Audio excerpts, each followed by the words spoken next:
Problem is they got tiny penises, and that affects their cognitive abilities. Well, see, this is true. Someone came in and projected that right onto Piddle here this morning, and when we called him on it, he spurged and left. See? Actually, I think I made gay comments, and then he went right gay, and it got really fucking weird. Goddamn homosexuals. Well, that's a form of rape, and I'm not fucking attuned to it. Like, that's weird.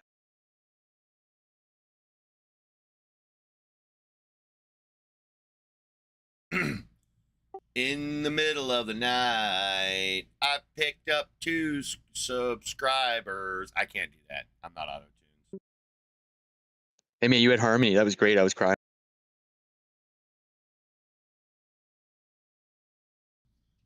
I'm telling you, my brainwashing efforts are kind of working a little bit.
See you.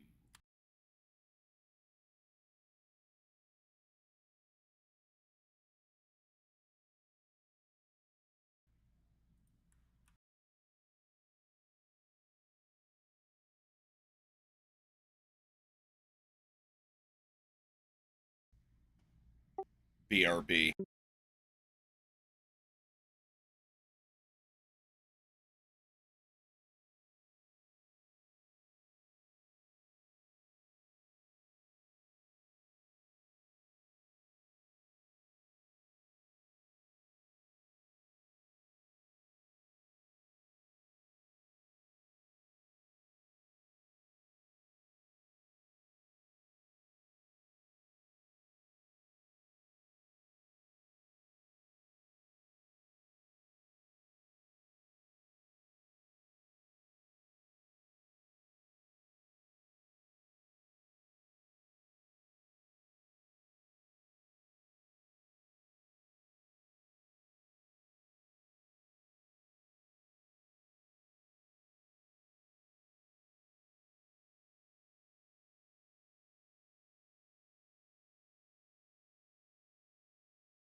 Wow. All right, nerd, let's go prove it. Let's go, Daisy, you're up.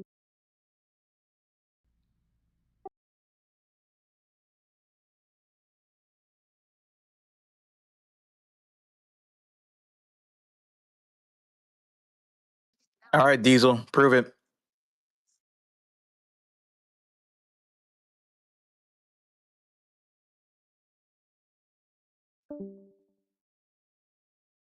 Couldn't prove shit.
All right, nerd, let's go. Prove it. Oh, wait, you're an initiate. You can't talk.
All right, rabbit head person.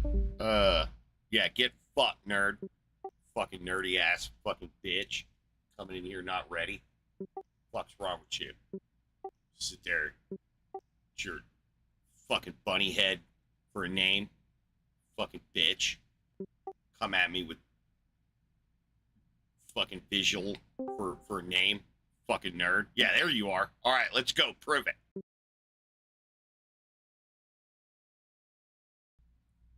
Are we going to prove it or are we just going to get banned?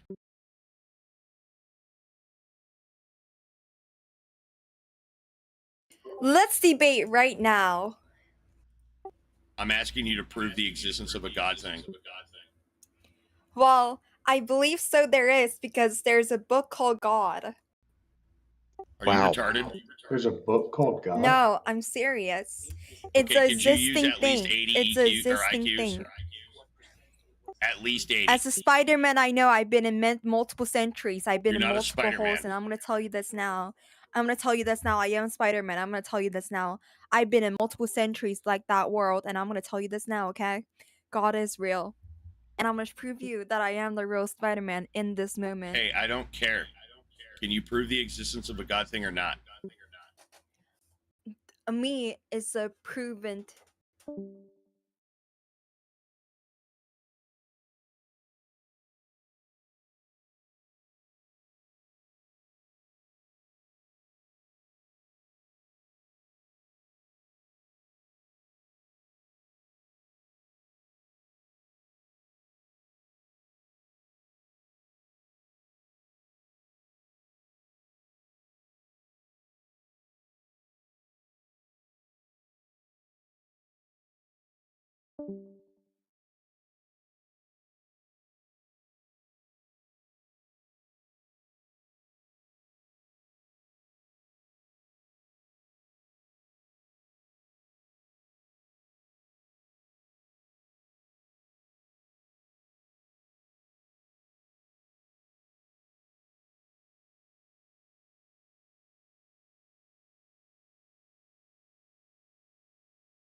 All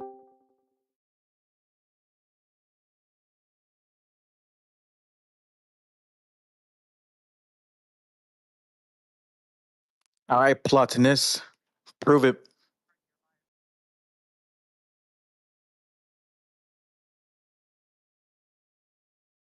Plotinus.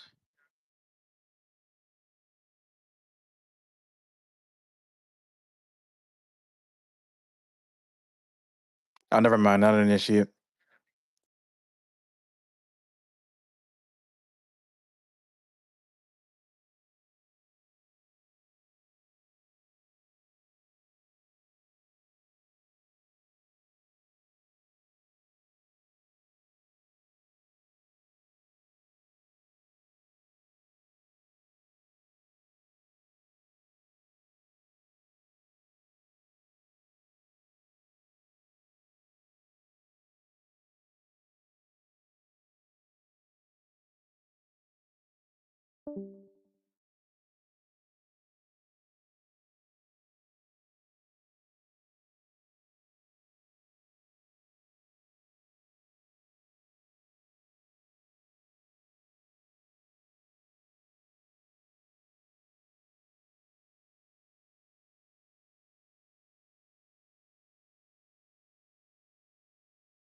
Oh, guy that's pro genocide.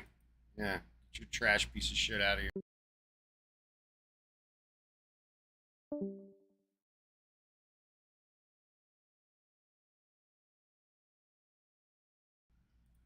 I'm telling you, dude, Israel's fucking around with fire. They're gonna have the whole goddamn world turn on them. So it already is. I mean, they keep fucking around. They ain't gonna have a country left anymore. Like the writing's all over the walls, people.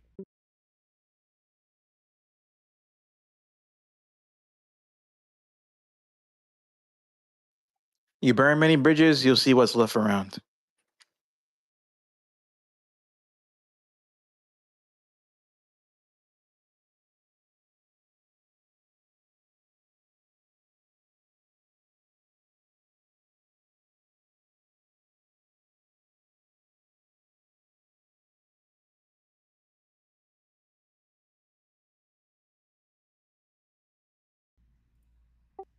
I gotta run an errand. I'll be back.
Wow.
Wow, I am sweating in my balls right now.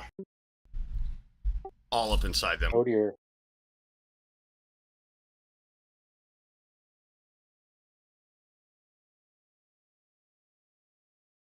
What is the tempi there? Like in the mid 90s, but I'm just like done with the heat, man. It's been like a nonstop heat wave for like a month. That sucks, dude.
Dude, holy shit. Listening to like Ian talk to fucking theists is just painful at this point, man.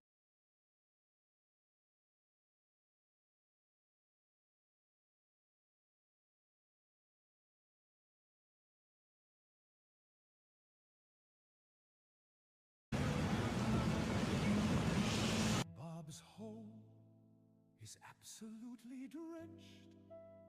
I'm going down Bob's hole right now. Yeah, it's a strange environment to be in, like, because it's like he's kind of guiding it in a method less compromising than Razor.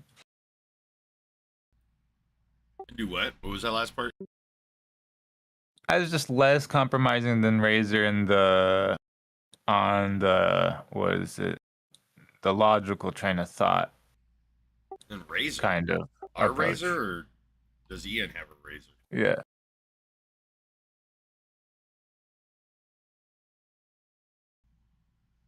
I don't know what Razor you're talking about. Our Do what? You're cutting out. Razor. Oh. What has he got to do with Ian? I'm just talking about like in like comparing their rhetorical approaches. Oh. Yeah, I don't know. It's just I like how Ian busts out arguments and stuff on him in real time, but I just feel like he focuses too much on dumb shits, just absolute fucking morons. Like, I think he could do better with people, like people who actually go through his argument. Like, I think he just gives them too much latitude to not answer him. I don't know. I might just be nitpicking or whatever. He does fine. I'm just sort of and it's not even him.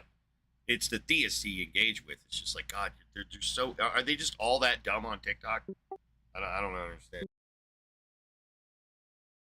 It's just that Ian comes from a textbook debate bro environment, like literally speaking. He comes from like competition formats.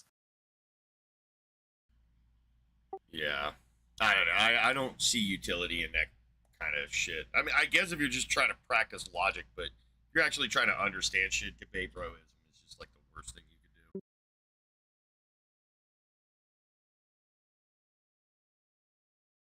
I mean, I think Ian's mindset is to in one realm continue flexing that discipline. Another realm provide an entertaining platform, and then the third realm debate. I guess generally pursue his like his philosophy kind of aspirations. Yeah. And so it's like getting to fruitful conversation, or I guess tailoring the demographic towards getting to that, it doesn't seem like it's the priority.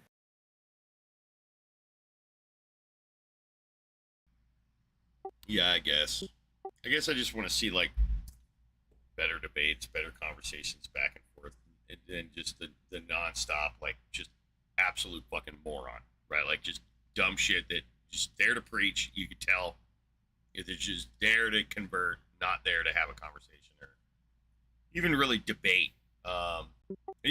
One thing that I don't appreciate about Ian's format in this regard is showing these people arguments and stuff like it's not doing them any good. None. They didn't logic themselves into that position. They're not going to logic themselves out.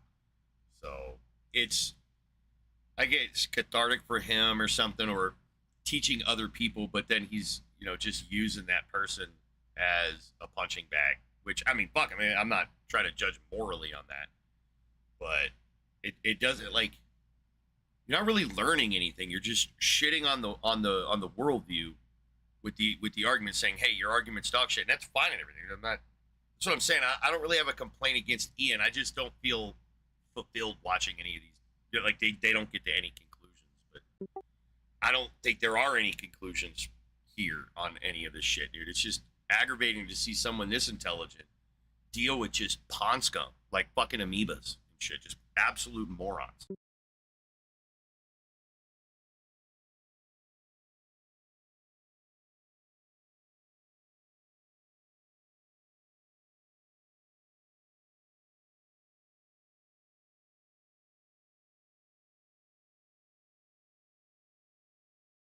Yeah, there's a room to be desired. I can agree there.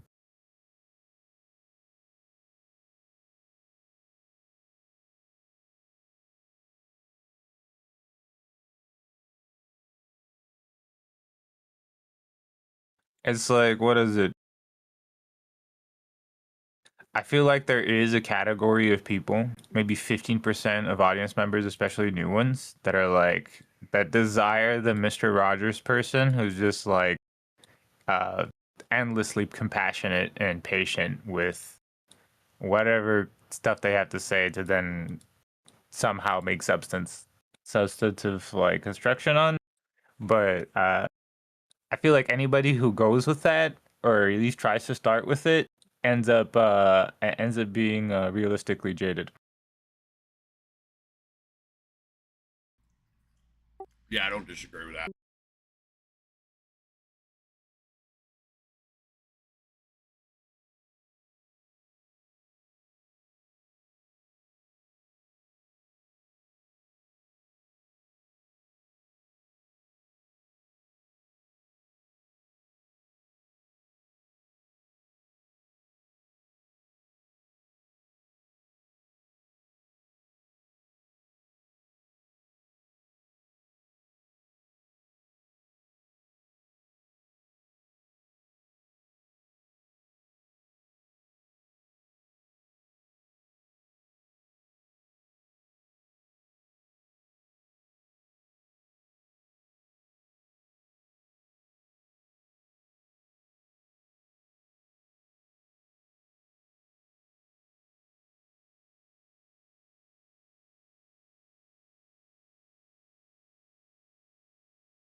So I talked to the manager at the Winn-Dixie from yesterday's event. About the poop? Yeah, what happened?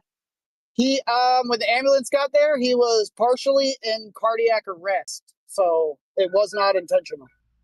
Yeah. I mean, it figured. Sounded like it No, was. I know, it just, from the view, like what we were seeing, like the angle and stuff, it just, his facial expressions, I didn't know that a heart attack could make you do that. You know what I mean? Like feel all, I don't know. I've never had one, so I could not tell you. You know what I mean? Dude, it's not a good feeling, I bet. No, I couldn't imagine. And just the facial expression he made, it looked like a rager, right? Like a rage shitter. And like, it just, I felt bad because I thought he did it on purpose. Like I still feel bad right now that I thought that. It's like, I would imagine it would be like panic and then relaxation. Like forced relaxation. Yeah, but I mean, and he was in cardiac arrest for probably an extended period of time. I don't know enough about how that process works. So I mean, it's like you feel it. You feel it, you know something's wrong. The adrenaline spikes, but then you don't have enough to kind of like use it. right, and that's why he made Fizzles the out. facial. Yeah, and that's why he made the facial expression he did before he defecated all over the ground. So he was dying right there in front of all of us people, basically. In my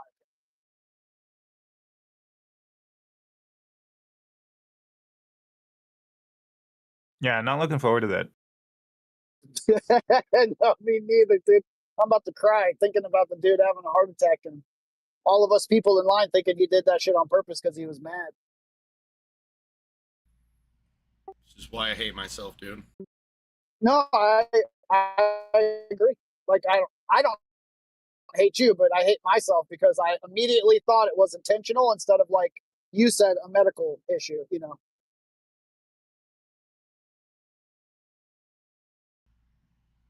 I know, I get you. Like, why would the brain immediately think that old man did that on purpose? Like, what, you know what I mean? Like, what in, I don't know, just, man, Sonder, humans, that's how I think about, yeah, that's how I think about it's humans. a lack of what I guess would be called a Sonder experience. We see people as transients in our lives. They don't mean anything to us. We don't have any tie to them. So we're less likely to be charitable to strangers. We overemphasize any negative actions that a stranger does to us and underemphasize any negative actions that non-strangers, people we're familiar with, often will treat us worse than strangers, and will tolerate it, will expect it.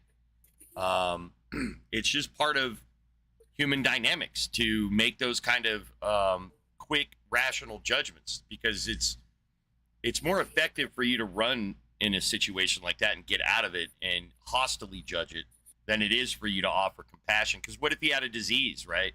And you got too close out of compassion, Yeah. and you got a disease or something like that. So there's a lot of biological pressure going both ways, that we have an empathetic drive to help and we have a selfish drive to preserve ourselves, right? So it's a constant battle with that. And when we're dealing with psychology on that level, you're dealing with feces. It's, if it was vomit, that would have been bad enough, right? If it was just a bad attitude, that again would have been bad enough. But it takes it to that level, and it's just an affront to people. And the easiest explanation is the most familiar one, which is the person's an asshole, right? That's the most readily available answer to us in our daily lives. It's very rare that anyone has a legitimate problem that can hit us emotionally in that amount of time where we care, right? Where we have that compassion for strangers, especially in an age where we're already so hostile towards each other. Like in our country, like right now, we're already so hostile that anybody like gets in our way or makes our days worse. It's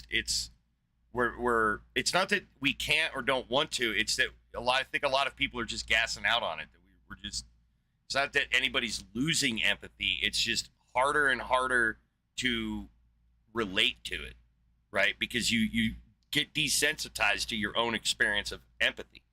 And after a while, it just gets hard to relate. And then when that happens, you'll have a situation where, you know, you got you where it's like this happens and then everybody just leaps to the judgment. And there's nothing wrong with that. It's being able to recover from that, right? Being able to leap to a judgment and be like, oh shit, I fucked up, and, you know, recover from it, because we're all like that. Yeah, because nobody was rude or mean to the gentleman. We made our assumption that he did that shit because he was aggravated at the checkout machine. You know what I mean? Like, we didn't like treat him poorly. We internally did that, right? And that's, I don't know. I just assume, unfortunately, that everyone's an asshole, like you said. Yeah, and when you have or experience empathy, it hurts. Those kind of thoughts hurt yourself.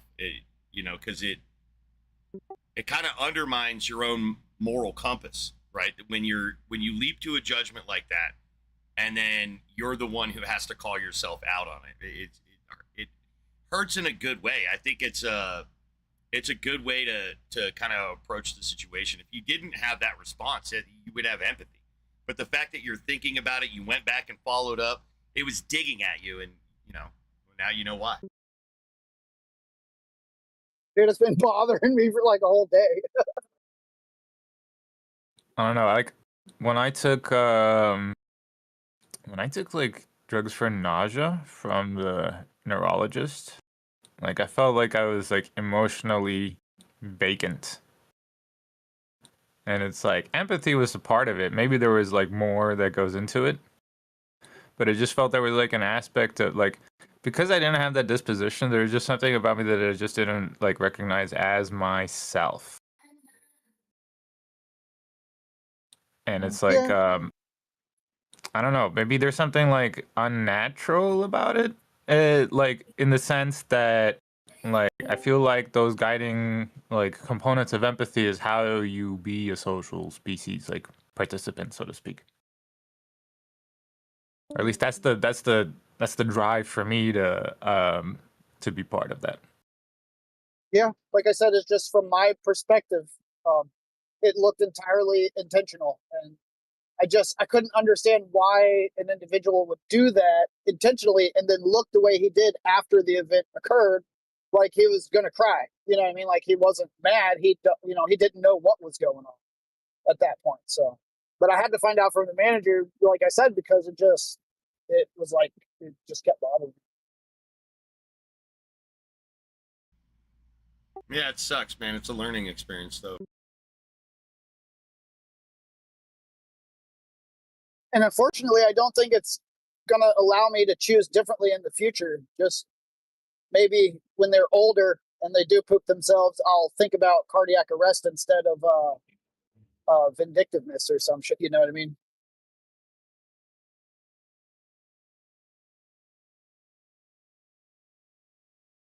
Like poop-ageddon.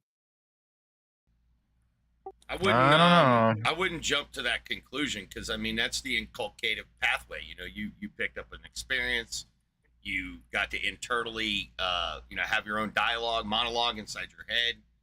You're getting information from other people and polling their opinions on the matter. So you're trying to cross-reference. You're trying to rationalize it. So that is the process that you learned empathy. So I wouldn't say that you're just going to respond the same way. Right. I don't think so. I think if you're an empathetic person, you can't help but learn and then sort of incorporate that information going forward. Yep. All right, Molashin, let's go prove it. Yep, I'm ready. All right, I'm ready. Prove your God thing. Physics. That's my answer. Physics equals God. That's your answer? Yep.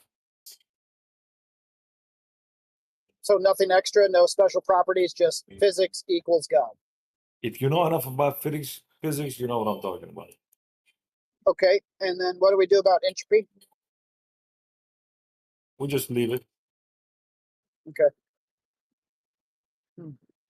Do physics like exist in the physical world, or is it like a subset of like understanding? It's a mix of both.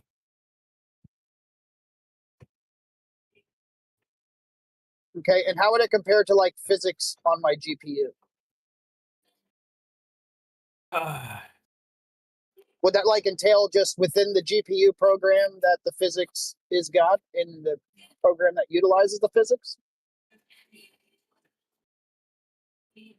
Bro, honestly, I'm just here to listen to you guys. I'm not even religious. Oh, you came here to be facetious? No, not facetious. I'm just joking. All right. I'm Then not. when you said physics, what did you mean?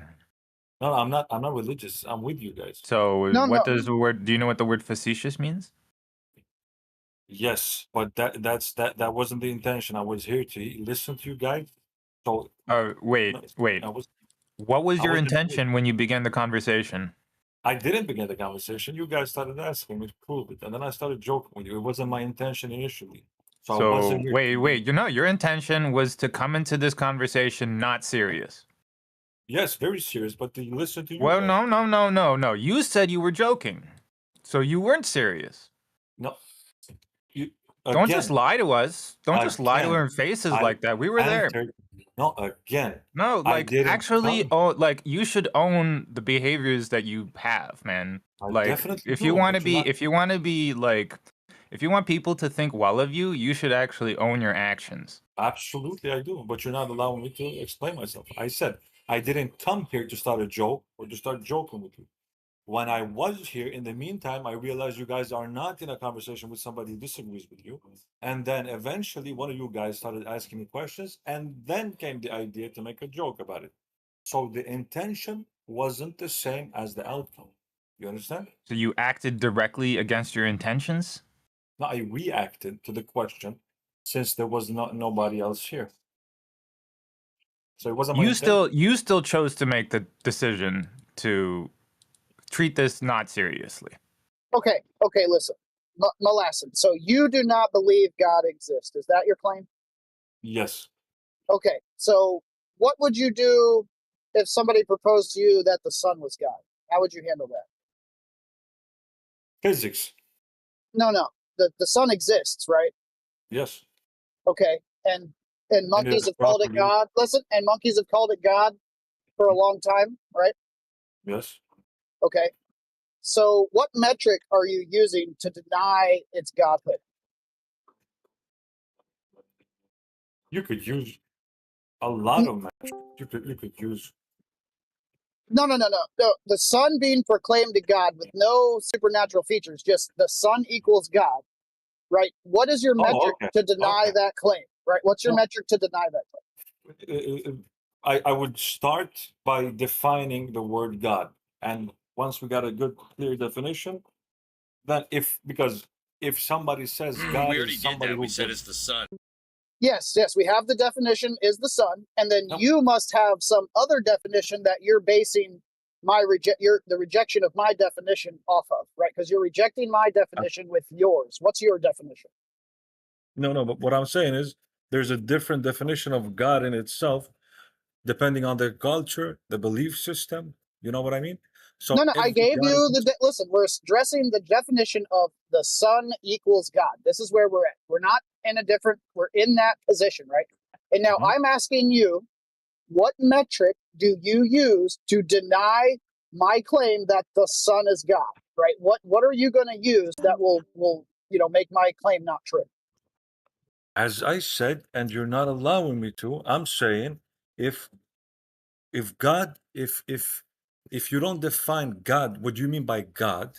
Wow, I just dude, are did. you We not did- we fucking did. hearing us, dude? We've done it like 3 freaking times, Mo. It is the sun. That is the No. definition. Guys, the word God. What's the meaning Wow. of the word God? Wow. Are you gonna talk up? You're gonna talk Yeah. about people not here right now, Malasian? We're only speaking for ourselves. Yes. Yeah, I'm only So when you're speaking for saying God, me. are you saying God like in terms of the normal definition, the creator of all things?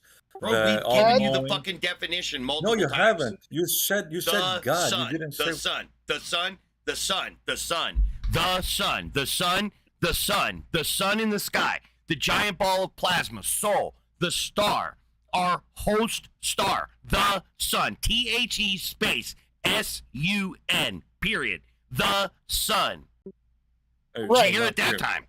No, and listen, you're holding on to a definition, a creator God definition, right? I'm not doing that, right? I've proposed a God, and I don't care about your definition, right? I'm the one proposing the God.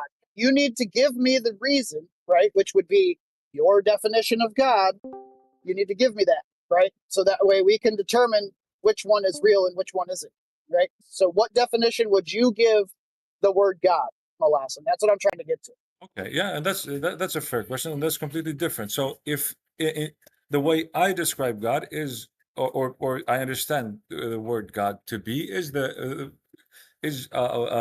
entity, a deity that is in control of all things, that created all things, that is all knowing, that is all in control, and all that stuff. So if we're going by that definition, and you say the sun is God, then I would obviously be able to, as I said, through physics, observation, all of these things can be debunked that the sun is see what I not mean? capable of those They things. worship the God of classical theism. That's what these Yeah. atheists do. No, but Yeah, that's why I you're- asked you of a definition. I asked you for a definition, guys. Yeah, If you but said, do you see what you if did you- though? So if we quibbled I- for hang on, just listen to the Yeah. whole time. We quibbled over ahead. 5 minutes about what the sun was. We vehemently told you it was the sun. The sun. You heard me spamming it so that we get it through your brain. And then what'd you do? You picked a different definition. You said, "Fuck that definition.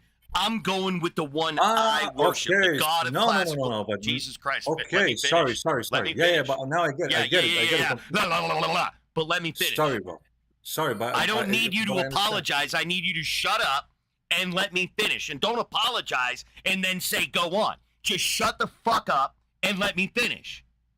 So then when we gave you the definition, the sun, you Okay. said, Okay.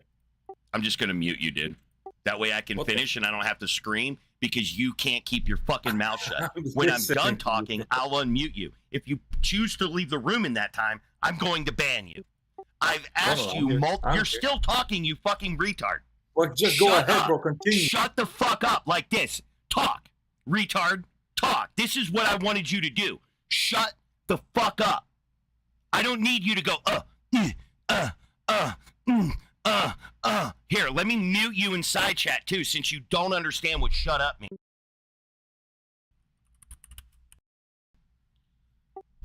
Now, when you leave, it'll be because you have demonstrated that you're not interested in listening. You are interested in interrupting, over-talking, and not listening. That's what you're interested in. So I'm going to repeat it. If you leave, again, under moderation, you are banned. Fuck you at that point. So I'm going to say this one more time. We quibbled for like 5 minutes about getting a definition going.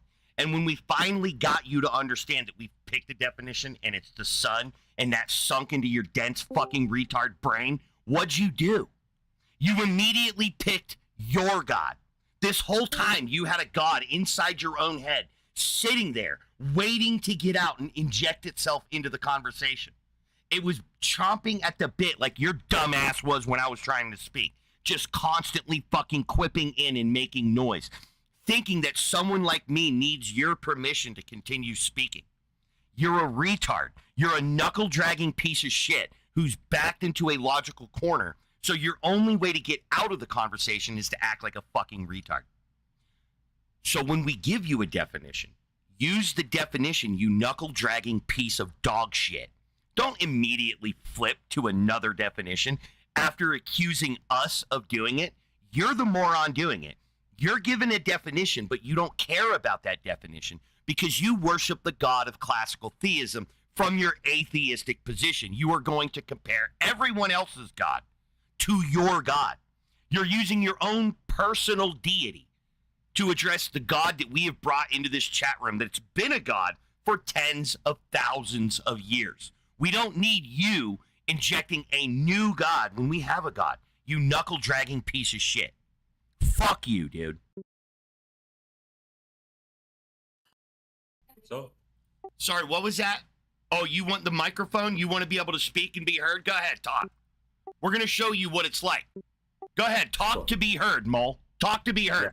just give me a second. Just give me, at least be fair. Yeah, bro. go. Talk to be heard.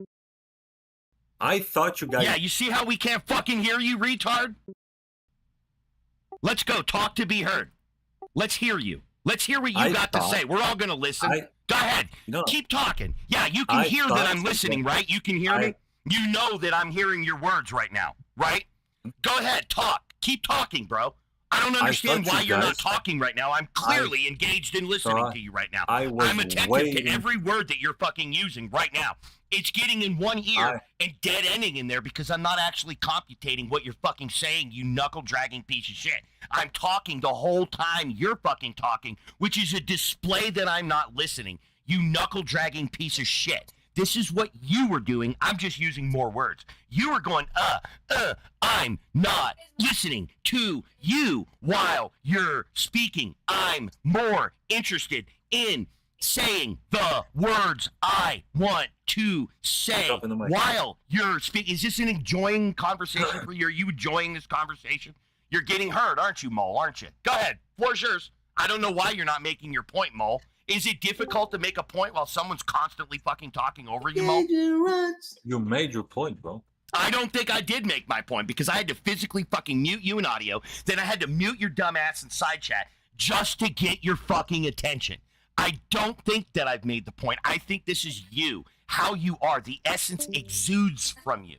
I don't think you can control yourself because I can see your microphone constantly lighting up while I'm raging at you on the microphone. You still haven't fucking learned a single goddamn thing you have, Because right? I Nothing. have You're a music fucking in the retard. I back. can't fucking hear you, moron. I'm in the middle of talking. This is how you know someone's not listening, is they are talking. So when I was talking to you and you were talking the whole time, I knew you weren't listening. So I was why would I listen to a fucking word you have to say, you knuckle-dragging piece of dog shit? I was listening. I'm sorry, what were you saying? Go ahead. We're all listening. We're attentive to what you have to say, Mole. I don't know why you keep stopping. This is the conversation you wanted. This is the conversation you're getting. Go ahead. Floor is yours. We're all listening, Mole. Okay, thank you, bro. Okay, I thought What was that? You thought what? You did this to me, now I'm doing it to you, Mole. Hopefully you'll never do it to another person again. Hopefully when they're talking to you, you'll give them the attention they fucking deserve. And if you can't fucking do that, click the disconnect button, you invalid. Are we clear? yes, we're clear, Do bro. you know how to shut the fuck up when other people are talking and listening? Absolutely. Hopefully we don't have to go down this fucking road ever again. Mhm. And by the way, the reason my mic is flickering is because I Give a have fuck about your background mic. Learn to fucking use it properly. Mute it, you fucking retard. Your microphone wasn't in control of your fucking mouth, you gaslighting piece of shit. I'm saying now, right now, why it's flickering. It's because I don't have give a background fuck. music. I don't give a fuck. That's your problem. Your fucking So problem. can I say my piece? No, I don't even know if I want to fucking listen to you. You don't listen to me. What did I say to you? What did I say to you? Go back to what I said when you were making fucking noise while I was speaking. What did I say to you?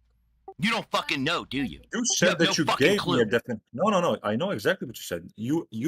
That's when you clarified, and I was ready to stop you because I understood what you meant then, on only then, because you said the definition was the sun, Dude, which you're I like didn't understand incapable. initially.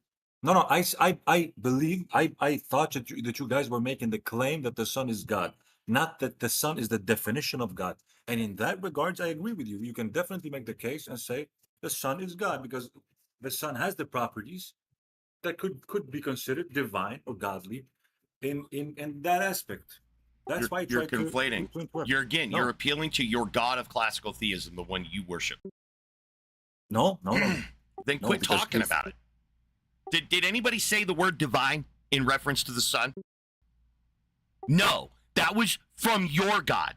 You brought from your God. You went, got on your fucking knees, opened your goddamn mouth, let your fucking God dock his dick straight in your fucking mouth, and now you're regurgitating the words it injected in there. All right. But I could still say that it's divine. That Why would you the do that? sun- We didn't say anything about divine. You're not using our definition. You're using your Oh. definition. Did we say the word divine? Did we say the sun is divine? Did we say that? No, I don't think. No, we didn't. That was your God speaking with your mouth, atheist. You even know what the term means? Divine? Yes, I do know what the term divine means. Yeah, what does it mean? Divine means holy, means there's a lot of different. Sounds like a definitions. no. That sounds like a no. No, it's usually related to God. So that's why I'm confused. Why you couldn't you can't use the word divine or the Son No, as well. it's just you because it's in a because we're discussing what a god is and what a god's nature is. Divine is a word used to describe something that's of God's nature. So if you're trying to use something that is derived, if you're trying to use like if you're trying to describe an origin by something that is derived from, it's immediately inappropriate. But it doesn't have to be that way, because derived by the Son Like can if also you be look it like if you look up the definition of the word divine, you're gonna find that exactly is the case. All right, let me look it up. So the word divine primarily means relating to, coming from, or belonging to God. Relating Precisely, to, right? And then what's it? definitely, And then the issue of contention is godliness, right? but relating to can definitely be made a case for when it comes to the Son. Coming from, maybe not as much. Belonging to, not as much either. But this was either or, the three different forms. So one was relating to, and Well, Molossian, like in terms of like the contents of your speech, it is vapid in nature. Like I get what there you're saying. is literally no deep analysis to be made with that with using that description. It's sort of a tautology. Like if you say Sure. I'm God, then anything I do is divine. Taking a shit is divine. It doesn't mean anything. You're just saying I the understand. behavior is indicative of the thing itself. That's divine. That's definite. But that's literally everything that is about the thing. Yeah, but that's why I'm saying why wouldn't you be able to use the word divine in relating It's- to the Son then? Because it doesn't explain anything further. Because Sure. you're using it as like a thesis for your argument when it's literally saying nothing. Look, if I say No, we God were- did that, and then you say yeah, it was divine, what information are you adding to God did it? Because divine is different just question. shit God does, right? I understand, and in terms of information and knowledge, I agree with you definitely. But Then So it use doesn't different add words, dude. information. sure, I could use different words, but I'm still standing on the case that you could that you could make the case that the Son is God. Forget about the word Yeah, divine. no. It is QED at this point. For thousands of years, humans have worshipped it as a god. We're not making it up for the suit of our argument. That's not what we're doing. I understand, but I agree with you guys. Well, no, don't know you why don't you- agree because you're using your definition of God in the stead of the definition we're providing. No, Those I are- just misunderstood. I thought you made the claim and not that you meant the definition of the word. I misunderstood. That's why I asked you a couple times what definition of God are we talking about? Now, when you said we're saying the Son is God, I thought you were talking about still. You made I the mean, claim and not Molossian, necessarily the what's the difference, functionally speaking? For example, if I'm talking to a Christian and we're talking about God, then I obviously have to talk through his lens of understanding of the word God. Right. And And if so we- how would that be what will be the difference between a claim and definition in this regard? The claim and definition would be the difference would obviously be the thing that you guys just explained. For example, if you're using the properties of one specific definition of God, then you're going to use the words as you didn't like, divine. You're going to talk about all knowing, all controlling, stuff like that. When you're and if you have a different definition as the one you guys mentioned, the Son, then those properties are completely irrelevant and it's going to be completely different. So definition Yeah, matters. and that's why we pointed out Right. the mistake that you made, where we're talking about one Yes. God, but you keep pulling the God that you worship in your head, the one you have. Yeah, no, that You're was a comparing- mistake. you're comparing our God with your God. Not my God. Yeah, no, it's Just your the- God. It's your God. No. Trust me. You can say you don't believe in it, but it's the one in your head that you're using to argue against me. That's your God. Now, all you got to do is stop using that God that's in your head that you're using against me. That's all you got to do. And then I'll stop saying it's your God. But it's your God. Absolutely. You're using it. There's not a Christian in here that's arguing their God. You're arguing your God. Mhm. So Yes, I did they understand. not both proclaim and define a God? Yes, both do. Then is there a distinction? Not in that regard. Okay, then which regard? Distinction between the different definitions of God. Between a claim and a definition. Between a claim and a definition. No, in this regards, then guys, to me, I know that anti-nerd thinks that I have a specific image of God. As I said, I just been misunderstood initially, and there's no No, There's you're no- misunderstanding my accusation. I know you allege to be an atheist, and therefore it's inconsistent for you to have a God. That's why I'm saying that. Because it is inconsistent for you to be arguing from a position of God.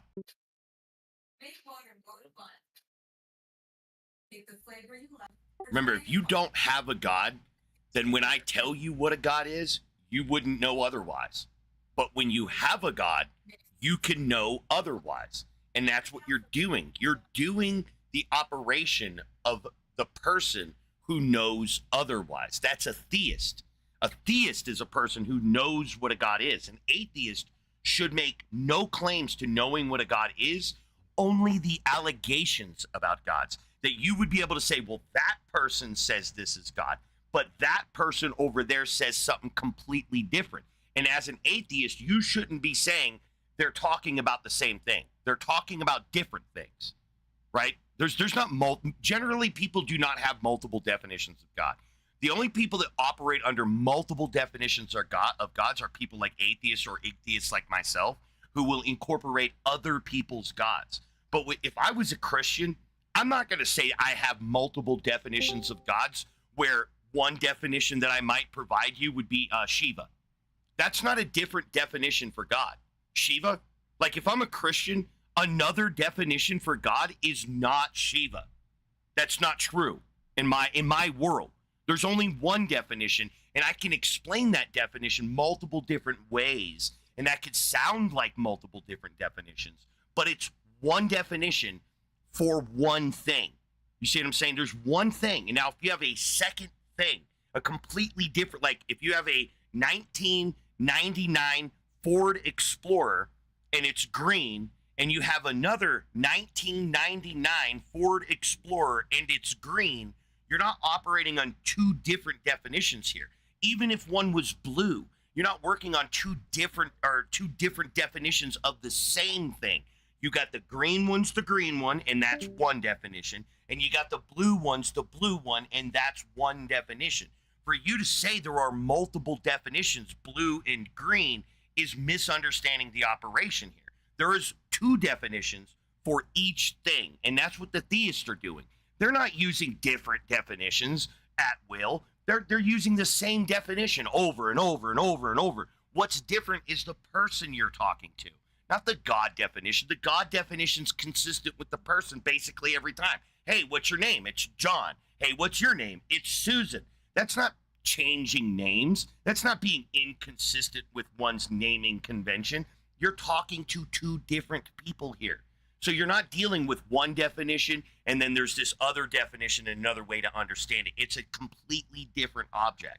You have any difference in two things, it's two things. Any difference. That's what makes it two things, is any difference at all. And that's what you do to retain identity. If there's any difference between two things, that's two identities. Doesn't matter how similar they are. One fucking quark difference between two things, and it's two things. Mhm. I agree. So you're doing this in your head. You've been trained to think of it this way, and I'm saying it's a bad way to think about it. You're doing all this extra fucking work that you don't need to do.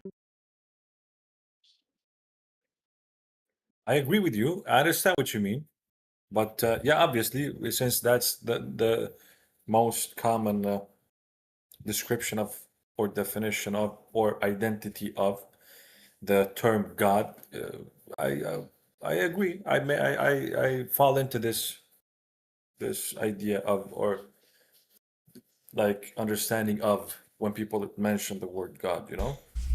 Yeah, most people do, and that's why I am trying to, fix this part of the problem, right? I'm not trying to get you to believe in or disbelieve in the existence of gods. I'm not even talking about gods. I'm talking about human language, how we communicate ideas, and you are in violation of the principles of human communication. That's what I'm saying here. I'm not talking about God. Notice this whole time I've been talking linguistics, how we're representing these items, these objects, what these monkeys are telling you, right? If you don't have a God, if you truly don't have the God of classical theism inside your mind dictating what you think, if that's true, then anything can be a God. Anything, a fucking apple. Somebody says this apple's God. How do you know otherwise? The only way you would know an apple is not a God is when you cuck to the God of classical theism in your mind before you do the operation. They've got you trained to look in this one direction for God. When you hear the word God, you think you have a categorical notion in your brain. There is no category God. This is not a proper category. You have to approach this on a case-by-case basis because these are our personal opinions. But since we all have these personal opinions, these like collective personal opinions, we've tried to give it a label, right? We've tried to labelify it, like codify it. We've tried to give it a category, and it's broken. It's a broken category.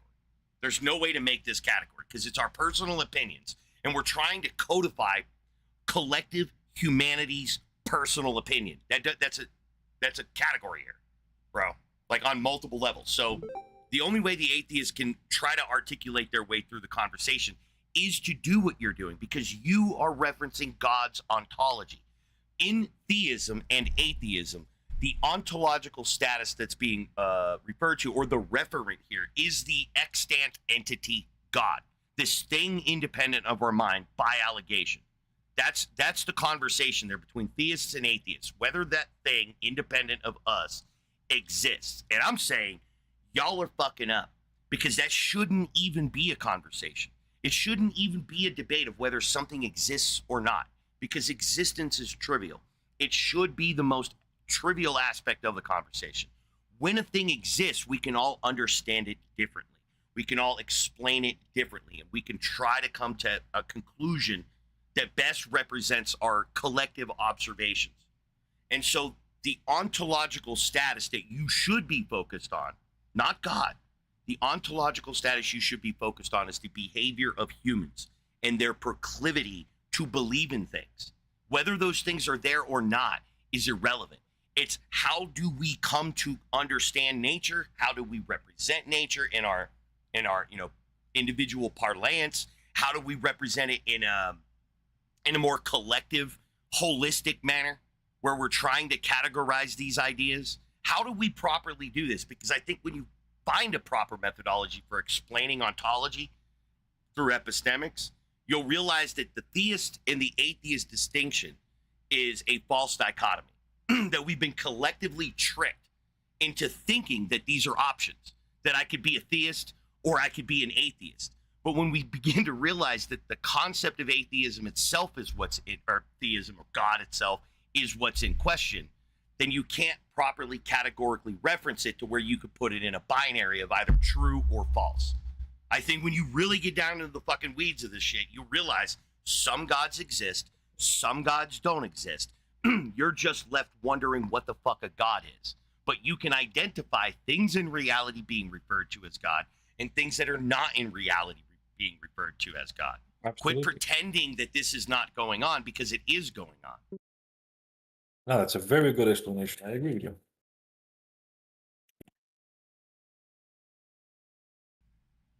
So it's just big time misdirection. The world wants to talk about the ontology of God, and I think the conversation can only be had about the ontology of the monkey.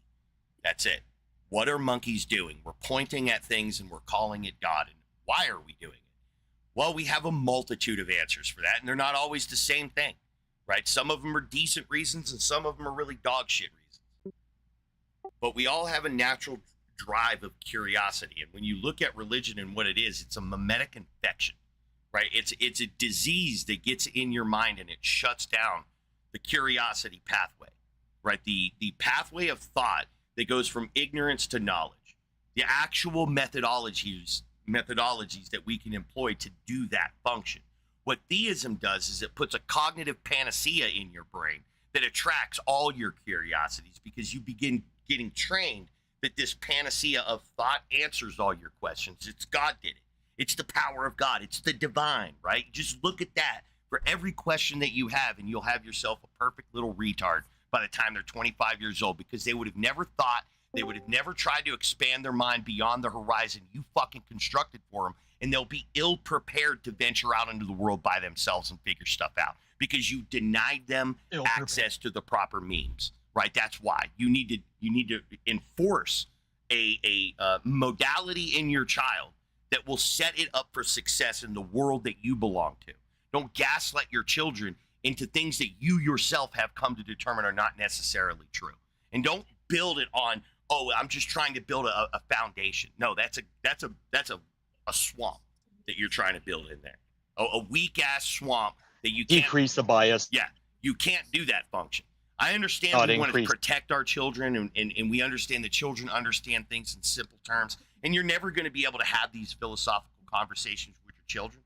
But we need to be like professionals about this, right? We need to understand that while each of us have our kids in our house and we're free to inculcate our children as much as we want, one day we're going to unleash those children to the world, right? And they're going to come interact with us. And do you want your children interacting with me and teaching your children that you gaslit the fucking shit out of them?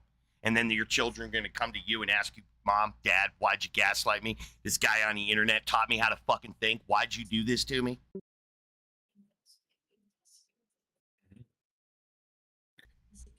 Because that's what we do on here. We all get together and we teach each other how to think. And, you know, these doors and stuff are opening up for people. I mean, we see religiosity on the decline, and you just got to be a responsible adult. Teach your kid with the same modality that you believe. If you believe on faith, teach on faith. If you believe on absolute fact, teach on absolute fact. But don't be inconsistent. Don't believe on faith and teach on absolute fact. That's called gaslighting. Absolutely.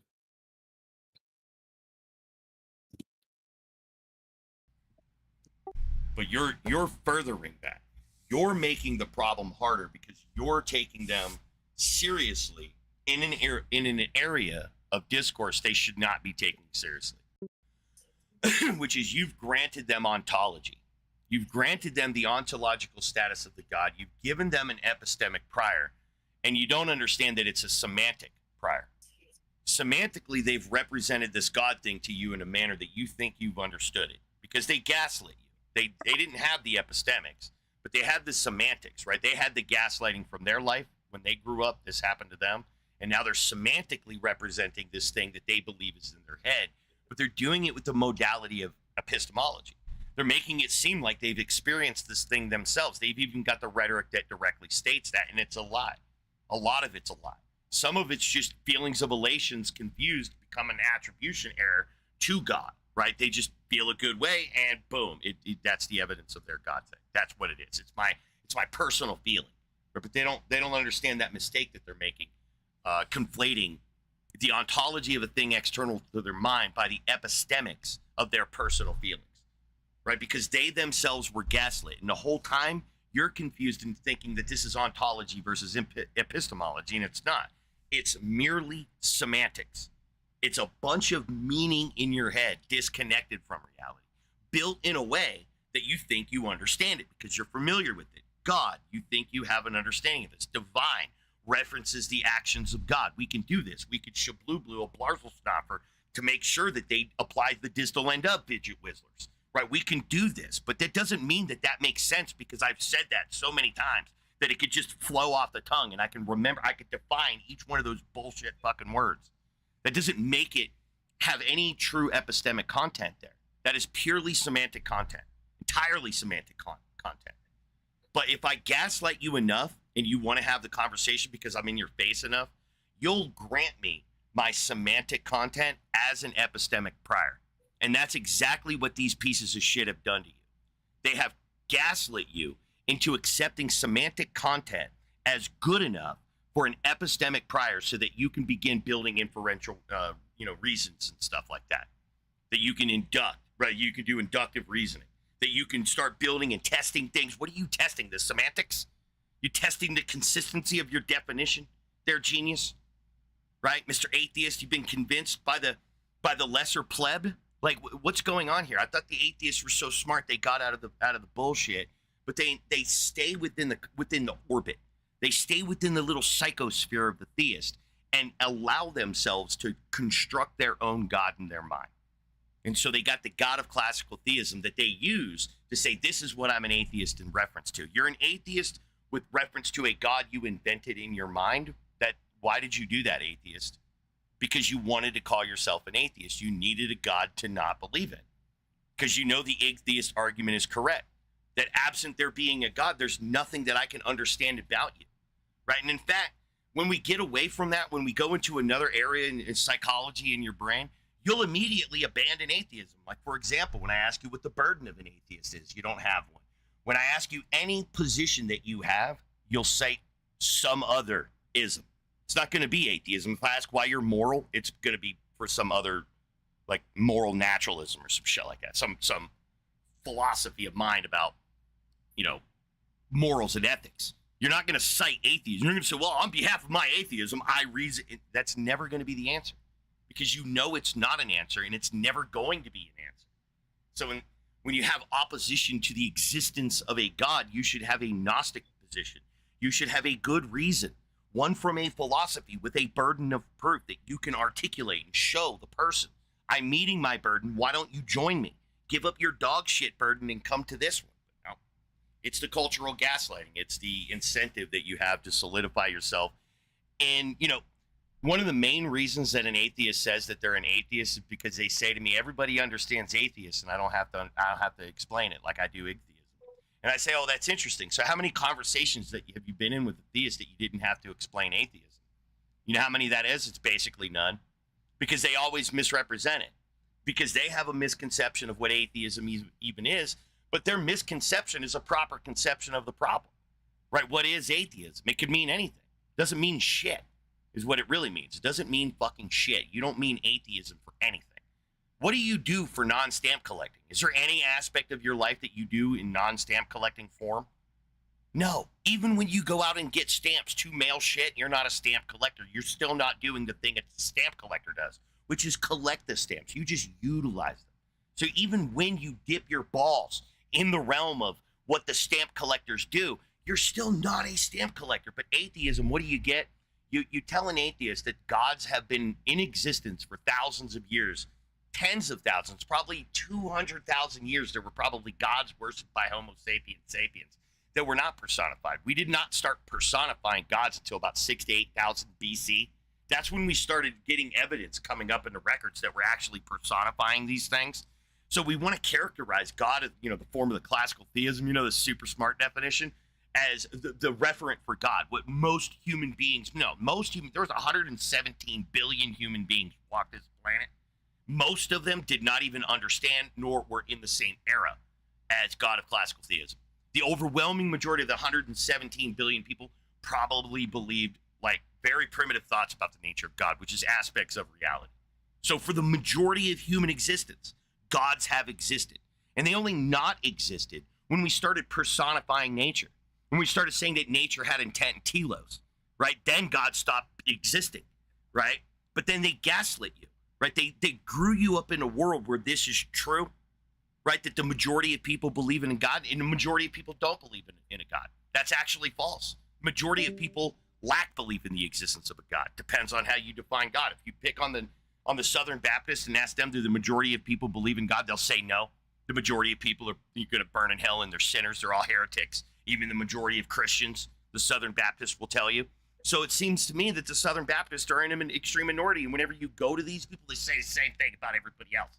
That only this micro fraction of human population believes in God. The rest are just heathen fucking people until you go back in time and they start becoming polytheistic and monotheistic.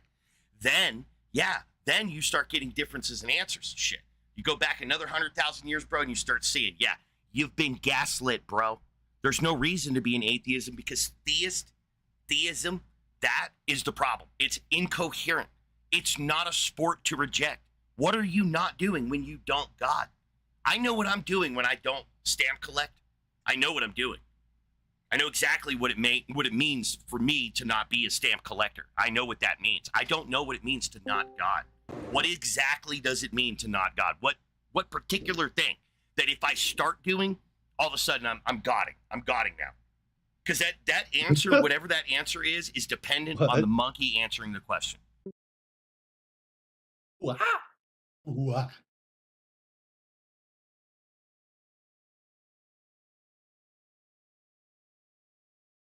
I understand what you're saying, and I agree with you, definitely. Well, yeah, then fuck atheism, dude. Atheism's stupid. It's a vapid response to an even more incoherent fucking spew of garbage. Yeah, no, that makes sense, actually. Because it is completely dependent on these. But when you say atheism, you legitimize theism. You understand that, right? Mm-hmm. That's what I've been saying. That when you disagree with theism, you're saying, I understand theism and I have reason to reject it. And I don't think you do understand theism. You may have reasons to reject it, but you certainly don't understand theism because theism is not understandable, specifically not cognizable, right? What is cognizable about theism is human behavior. But theism is the proposition that something external to the monkey mind exists. That's what theism is. Whereas igtheism, we don't have that problem because we're saying, hey, look, these humans exist and this is what they're doing.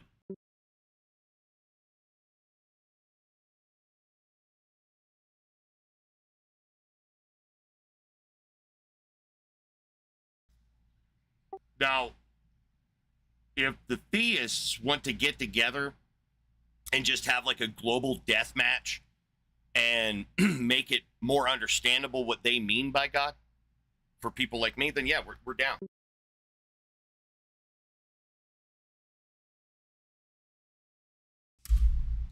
But as long as it is the case that God is currently anything, yeah, I'm going to be right on this one. That the proper approach here is to fix the language and communication problem that the monkeys are having, issues with.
All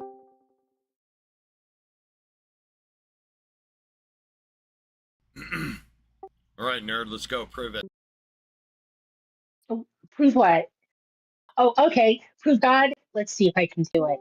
In the infinite universe, all possible things exist.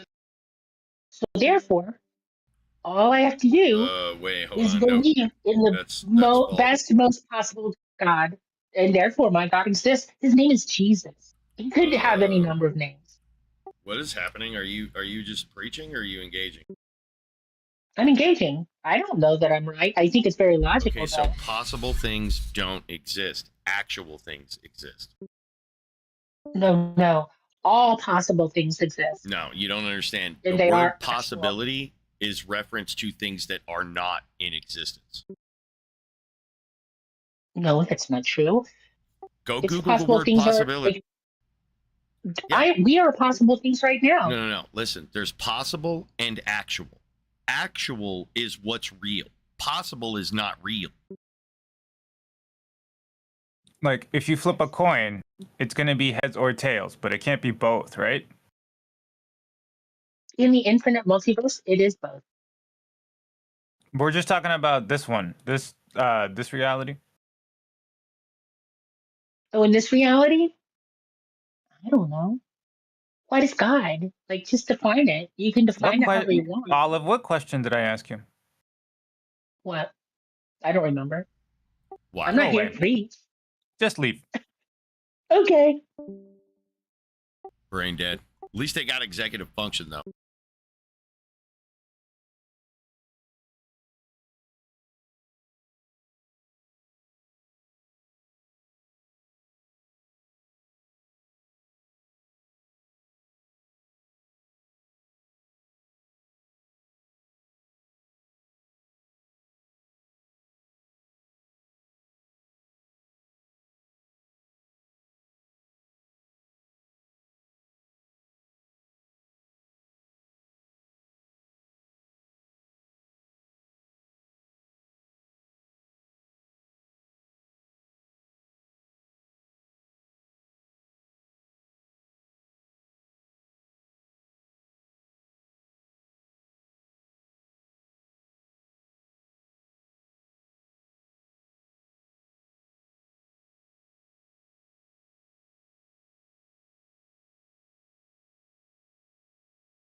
The way she read that out made me feel like it was AI from the get-go. Yeah. I see what you're going with that. Like after that, it was just like some strange chipper demeanor.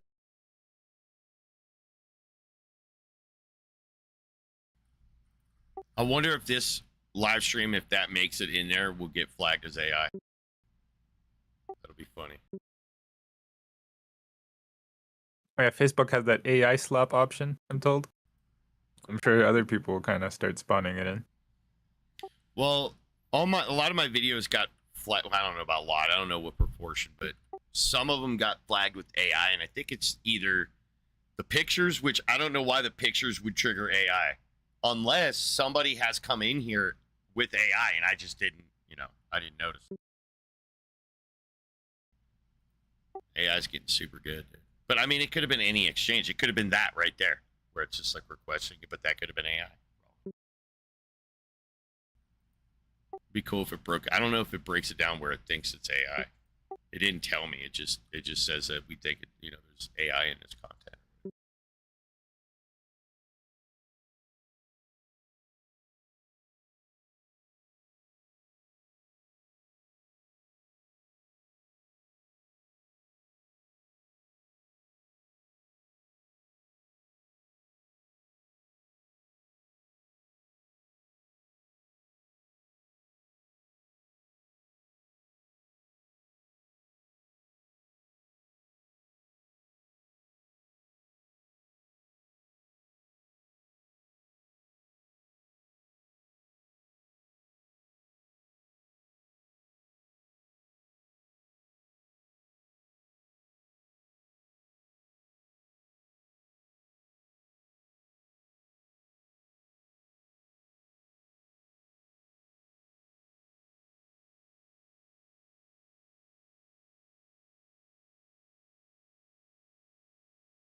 Oh, Mr. Law's trying to get in on some of that, huh? A little Wordle action. Feel like I got scammed last weekend when like the build wouldn't work.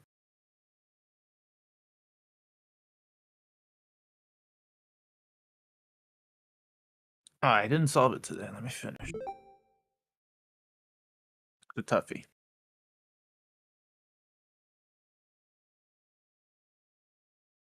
It was close yesterday. The word was penal. Oh, nice.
Okay, that's a good word.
So guess what I woke up to this morning?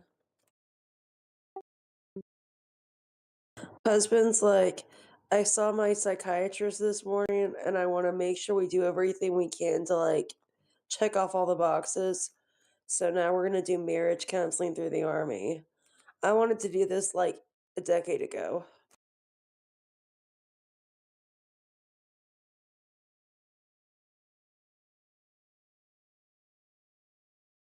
Good or bad sign, Iggy? I don't know. I mean, my advice in your relationship is irrelevant. I never listen anyway.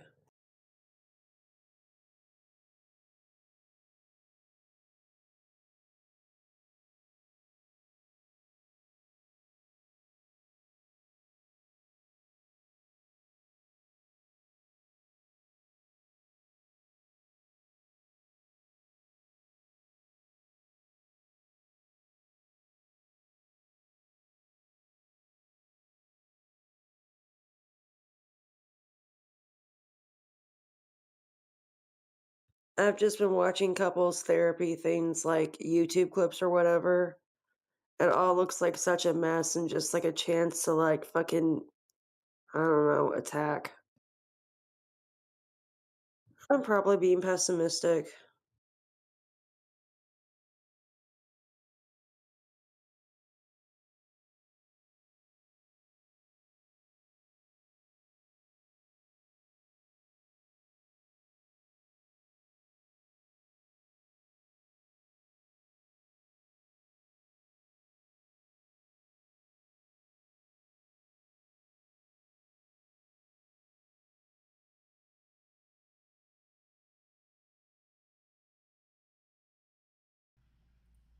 Yeah, I don't know what to tell you, Eve. Probably already said it.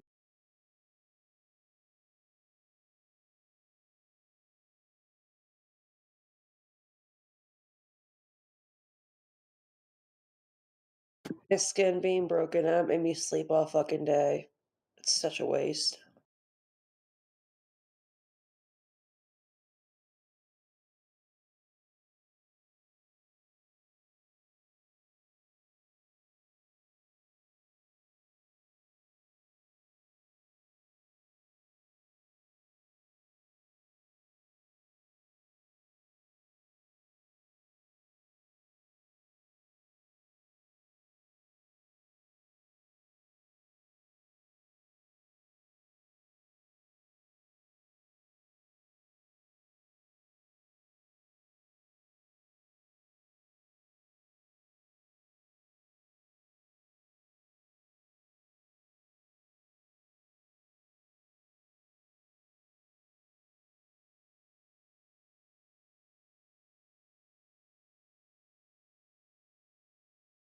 Top article on Fox right now is about how people are being more patriotic, so they've found enough people for the army that like, yeah, they're met their recruitment goals early. I find this very amusing, being that the standards have changed recently.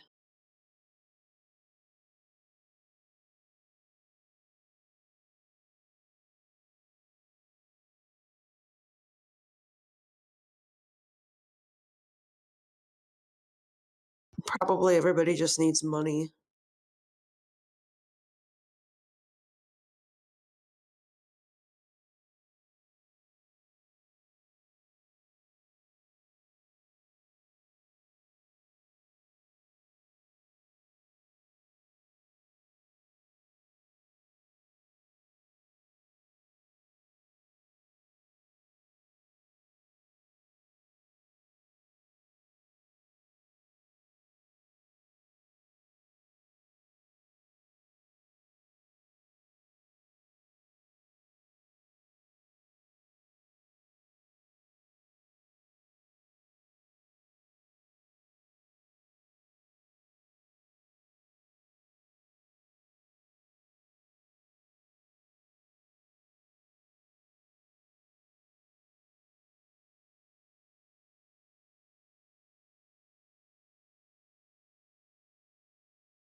You two have been to Dave and Buster's, right?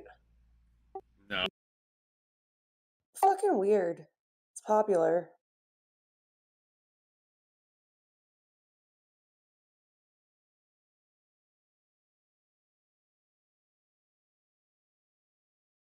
Then again, you're too cool for sports, except MMA. I just don't like people. Like big crowds and shit bother me.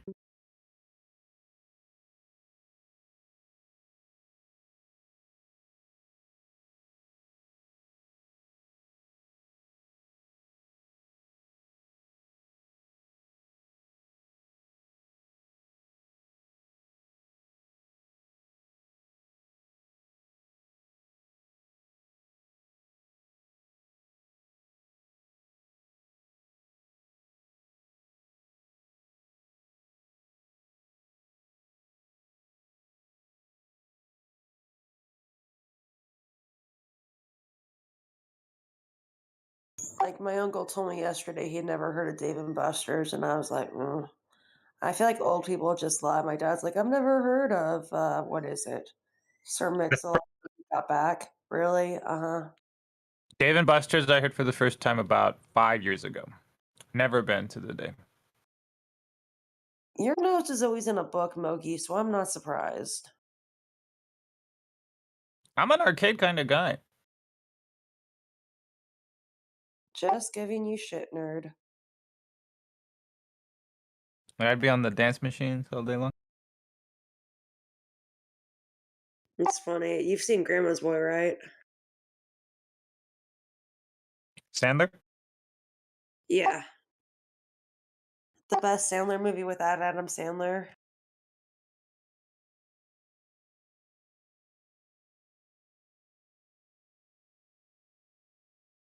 I've never actually tried those little dance machines. Fucking nerd.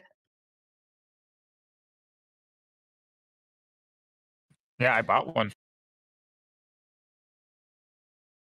I mean, like one of the like little pads you have, like with like a PS5 or something, or what? Yeah. I didn't get like a full ass machine.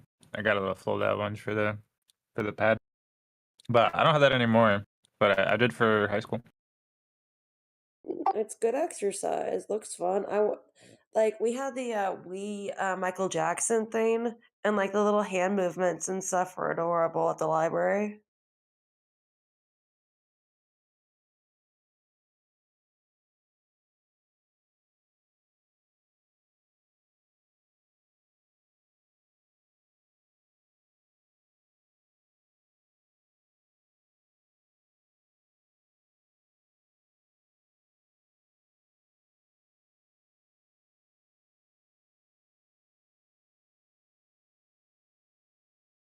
I thought about working at D&B, but like they pay their servers like nothing, just like every other place that's nice. That like they should get paid good tips and stuff. Just employees get fucking ripped off. There's an issue with the service industry. Like I love fucking being happy, taking home a burger, from a shift or whatever, but it is not enough. No, the issue I'm saying is that there's a specific thing you're selling in the service industry like that. Youth. Makes sense. Like, as a front of the house person, either you are the youth or you own the place. Like, anything in between is just kind of like a fish out of water kind of situation.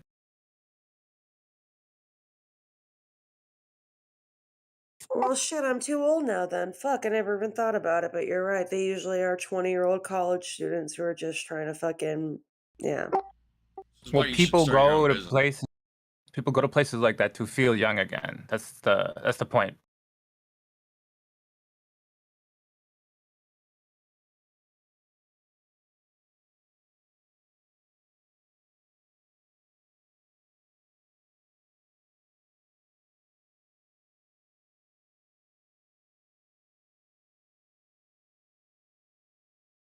I think the bowling actually brings down Dave and Buster's. I don't know why anybody would go bowling there.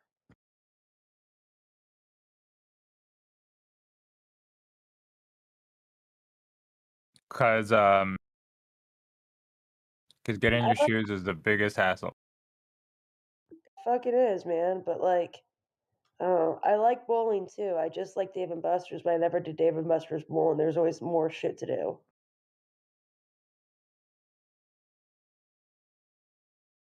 My mom was awesome. I had all the time I had to go to the doctor in high school, and she'd always make me go during lunchtime. And we'd go to Dave and Buster's, and she'd switch up the little medical cards, so we'd spend like an hour, fucking around. Thanks, Mom. That's why I'm so educated. Hey, look, I was sick. I deserved it. Do you think I got my education from school? You don't learn from no teachers.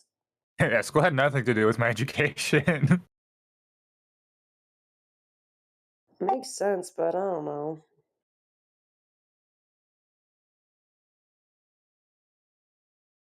School was I just a wish place to meet people my age. Like, I did the, advanced placement classes in junior high, then my mom took me out of them for high school, so, like, junior high, I'd already learned everything I was supposed to learn for high school, but it was not anything extra, so it was just bullshit. So bored in high school. So tired in junior high. Fucking retarded.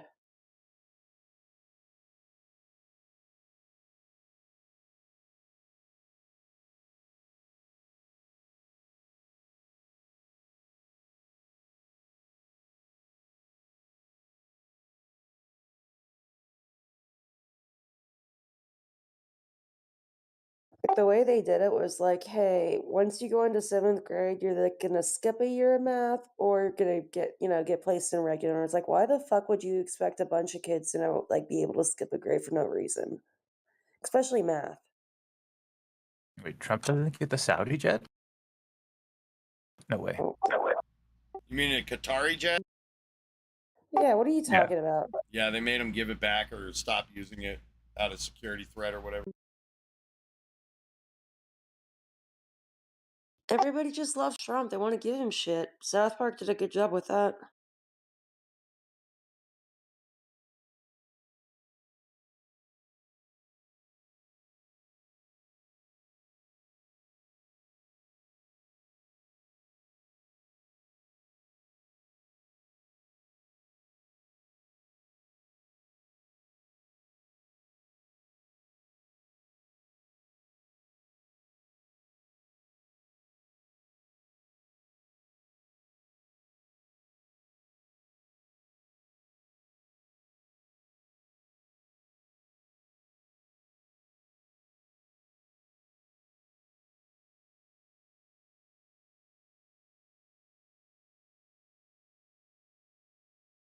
No, wait a minute. This is something different I'm reading.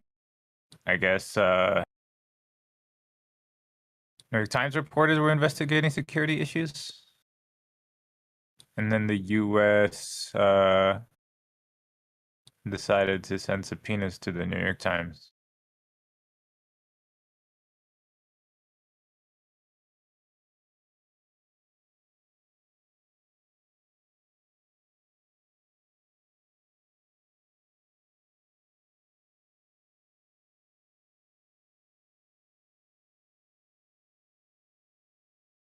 Wait, so he gets to keep the jet?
Mm.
Hello.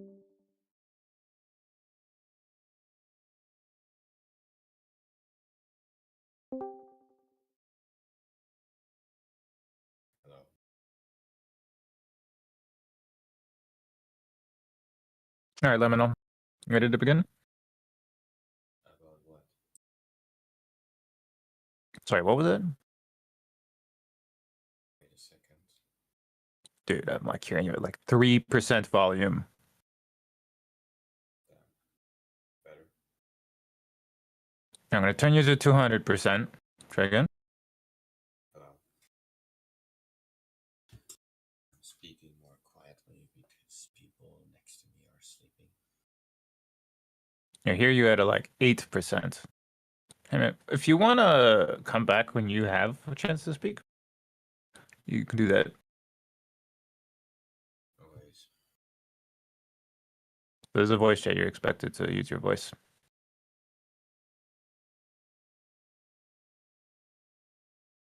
It's better now. I can hear you just barely. Do you believe a God exists in reality? No. So you cannot demonstrate one to exist? What? What do you mean? So if you don't believe one, there would be no God that you could present, right? That exists in reality? Yeah. That's what it all goes to. Yeah, that's correct. All right, we accept your concession. You lose, we win. Get back to nerd. We lose. Why do we lose? Well, you couldn't prove it. Oh, and because I couldn't prove it, some random guy, that means it's incorrect what I said. Is that so? What a lot of barnacles you're saying here. Well, there's a title in the chat room. There's a challenge presented. It's not really false advertising, and then people who join accept the challenge implicitly. Yeah, we are not bros. I would know that. No, I'm saying it's like a credit card. Like, if you start using a credit card, you don't need to sign anything. Like, if one comes in the mail, you don't need to sign anything to enter the contract. You already agreed to the terms once you started using the credit card. Or do I agree to the conversations are here, or do I have different intentions? How would you know? Well, similarly, you agreed to the terms of the chat room. Yeah, there was a challenge presented, and you failed the challenge. Did I? Well, you conceded. Yeah, you said you couldn't prove it. There's no need to prove it. I'm not forced to do that. I'm not getting any punishment for that, or there's no consequences in what I'm doing here. It's simply observation. That's the goal. Well, I mean, if you keep shifting the goal, yeah, you could always win. Yes, all these debates about religion have no real meaning. In the end, you were just how to say that one? Let me look at that. Actually, Liminal, I disagree with that.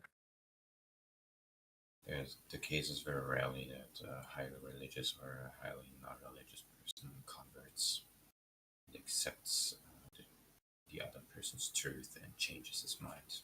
This will very rarely happens because these things are based. Why is that very rare? I explain, but let me first search it. Yeah, well, what I'd like to hear is maybe some evidence to support the premise, I guess, because I find that difficult to believe at face value. Okay, I get it. I explain it to you. So normally, when a person is religious, the religion is part of their entire believing system and their worldview. And let's say you're trying to argue against that. That means you're not only arguing against their proofs and their things, you're arguing against their beliefs and their everything, their personality.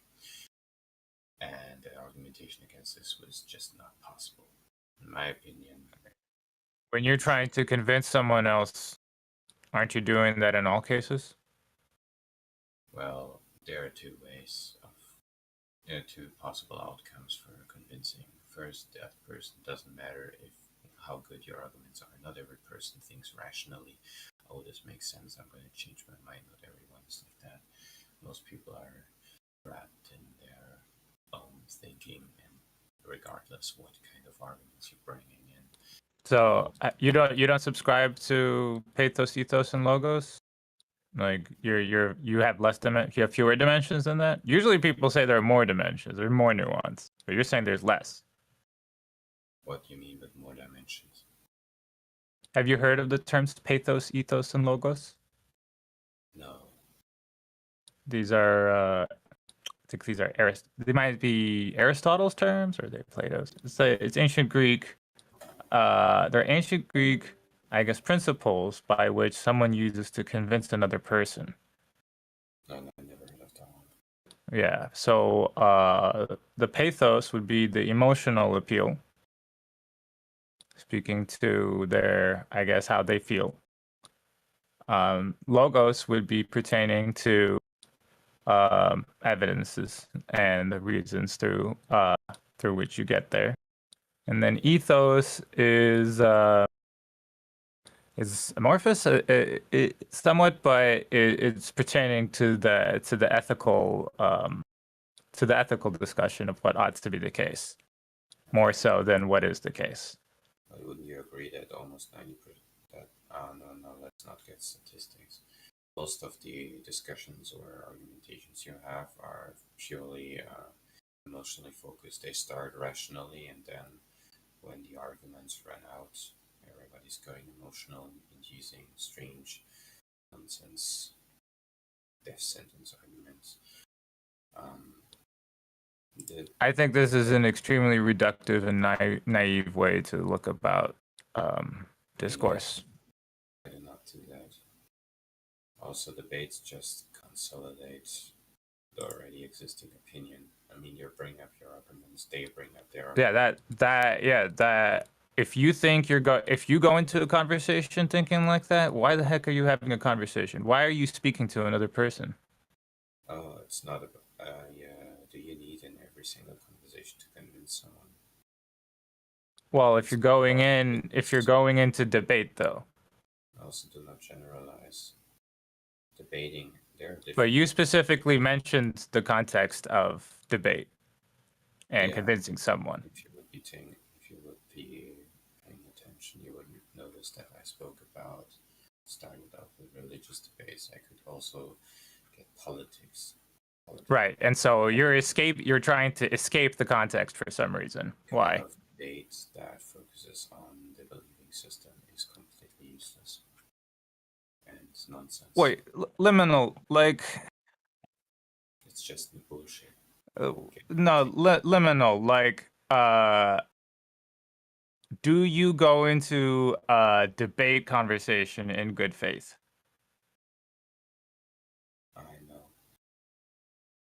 You don't? I did not go into debates. All right, forgive me. I'm trying to convince you right now, and you don't actually have that focus of actually like convincing another person. So maybe I'm wasting my conversation with you. So you should go. Well, if that's your opinion.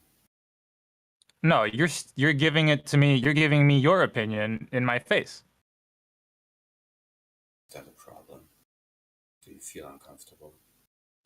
Well, you're telling me that it's a waste of time, so I'm accepting that. I'm believing you. So go away.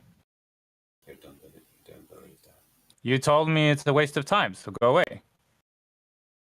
I don't believe you believe what I say. Do you take the words back? Your voice shifted. Are you taking your words back or no? The tone changes. Is the conversation a waste of time or no? Is it a bit more rapid? Then go. Much different than before. It's higher. Go away. That's an interesting thing. Go away. Notice that? Do you need assistance to leave? Did you notice that your voice changed? I got sick of him. I muted him. Softball, hardball. I think that's an initiate, so I don't know if they can talk. Yeah, clearly people don't like you. Here, allow me to assist you. Thank you for flying Discord Airlines. Maybe if you can like reconsider how you approach a conversation, people will like want to speak to you more. Bye. All right, softball, you ready to begin? They got the red thing on, so I don't know if that y'all muted them earlier, if it's an initiate.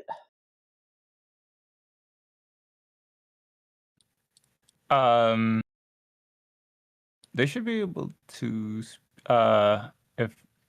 If they don't, well, they have their own self mute thing. If they unmute themselves, we can unmute them on a It's a case by red case mute. basis. I I think. see a red mute. What? I see a red mute. I don't see one. So you can right click and unmute them. Yeah. There's softball. Hey, Hey, softball. hey, Greetings. hey, why You was I believe? muted? Is it because I'm new or something? Yeah. It's the bot. You This believe is kind a? of a chat. Do you believe a God exists in reality? Uh, like my personal beliefs, my straight up, what I think is that I don't know, but I think, arguing against or for God is, kind of silly, but I think, I'm curious as to why you think a God wouldn't be able to exist, not speaking in terms of any sort of religion or anything like that. You don't know what you believe? What? You said you don't know. I asked you if you believe a God exists in reality. You don't know what you believe? No, I have beliefs, but regarding like a God, I don't know if a God exists or if a God like doesn't exist. So Yeah, but my people answer to believe you gods is that exist why do you without think no that? softball. It's not an answer to the question. People know. People believe things without knowing all the time.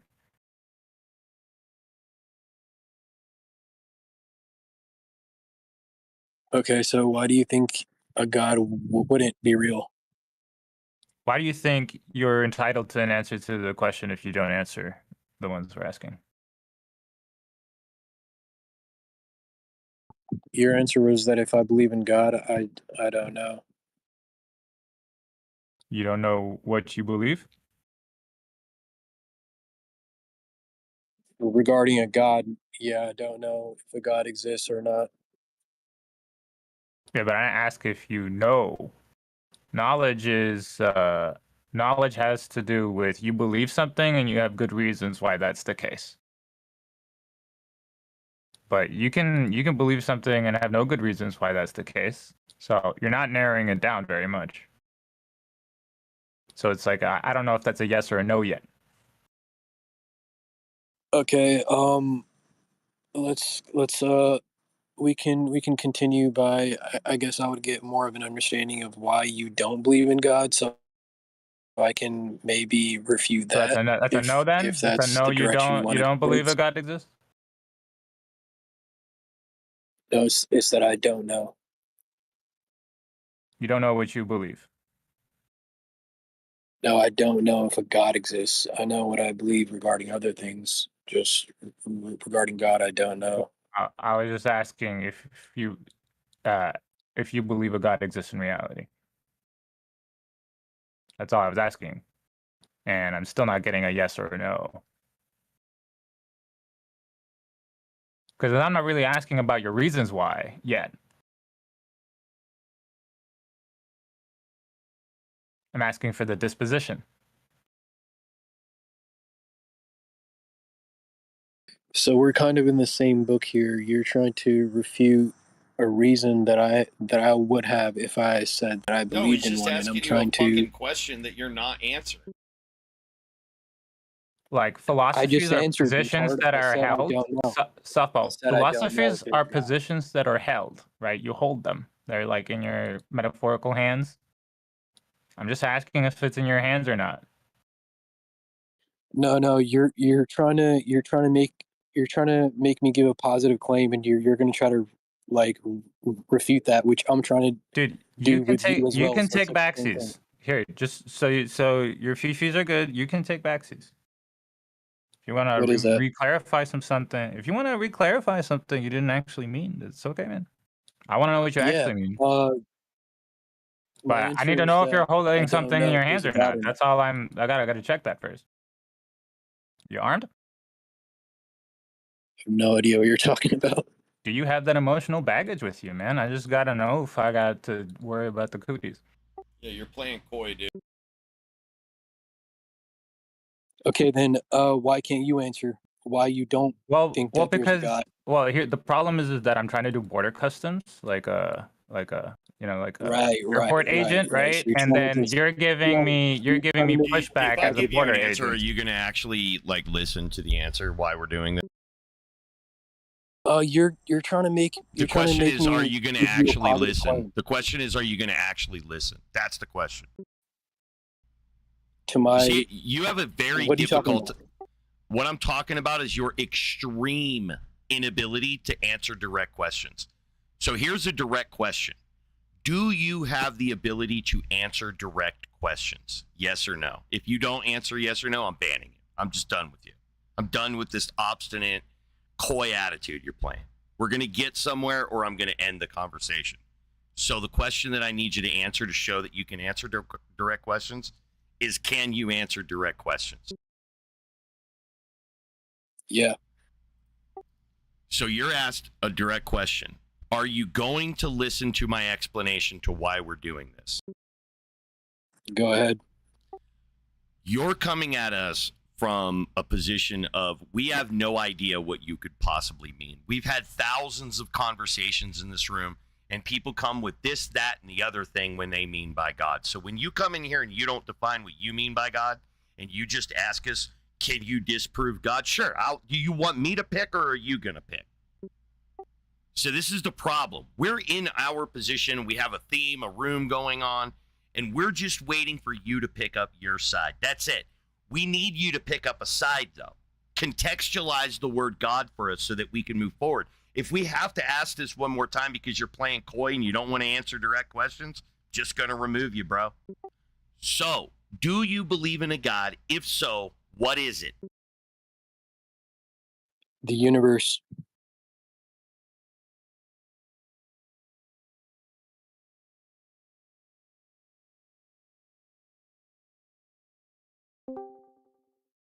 That's what Yeah, that's is there anything special that you give credit to the universe that I should know about? something special. Like, does it make it does If it make wishes burn and speak?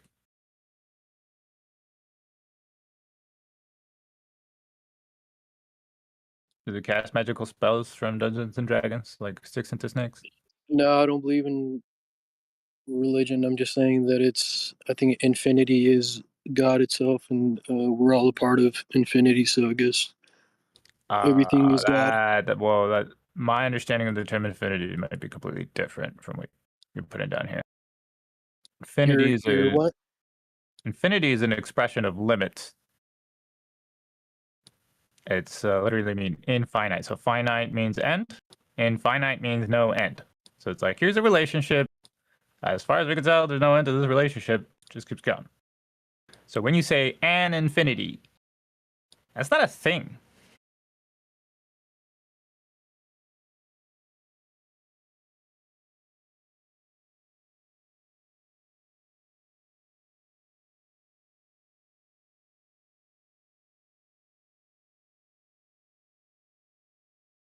So, what are you saying? You think there's a beginning and an end?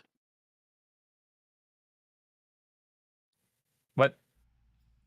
No, what No, he's I'm saying saying is that it's Infinity itself. isn't a thing, Infinity it's is the a main thing. description of the thing.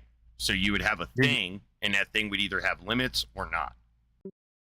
you're using an adjective as a noun, dude. Well, You're misusing parts of you speech. asked me to describe parts of it, parts of God, and what I think it is, and that's what I think it is. That's what I was doing. So I just told you I have a mismatch because I feel like you've misused parts of speech. Like you abused English syntax to contribute to nonsense, as far as I could tell. Could you clear that up for me? Maybe you meant something else when you said the word infinity. No, I meant the universe is infinite, and that is what God is to me. We are What aspect everything is God. of the universe is infinite? What relationship? I don't understand. Well, what do you mean? What aspect? What is unending about it? Which part of it is unending? Oh well. Do you believe that something that's eternal can also be eternally um like do you think something can be eternally changing? Okay, so you're talking about change. You want to say the measurement of change? Of what? Change of what in this case? No, Change no. I'm itself? just asking you because in philosophical systems, most people think that something that is something that is a subject to change can't be infinite, and I So, think softball. that's You wrong. keep trying to like analyze a relationship without identifying it. Which relationship are you trying to examine?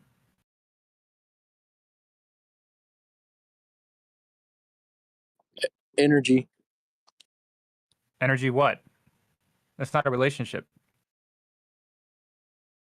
That's a noun. relationship. What are you talking about, dude?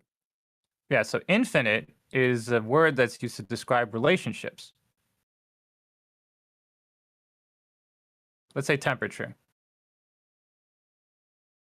So it's like, as far as we can tell, there's no real maximum temperature.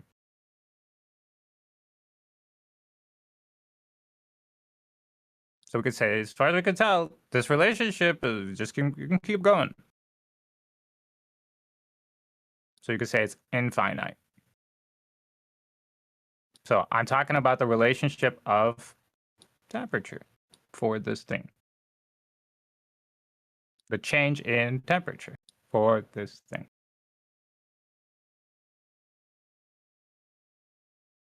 Well, you asked me what is God, so I said everything is God. But if you're going to And start that's not using words relational. like infinite and eternal, you're using words that talk about a relationship of the stuff, right? But which relationship? You can't just hand wave it. This is nonsense.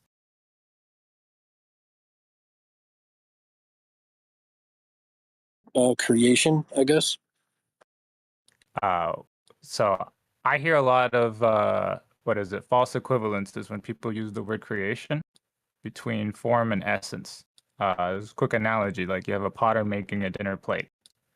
They have the pre-existing clay, and they shape it, put their stamp on it. They're like, it's done now. It's a dinner plate. The moment they say they're good with it, that would be the beginning of its form, the new form of the same stuff. But then there's the essence one where people are alluding to this thing where it's like there's no stuff and then there's the stuff. No energy to energy creation. Which one are you referring to?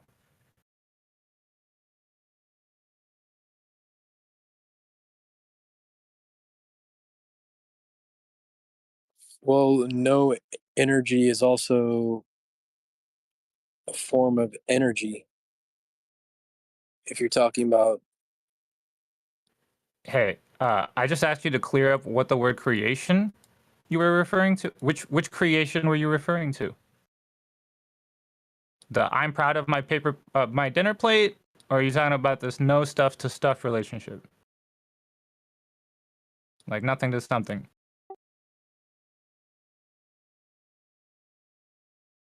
An argument that God's not real, and it's taking this long for even us to understand what you specifically mean by God. Like you're giving me an indication that you didn't even think like 2 steps into it. it's because I already gave you the answer. I said I don't know, so I'm just trying to figure out what I would think the God is. You're doing it the hard way. If you want to know what something is, you look at it, you measure it somehow. If you can't do that, well then you ain't gonna know what the fuck it is. Give up, right? There ain't even an is there if you can't measure it. That's what you would have to conclude. If I ask you what is it, and you say I literally took no measurements of it, then it doesn't have essence, right? You're not dealing with the thing. Now it may be somewhere out there in fucking space, but you're not talking about that thing, right? You're talking about something that we should be able to experience, and you're doing that absent the experience. So there's just nothing we could say about, and I can't even use the word it, because we have yet to establish itness. We can't. That's what observation does. It provides essence in the conversation. It provides it, being, manifestation. Without that, there's nothing to discuss in ontology. We could sit here and semantically talk about infinity and how it's blue and it doesn't like baby penises and stuff like that. We could do that. That's all semantic stuff. We're just taking a bunch of concepts in our brain and smushing it together, and then pretending we're talking about external reality? Well, that's stupid, right? It's why the easy part should be observing, and then the hard part should be figuring out what the fuck you just observed. That's the hard part. But you want to do it the hard way, where you don't start with the observation, but yet you want to discuss what you've observed. What the hell sense does that make? Right? How do you discuss observationally based information absent the observation? Doesn't make any sense. We could discuss things we haven't observed. Like, we could say, what would it be like if my dog shat herself and barked, right? Okay, we could discuss that. We can anticipate the smell, and I'm gonna have to clean it up, and it's in the fibers and all that stuff. We can anticipate that, but that's not reality. At the end of the day, it doesn't smell like dog shit, and I don't have to bust out the fucking carpet cleaner, right? Because it's just in our imagination. But we can extrapolate from our understanding of dogs. Like when I say my dog shat herself, all of that was information you already had in your brain. My dog shat herself. All of that. I didn't bring anything new to the conversation. It's just semantic references. My dog shat herself. Like that, it's a statement. But it doesn't pertain to reality, because she's just staring at me like I'm a weirdo. She's not shitting herself. But you want to discuss that aspect of reality without there being that aspect of reality. What good? That's just post hoc reasoning, right? I walk up to a thing, it exists. Reality in your case, it exists, and then I extrapolate to the thing I have not yet observed or experienced. How do I know that the reality that I'm in is indicative of the thing you have yet to demonstrate? I can't evaluate that. It's non-propositional. I don't know if that's true or false. Semantically, it may be propositional in a semantic sense, but insofar as it pertains to reality, it's non-propositional, because we need the observations, the state of affairs, in order to determine if our statements about the state of affairs have any real merit or weight or anything like that. So you're confused in hearing the semantics of these arguments and thinking that that is a proposition. It's not a proposition, because it's outside of its framework, right? The framework of that is imagination. But if you're going to ask about reality, you need to bring in and incorporate reality, because without that function, it's non-propositional. It's just semantic. Exactly, dude. You're trying to quantify something that's incomprehensible, and I think I'm that quantifying your statements, incomprehensibility. bro. I ain't talking about your thing. I'm talking about you and what's going on in your brain. I think the that mistake you're making. incomprehensibility is where God is. And No, the incomprehensibility is is the ridiculous. incoherency of your statements. Has nothing to do with the ontological status of your God thing. You have no, not that was presented due that. to you trying to trap me. You that have was not due to you trying to presented trap me your into God thing. systems. All you've done is presented rhetoric, unjustified rhetoric. I'm not talking about your God thing. I'm talking about a ground monkey on a mud ball, and that's you. Everything I said was directed at you. Had nothing to do with your Okay. God thing. Okay, then what was the significance of that? That you're outside of your scope. You're making claims about reality absent reality. I don't talking know if about that has God. anything to do with your God thing or not. I'm not addressing your God thing. I'm addressing you and what you believe. No, you're trying to trap No, me dude, into you're some already, you trapped philosophical yourself, system bro. because you want to. There's no trap. Look, fuck you. There's no trap. Go fuck yourself. I'm trying to help you, not trap you, you fucking retard. Now get the fuck out of here. I don't help people that I'm just trying to trap. Fuck you. I'm not here to trap people, retard. What good does that do me to trap you? To do what? Laugh at you? I'm not interested in laughing at your dumb ass. You're a fucking cretin and your parents child abused you. Fucking retard.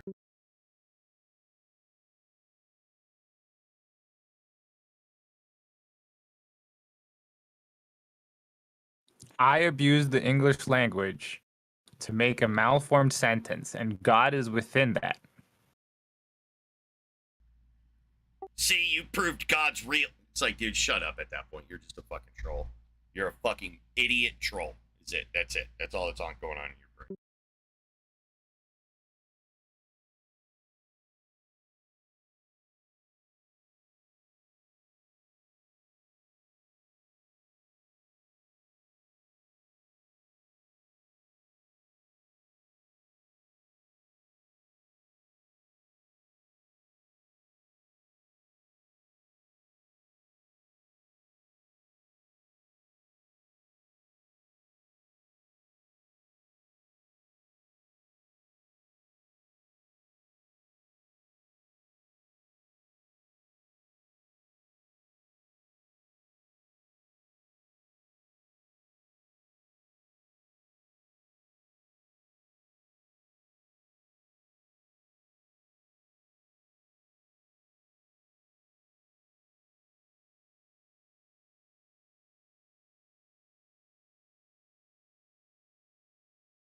Yo. Yo. Greetings.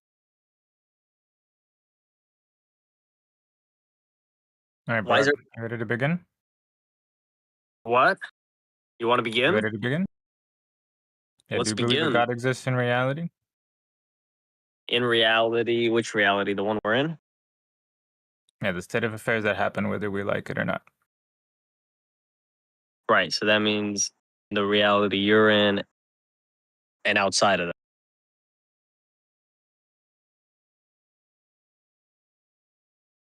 The state of affairs that happen whether we like it or not. that. State of affair, whether we like it. Yeah. Yeah. 100%. All right, can you demonstrate said God? I could try. guys. I can't direct. You can directly because it's something that whatever. It's hard to explain. It's as narrow as a pin of a needle. You know what I'm talking about? No. I know that pins of needles have observations in reality. Right. They do. There is a truth. But I want, I think if you focus on the waters, I mean, you're aware you're made of 70-80% water, right? Sure. You think that's like not a coincidence? You think that's just random? Water has a high specific heat. Water has the what? Has a high specific heat. High specific heat. What does that mean? It means it's easy for energy to transfer in and out of it.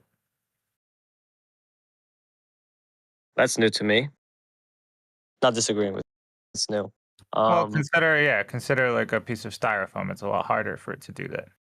Like an insulator would have a low specific heat. Yeah, this is new to me. I'm not really following it.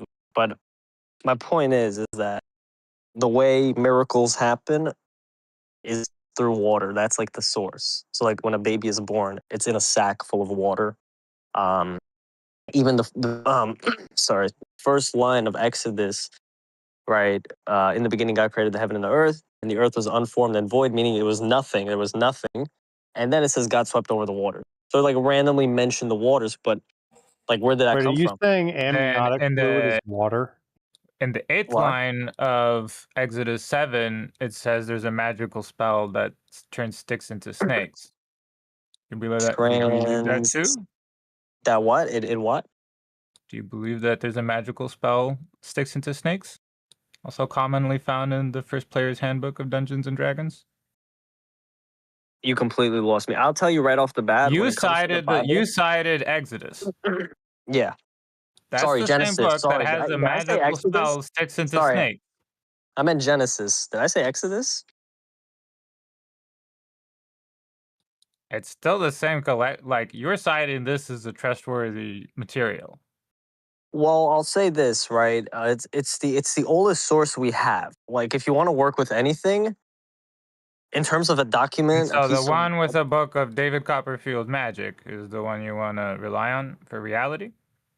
I'm just saying that's the oldest It's documentation that we not the have to oldest work document. There's a lot older What? shit. than the How? Bible. How is that? What? Where were you born, man, dude? Like that's like. Do you understand that we've had written works far earlier than? No, I know, Exodus? but just know writing. The invention of writing is a fairly new invention. It was only created in the year 3000 BC in Mesopotamia. So, you have to take that into account as well. Isn't it?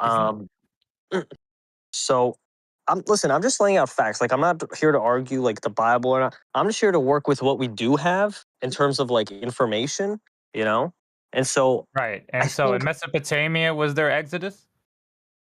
Or was there no, it Gilgamesh? wasn't. Right. So why aren't So- you Team Gilgamesh?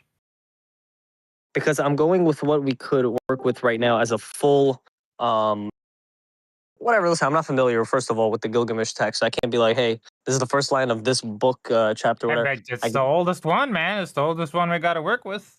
Isn't that what you're leaning on? I agree with you, but nobody's claiming this. Nobody's holding on to this. from what we do know, we have Talking the about, Bible. no, people do this. People come into this chat room and stand by that stuff. And by the way, I'm just claiming that I'm not even claiming that the Bible we have today is its like full 100% complete form.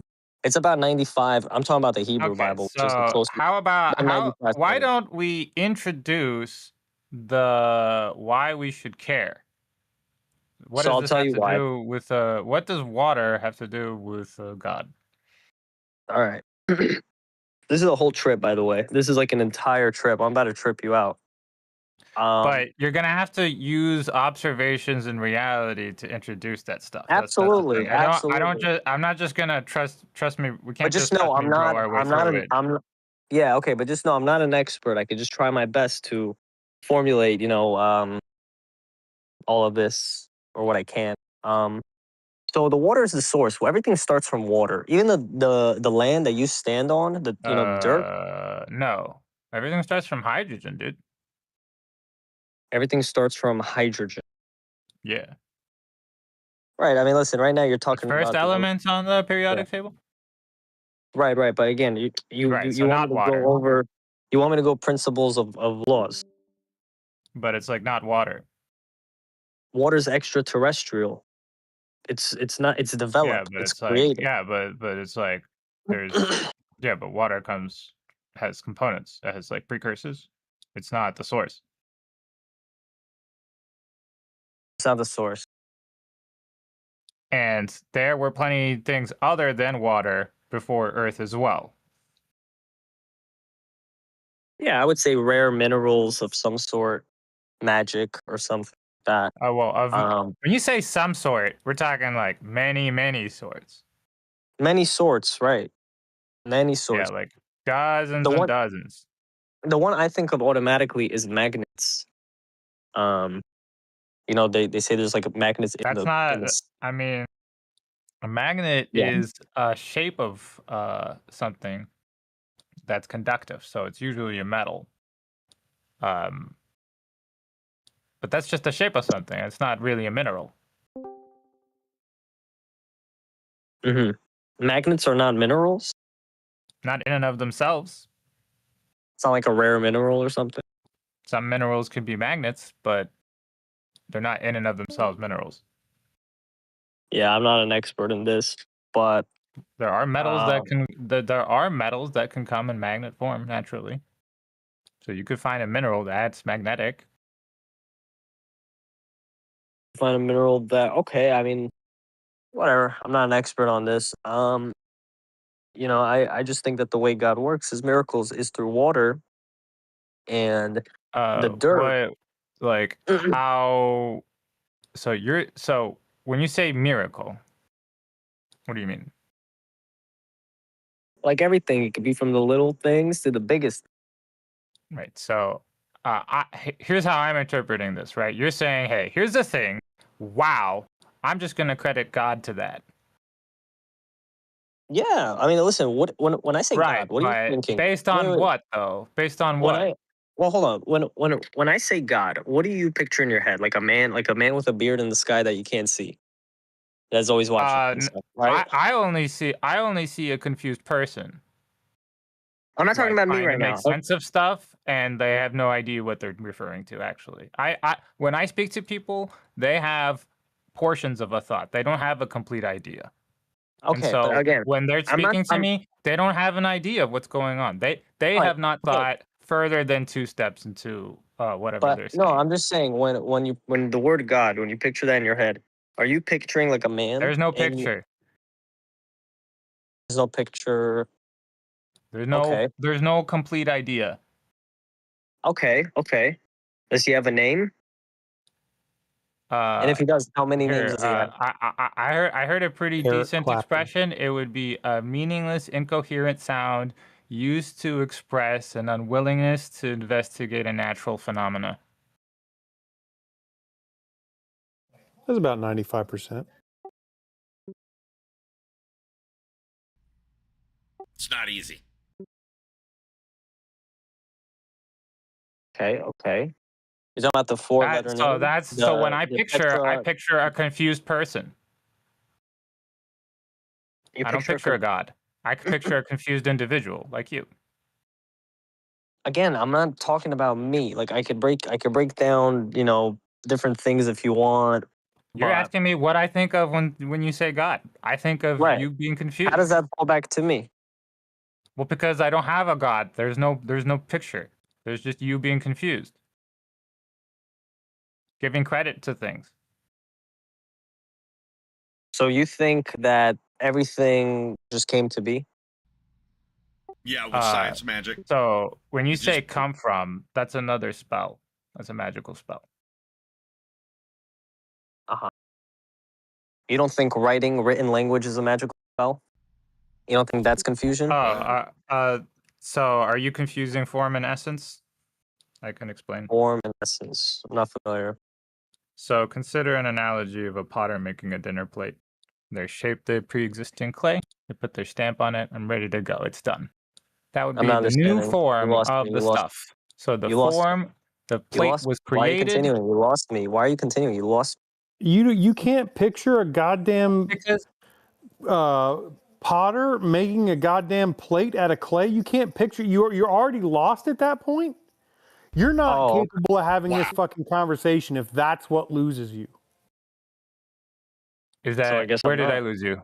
Where did I lose you? I'll be honest. When people explain things to me, I was even at the flat Earth room yesterday. They were trying to This guy's explain a things to me. fucking I'm like, moron. Then Be specific. Where did I lose you? I'm just saying. I have a hard Yeah, time you might be visualizing. retarded. It's probably you're retarded. I have a hard time I second visualizing that. what you're saying. Yeah, So you have yeah, to it go definitely slow. sounds like you're retarded, Alright. bro. There's nothing we can do for you if you're retarded. I don't know. Are you like a health You've never insurance made. company? You've You never want- done Play-Doh. You never played with Play-Doh. You never played with Legos. No, I did. All right, then Did you make a thing You're saying he made using a the plate Legos? with clay. The pottery made a plate with clay.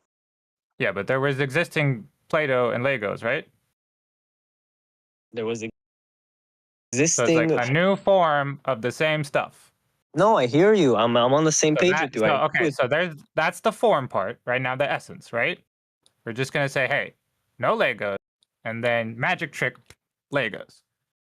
I hear you. I know. Listen, that the whole reason in Yeah, but in you were my- saying, like, you were speaking in a way that is as if it's the same thing, right? Just now, earlier, before I brought it up. Where does stuff come from? Yeah.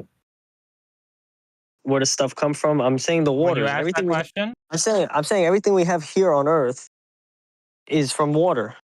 Water is the source of everything we have here on Earth. Barack, help me clear up the ambiguous part, right? Were you asking a question of form, or were you asking a question of essence? I'm not understanding. I'm not understanding that. Are you I don't know asking what that me? means. Are you asking me about a form of the same stuff, right? Well, I Or really are don't you understand. asking me about the magical spell, no stuff to stuff? Magical spell. What? I'm really confused with what you're. I swear I'm mad confused on what you're asking. Yeah, nothing to something, like non-existence, and like a rabbit out of a hat, like a David Copperfield magic trick. I'm all right. Look, I'll say this right. I think that, and I'm not a religious guy.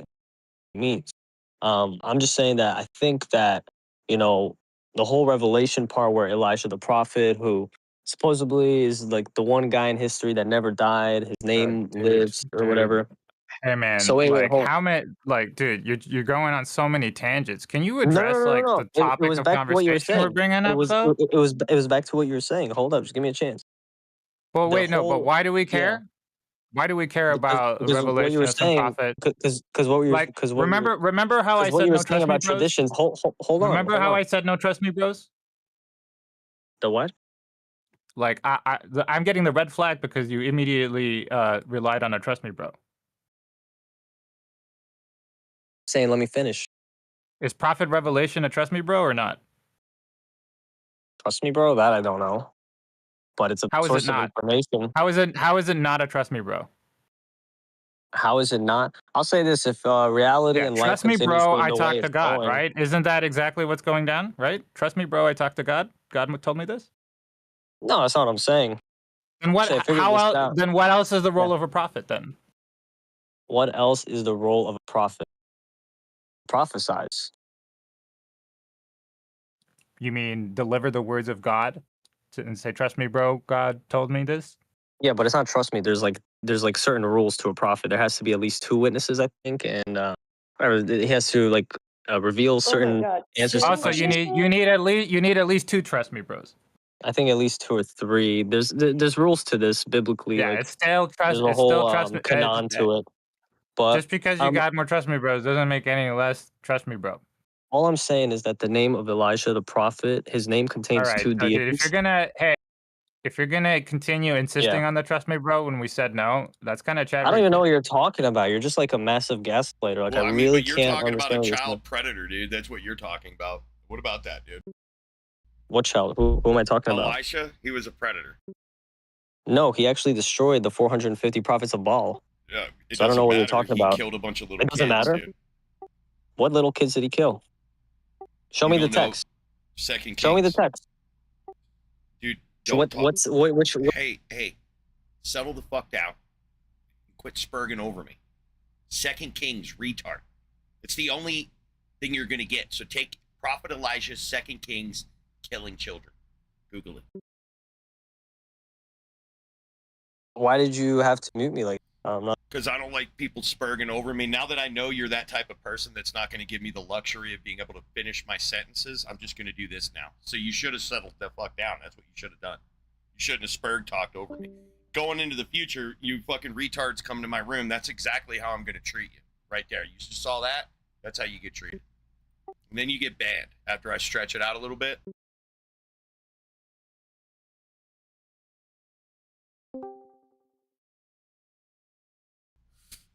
All right, Queen Arthur, prove it. I'm not here to prove it. I'm here to listen. Is that okay? No, it's not okay. It's violation of rule number 3 in my chat room. When you agree to the rules in side chat, I'll unmute you.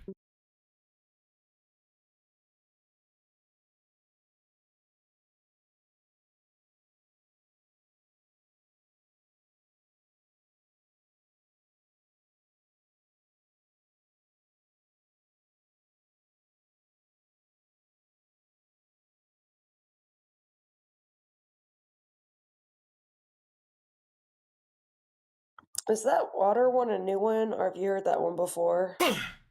It's just a troll. The guy's a retarded troll. When you call a non-troll a retard, they get offended.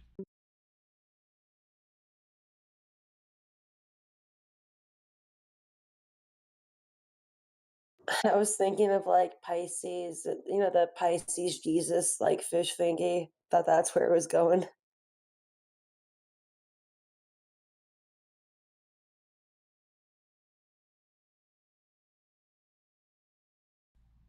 So, Queen Arthur, yeah, well, you don't get to. You don't get to just sit there and listen. If you want to just sit there and listen, you could watch my live stream right on YouTube. Click my link there, and you can just chat freeload all you want there. But if you're going to be in here, you're going to be an active participator. That's how that works. So you're going to participate, or you're going to go watch my live stream?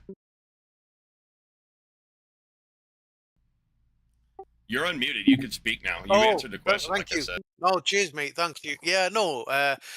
First time I'm on the server, I just came across the room and I just entered. But my initial thing was just to listen and then participate. But yeah, you know, so I can gauge the what people are speaking about, because I didn't want to just interject.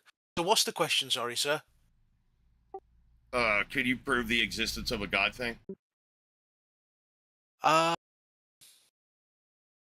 The only thing I have to prove that God exists or a higher being is that existence is so complex and time is so complex that there must be something guiding this, because I can't, without the idea of a higher being or a higher force, which people may call God or whatever they want to call, something more than this. The way everything is so complicated, you know, and infinity. I guess there must be something more. There must be a higher force. I don't see how any of that logically follows. Yeah, I can't give you anything scientific or concrete or it's just basically all. Well, then how would anything logically follow from you not metaphysical. providing anything? What's that, brother? Said, how would any statement that you would make about it logically follow if there's not a thing there? Yeah, honestly, mate, I can't. It's just when it comes to God, there is no, there's nothing you can give to factually prove. It's just the feeling, isn't it?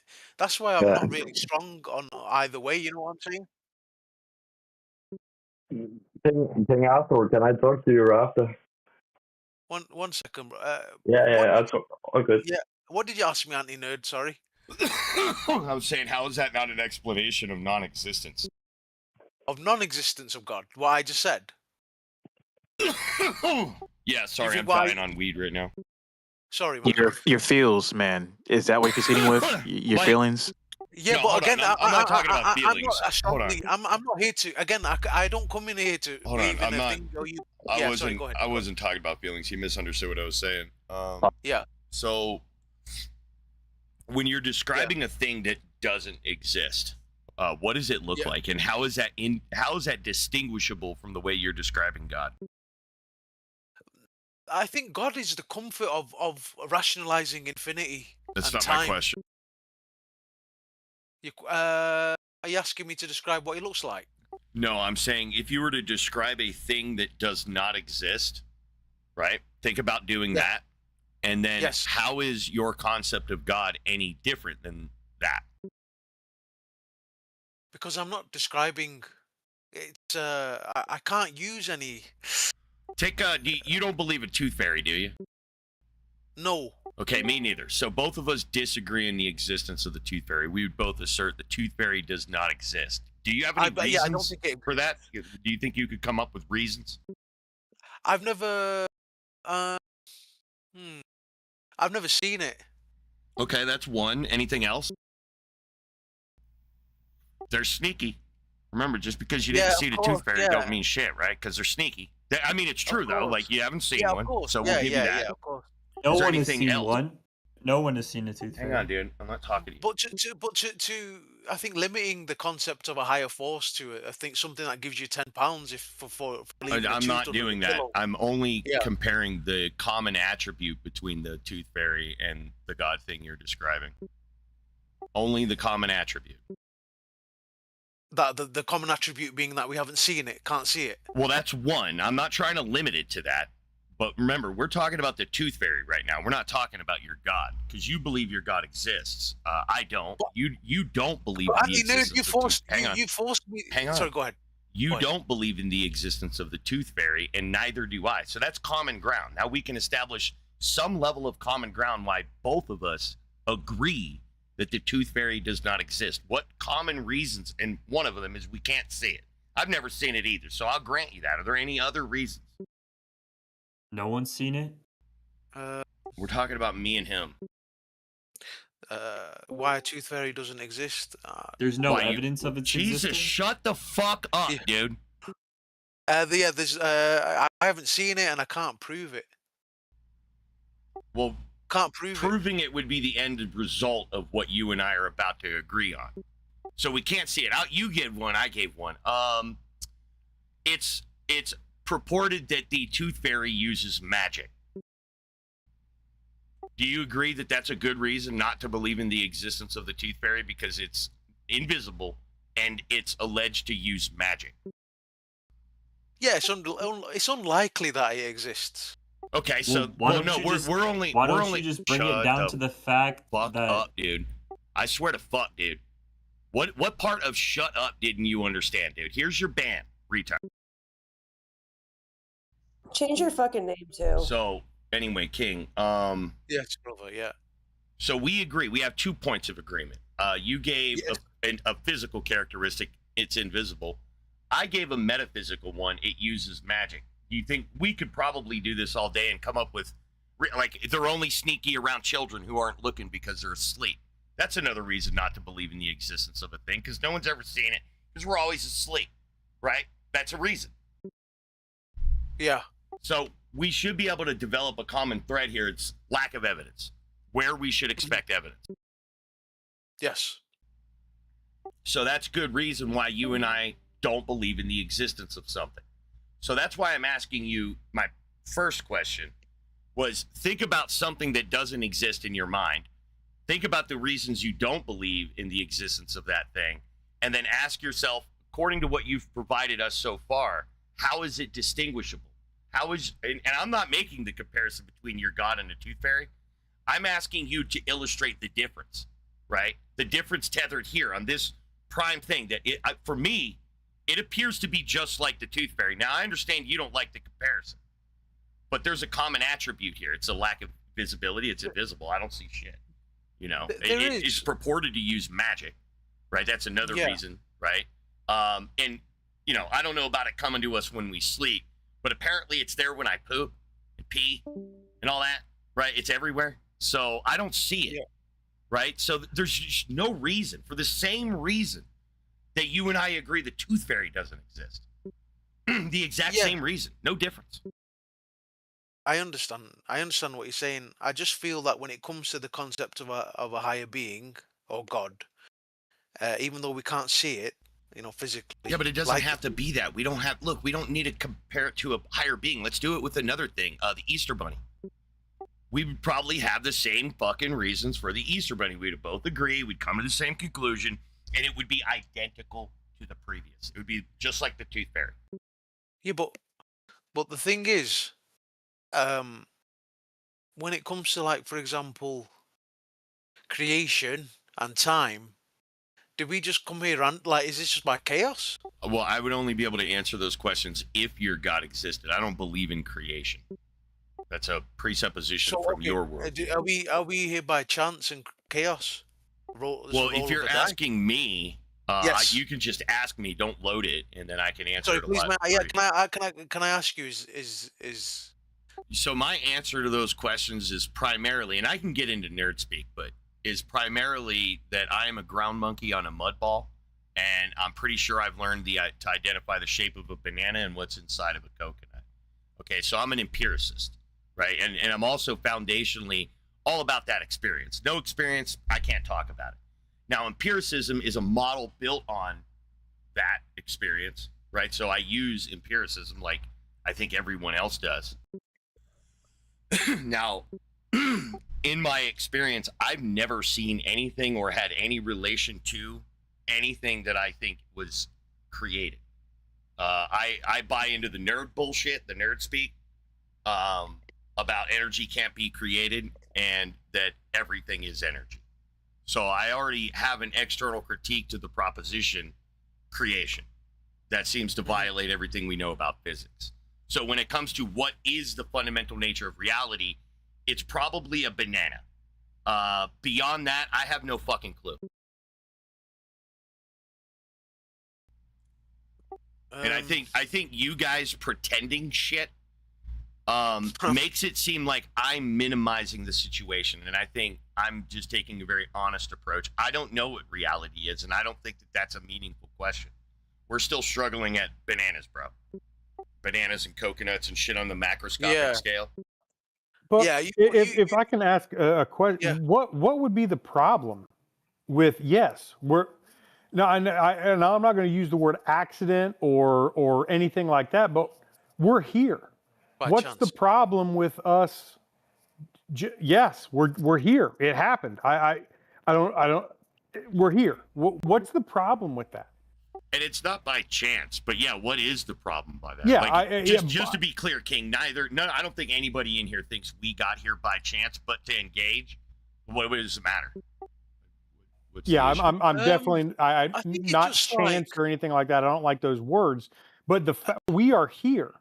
What's the problem with? First of all, we both accept that we're here. Yeah. So, and over the course of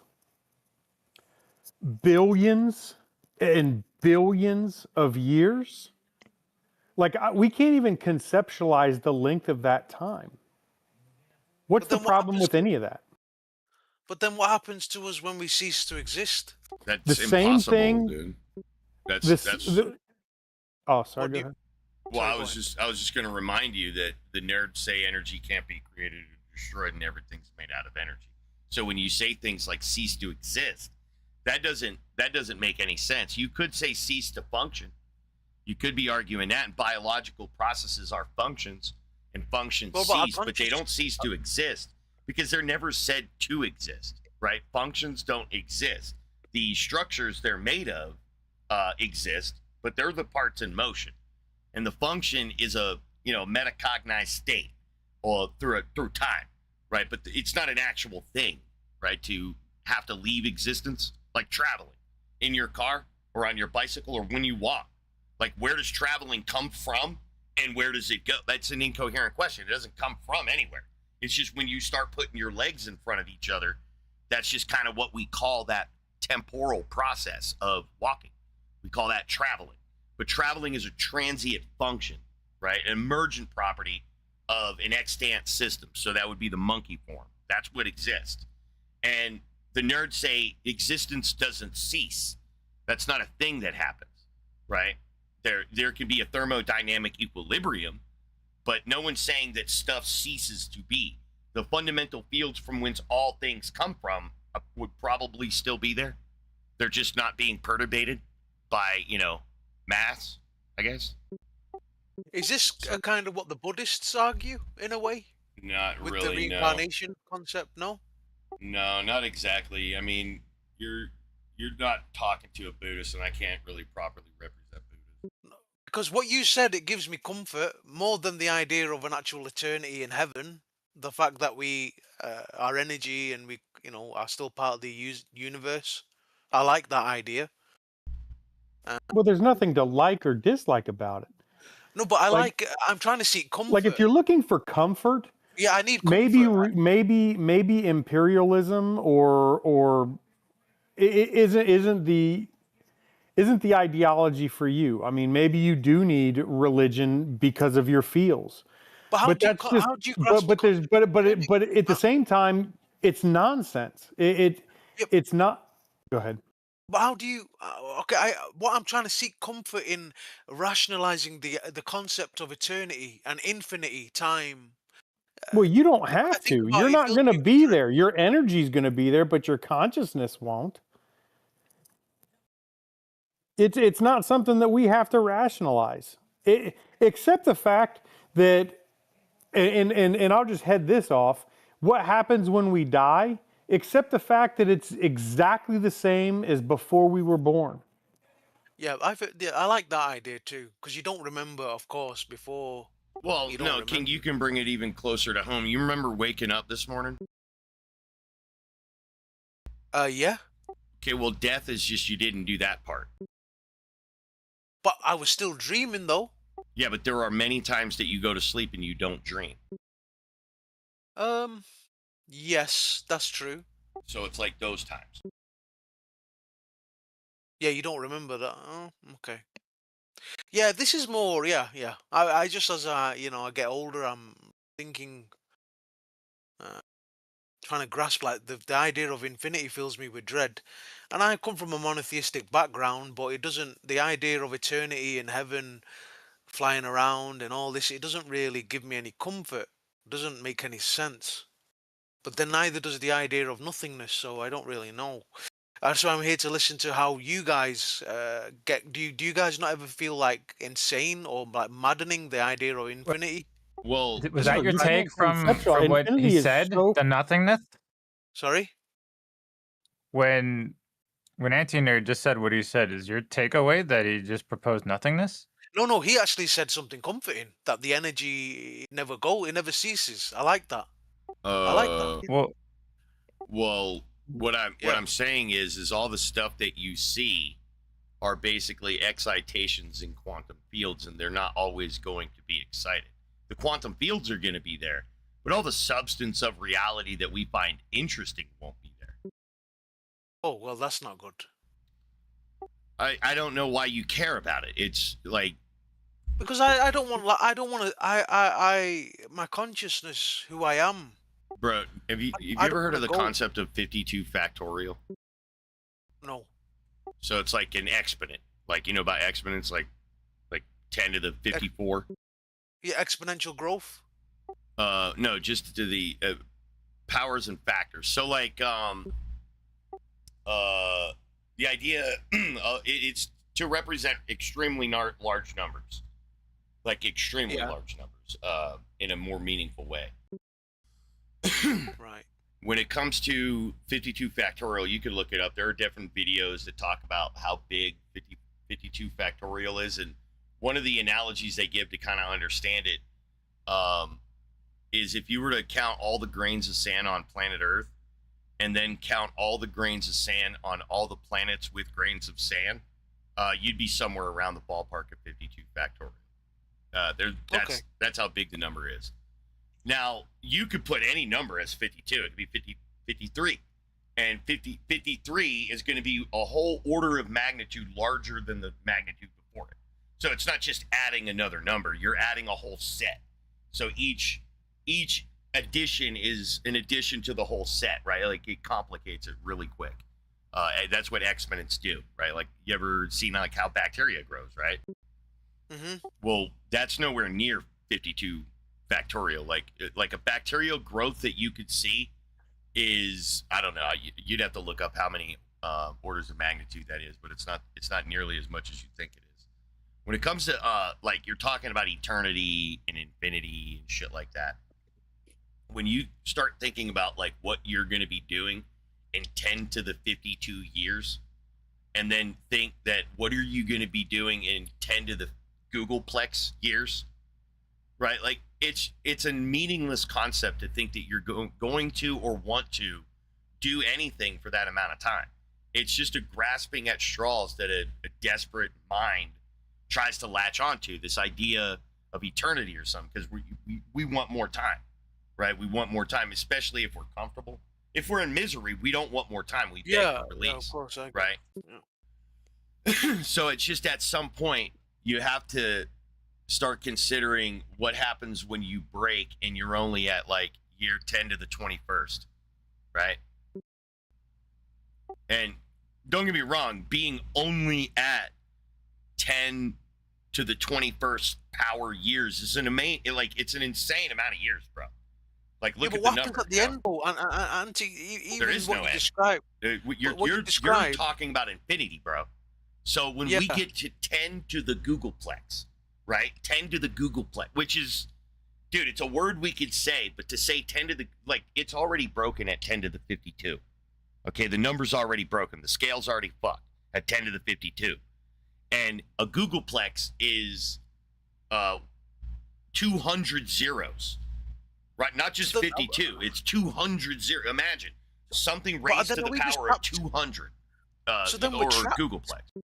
So then we're trapped in time. No, I'm just saying what you're looking for is not available, and that's comfort. Because really, when you think about any of the options, none of them are good, dude. Watch that short. It's a three, not even a 3 minute. It's a 2 minute short inside chat about 52 factorial. Just to understand that. Take 2 minutes and watch that fucking thing. It will blow your mind. Yeah, and what I'm guys, saying you see is where that, I'm coming from, anti-nerd, the way I'm kind of more than you think. That's what I'm trying to explain to you. I feel dread, like mad, and it kind of like very anxiety. No, I don't have that. When I think about infinity, when I think about infinity and time never ending, like, yeah. No, I don't have the dread anymore, dude. Wait, what are you scared of? Just an eternity of nothingness. You don't experience that though. What? That's true. You don't experience. What are you like? What sucks? It's not like you're just sitting there seeing black the whole time, dude. You literally, there's no time, right? Like you're not. There is not you to experience. You're not there anymore. Because remember, I'm saying you are a transient function, right? You are just what the universe is doing with some of its stuff right now. It's gonna do something else with all the stuff that is you, in a lot of ways, in just 10 years. Right, in just 10 years, the biomass that is you is going to have already been released back out in reality, and you're going to be using a whole new set of biomass with the exclusion of like your nervous system and some parts like that. What about my consciousness? It's a transient function. Your meat makes it every morning when you wake up. It's just something that it can do, just like traveling your car. Every time you hop into it, just makes a new traveling. It's not the old traveling reinvented. It's a brand new traveling based on the same machine from the day before. So like if the day before you like bent your axle and you got a wobble, well, when you go home and park and you start your car back up, you're going to still have that wobble, right? And that's the accumulation of the iterations of usages. Every time you get in your car and you travel, you do a little bit more damage to it. And that's your personality over time, how you've changed and adapted to the environment as the biological. So you're eating food, using that food to build your body. And you're also shitting out food and decaying food. Like your body is falling apart and you're getting rid of the waste. It's a constant cycle. You're not the same biomass today as you were when you were a baby. All that baby form that you were then, it's feces out there in the world somewhere. Yeah, that's right? true. That's just true. gone. Yeah, See what I'm saying? Yeah. So you're already doing that. You're only about like you know, like your bones or what they say 10 years, your skin, like your skin is like a year, right? Like you're actually a lot younger than you think. The oldest part of you is going to be your neurological system. So I've already experienced a transition of mass and being different to. I've already experienced It's just it, right? sneaky, yeah. You just don't see it Yeah, because it's okay, such that a makes slow sense. Hold on. process. It's Now like that a makes tree sense. growing or a mountain And I didn't even decaying. realize it. Yeah, yeah. Okay, that does make sense. And then Okay, every I'm day gonna- you wake up, you go live a life. You could think of that as just an iteration or the damage you're doing to your meat sack so that every time it wakes up and produces a new consciousness, it's that much different. And when it does, you have the memory of your past. Your brand new self that's like 3 seconds old has the memory and history of your entire bioform, right? Like, well, whatever it decided to remember along those years. You know what I mean? Yeah. And so I think we all really know what death is like, just to a degree. Death is like sleeping, just without waking up, right? Like if you slept for a year, you would wake up and think you just went to bed, and you'd be wondering why your body aches and your arms are so heavy and shit like that. You would just be like, what the fuck's going on with me? And you got muscular atrophy, right? Like you got to exercise. But for you, it was like you may have blinked. Some people coming out of a coma were like, you know, it feels like yesterday that I just, you know, it's like I went to sleep and I just woke up. Have you ever been under general anesthesia? It's just like that. You teleport through time. I do. You just go through space time, dude. You just portal to a new dimension. You just waking up again, and all the I shit happens. remember. Yeah, I had surgery. They said, right, well, count backwards. Boom, I was out and I woke up. Yeah, because that person gave you a drug that just turned your consciousness. It just disconnected it. It unplugged it. And they could have done anything they wanted. They could have done something to you for 1 billion years and then plug it back in, and you would think it was a second ago. Like, you know, assuming they got alien technology and they kept your meat alive and in stasis and shit. You wouldn't know any time went by. You'd wake up and it'd been 1 billion years, and you'd be like, what the fuck? Well, you know, the 13 billion years went by before the universe assembled itself in such a way that it made you, right? And your experience is just, you know, part of that function. You're a monkey with a big brain, and it's just doing it. You're looking out of those eyes just like everybody else is looking out of their own eyes. You know, everybody's got that first person perspective that we're like, why are we all looking out of our first eyes? It's just because they're your eyes, bro. Like, it's not any, we want it to be deeper than that, but it's not. Right? The cockroaches are doing it too. They got eyeballs. Yeah, for sure, bro. No, I'm watching this video as well by Pittle, and yeah, I like is it Neil Tyson deGrasse Tyson? He's very intelligent. Yeah, he's a good science communicator, He's but very it doesn't intelligent. take away.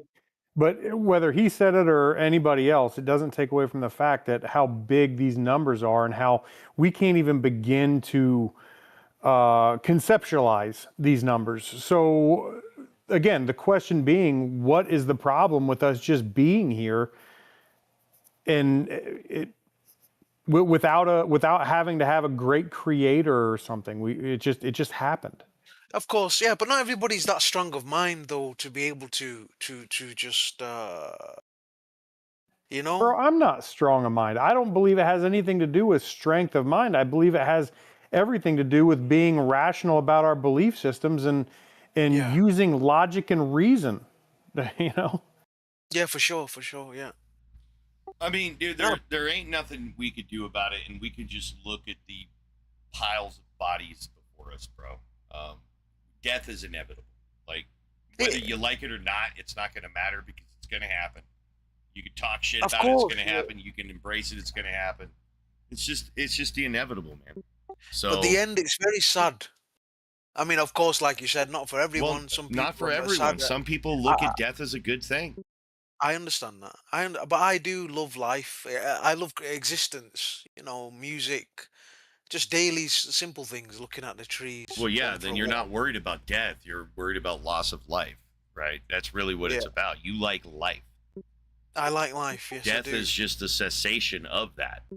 But get used to it, dude. Shit, you don't play with your binky anymore, right? You've changed. You're a different person. You like probably vagina or penises or something like now, right? So you're completely different. You just change. You're a changing being. You were born a baby, and you've developed into what you are today. Yeah. I just like appreciate waking up and existing. I don't want it to end. I know that sounds macabre, not to put a downer on anyone, but yeah, it's just something I wrestle with in my head as I turn 40. These and religion's not giving me any answers. Well, the answers No, are just they too are. simple. They're probably why you're so worried because of their gaslighting and their cognitive abuse. Yeah. That's they could have been responsible. And I say they as in the way I conceptualize my argument is it starts with inculcation. How our parents instill our foundational beliefs, and then as our brain develops, we kind of start thinking for ourselves. But they're thinking for us before we come into existence ourselves at about 5 years old. That's when our meat sack finally is able to start producing conscious, sapient self-awareness, like the continuities. That's when the processes of object permanence begin functioning, right? When they start working. Now they're not great at it, which is why the older you get, and you're like the farther you go back, the more sporadic those memories are, right? Until it just kind of fades back. But you probably do have some of your oldest memories are 4 or 5 years old, somewhere in that ballpark, and are usually associated with some kind of trauma, but toddler trauma, which could be anything: a dog barking, a flashy noise, Yeah, or something. I fell in a pond when I was 4 or 5. And you probably remember that. Yeah, it's probably stuck in your And because I your put cotton amygdala. buds. I put cotton buds in my. I put cotton in my nose, which resulted in me going to hospital. Yeah, it is. And then there gets to be a point, from that memory, it's probably a blackout. And I then, also remember then hearing more music memories. too, Anthony Nerd. I remember hearing. Do you remember Three Non-Blondes? Yeah. I remember being 5 and hearing that for the first time and singing it as a child. I do remember that vividly. Yeah, and you've got probably scattered memories from that era where they're not they don't have continuity. They're kind of disconnected. Yeah, but I still love music to this day, though. But what I'm trying to get at, though, more important to the point, is there gets to be a time when object permanence is good enough to give you continuity of existence, that you remember going to sleep and waking up, going to sleep and waking up.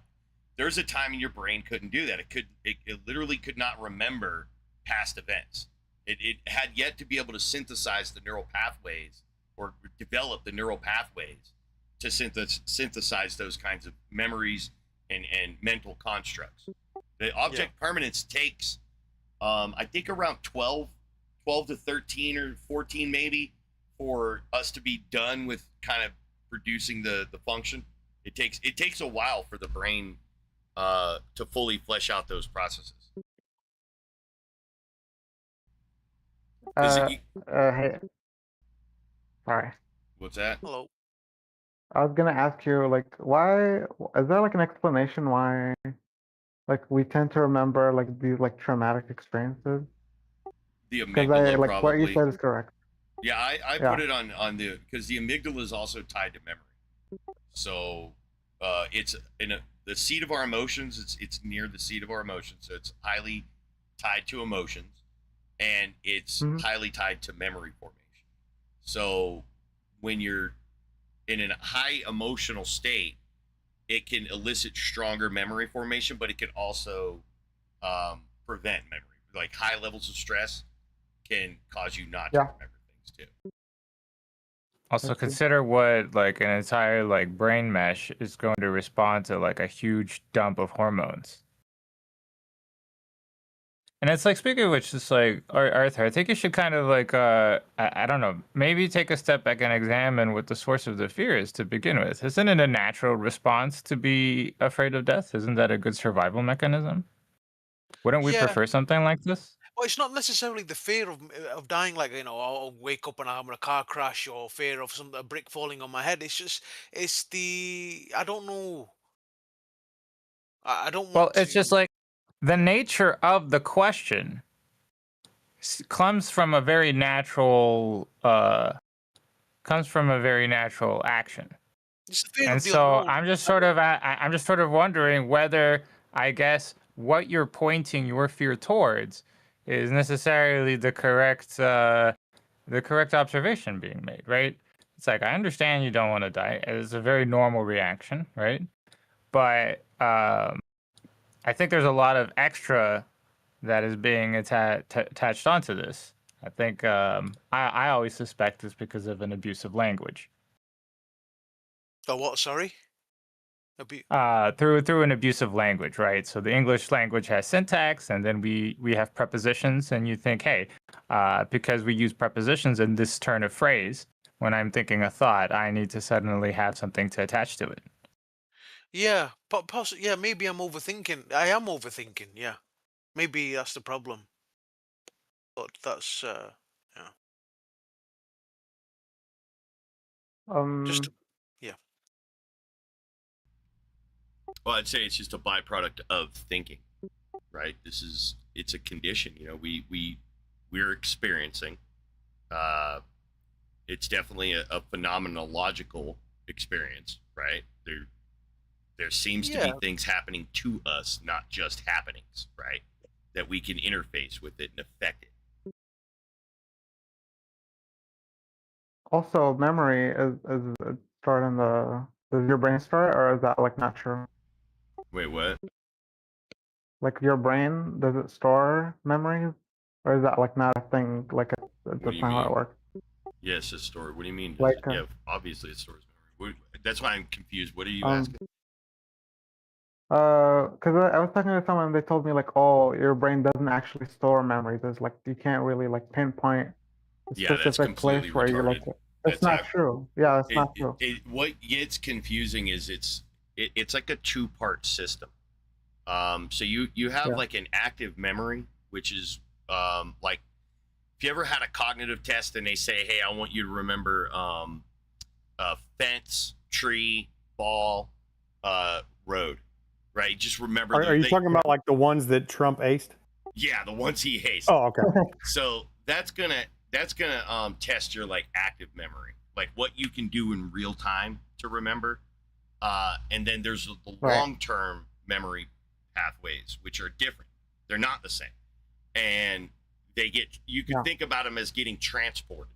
That they sort of superposition or something. Think of more like that. That the pathways develop from use, and so you have the ability to spontaneously form memory, but the difference between that memory and a long-term memory is constant stimulation, and then you have cells that no one ever talks about, but you have cells that surround the neurons, and those cells regulate a lot of the neurons in their sort of their functions. So they respond to the neuron firing, and if the neuron is constantly firing, these cells will myelinate them. They'll wrap them up in a sheath, a protective sheath, and that it does. You could think two things. So it takes the noise of that neuron out of the environment in the brain, and it localizes it within that structure, that myelinated structure. So it's sort of insulating the signal and making that signal cleaner. See what I'm saying? I see. So when a neuron is myelinated, it's a sign that it's commonly used neural pathway, and it makes it a lot easier for the brain to activate those neurons in that configuration. They sort of get more rigid. They're less likely to explore, right? Because neurons like to move around. They wiggle and look for connections. That's what they do. They just move around and look for connections wherever they're being stimulated. Wherever neurons are firing, they love to connect. But that myelination sort of solidifies that neural pathway and keeps them from wandering so much. So you're doing kind of two things here. You're taking neural activity and solidifying it into a particular function, which we call memory. But you're also taking that area of the brain off of the computational network to figuring things out, because now you've got neurons dedicated to those memory structures, and you can only remember so much, right? You start running out of neural space. So the brain has to have a balance and be able to demyelinate neurons as well too, because when a myelinated pathway gets not used so much anymore, it'll break it down, right? So there's a lot of shit going on, and what a memory is those solidified or more codified neural loops and circuits that the brain forms. So yeah, no, whatever that person was saying, it's complete bullshit. You can go in and destroy particular memories by taking out specific neurons. Wait, can I add something to that? Like, and tell me if this is true or not. Like, I think neuro surgeons, they can or brain surgeons, they can stimulate parts of your brain with electrons, and it makes you hallucinate past memories. That's true, right? So. What was that last bit you said? They can stimulate some parts of the brain with electrons or something, and it makes you hallucinate those memories. I don't know about the hallucination stuff. I can't attest to that. The only thing that I've seen brains do with being probed is change the function that area is responsible for doing. So like speech, for example, there's a cool video out there you could watch, and it's a guy having brain surgery, and he had a stroke. So they want to know where the I think it was a stroke. Anyway, they're trying to cut out part of the brain, and so they got an electrode they're poking his brain with, and they just have him counting. So normal person just be like 1, 2, 3, 4, 5, 6, 7, 8, 9, 10. So that's what he was asked to do, and that's what he thought he was doing. But when they started going from dead, because they look at the brain and they could see the deader areas, there's damaged areas they could look at and see, and then they could start from there, from the dead areas, and start working away from there until they could see an effect. And so what this guy did is he was going 1, 2, 3, 9, 10, like that. Like when they went from, because they were just having him count, and when they started probing the good brain area, that's, you could hear him get all fucked up. You would go 1, 2, 3, and his speech would blur out like that. But he couldn't tell he was doing that though. He still heard his speech normally, I believe is reported it. Very similar in a stroke. That's what is weird about strokes is they generally don't know they sound the way they do. They think they're talking normal, but they're slurring their speech. And that's what people are hearing and why people are freaking out. And then it just kind of causes them to get more and more confused.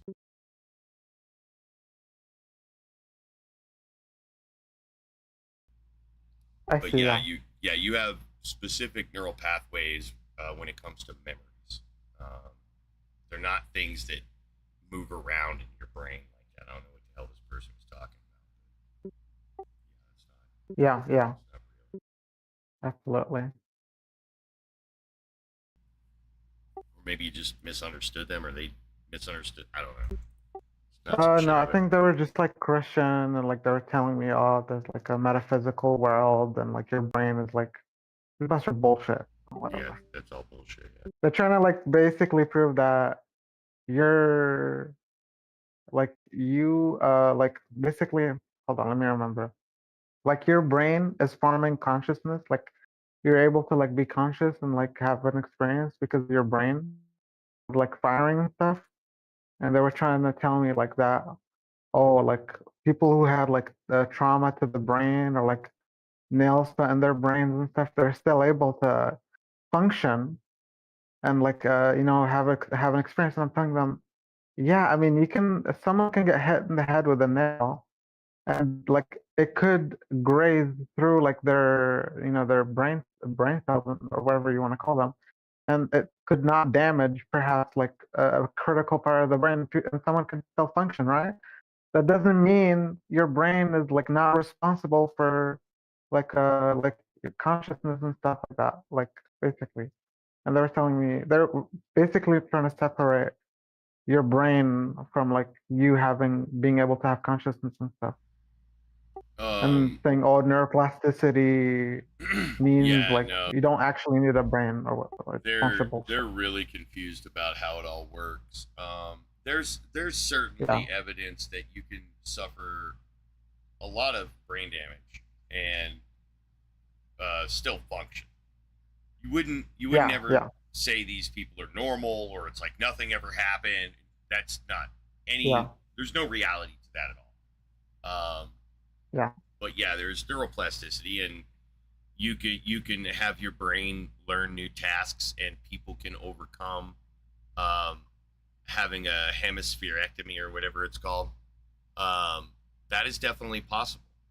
But they're just confused about the gravity of the damage that's actually happened to this person and the things that were lost. To say that they're normal and they're the same as they were before, that's just disgusting. That they would argue that shit.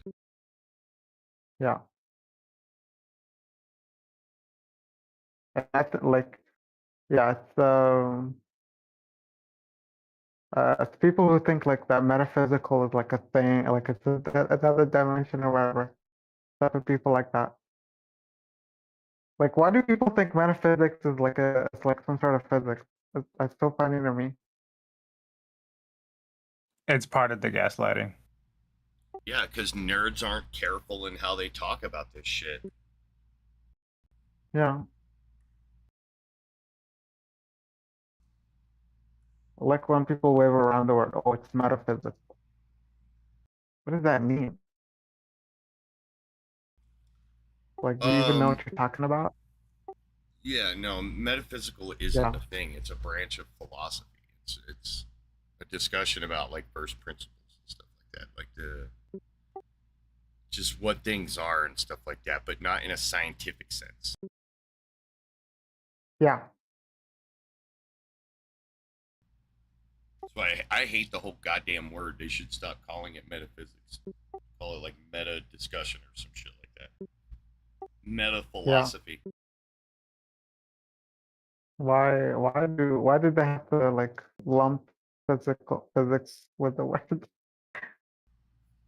Well, because it is a discussion about reality, right? But too many people don't understand that it's capital meta lowercase physics, not lowercase meta capital physics. The people put too much emphasis on the physics part and think that it's like an alternative to physics. It's not an alternative to physics at all in any way, shape, or form. People just don't understand what metaphysics is, and the problem is, man, it's really a both sides issue. Philosophers do a lot of damage with their philosophies, I think, bridging a lot of these gaps that shouldn't be bridged, like they're too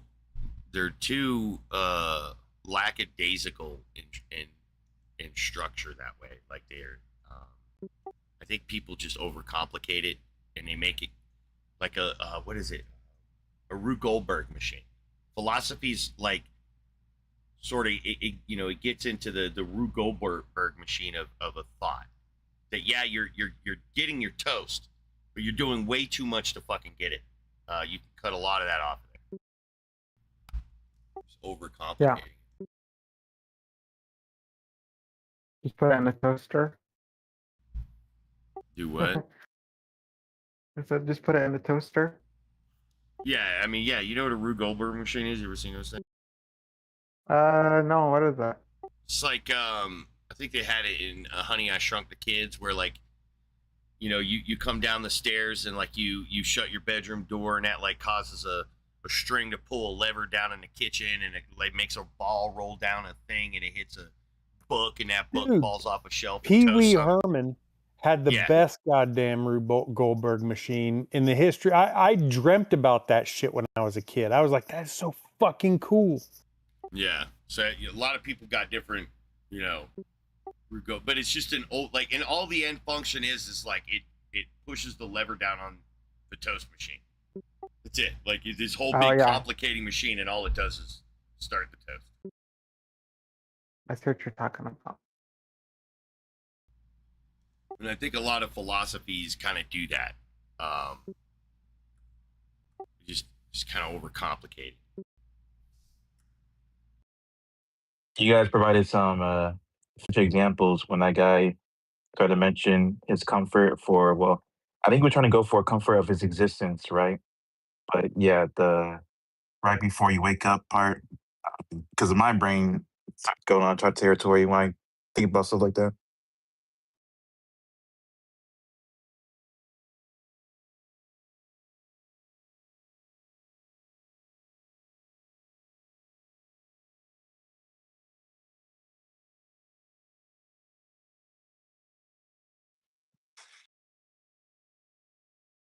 Experience before you're born, or experience when you just don't wake up.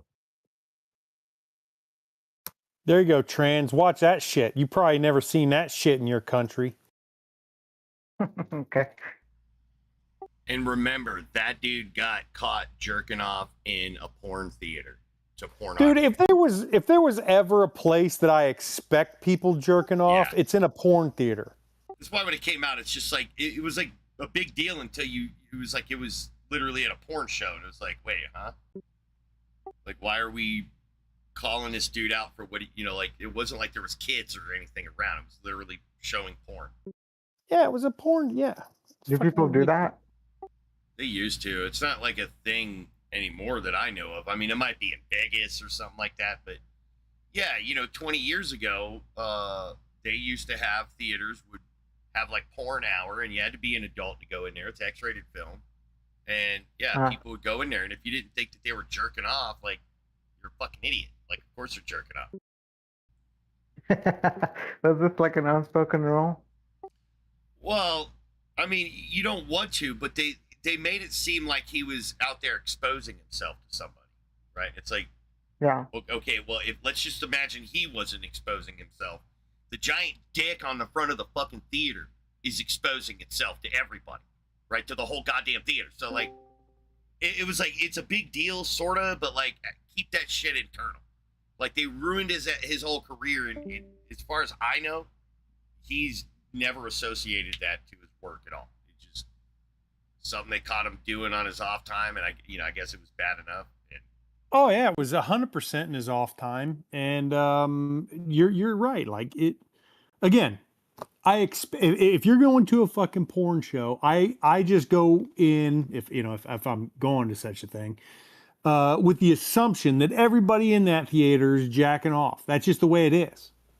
Yeah, I mean, I'm just gonna assume. I don't know if it's the rule or not, but like, you're not gonna see me freak out if, like, we're both sitting there watching it and I look over and you're just beating it. Like, I'm not gonna be shocked. Like, I'm gonna be like, I'm actually gonna be thinking about, what am I doing here, right? Like, why am I in this theater right now?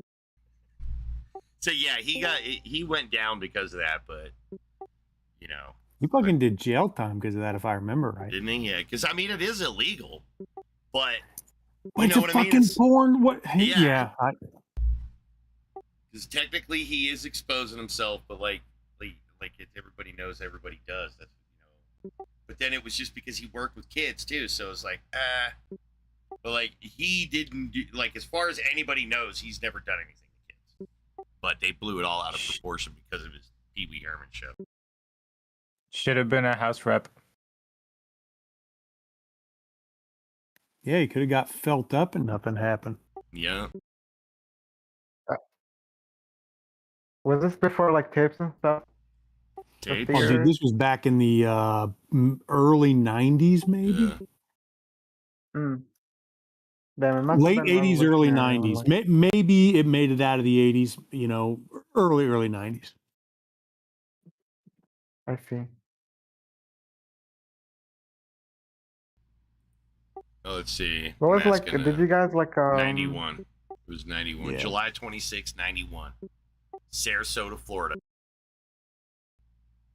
Undercover detectives from Sarasota County Sheriff's Department conducted a sting operation targeting adult obscenity and arrested Rumens, Pee Wee Herman, in the lobby. The fuck were they doing there? You know? Yeah, what were they doing?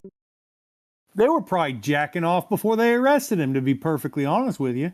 Yeah, they were probably jacking off to arresting him. It's bullshit.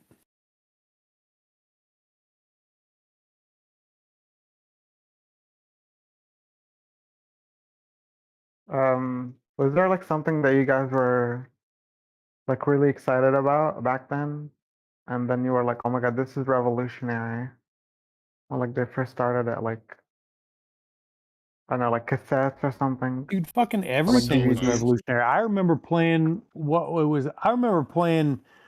like Madden 92 or some shit, thinking that this was the best goddamn thing I've ever seen in my life. I could play this for the rest of my life.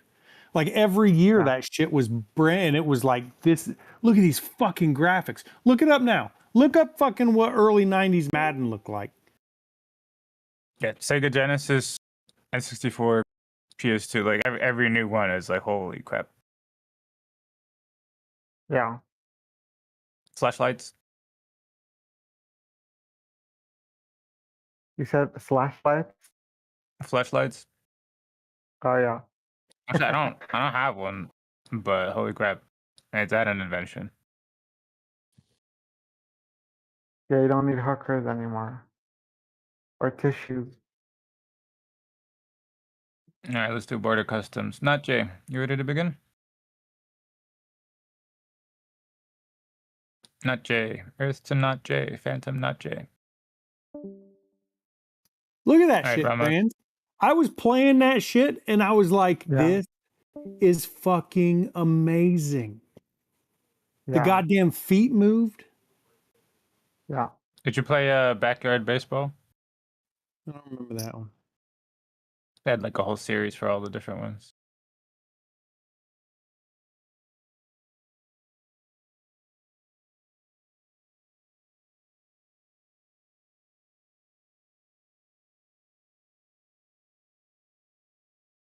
I grew up with a computer.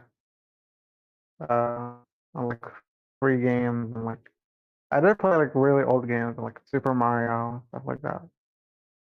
But probably not as old as like you guys, like the games you played. Like this one, I have no idea. Well, this is post Super Mario. It looked like this. It's a PC game, I think. Yeah, I also play a lot of PC games like this. I have this feel. Put a DVD in and then play the game. Oh no, you gotta put in disc 1, and then you play it for like 45 minutes. You gotta put in disc 2. And then it would be like what would happen is that the CD cassettes would just keep growing. They'd be just fat. So you'd just have like, it would be like a binder, but it's like all hard plastic. And so we just have like 6 CDs for this game that you're playing. Because they got too big. Oh, just because not enough data on the CDs?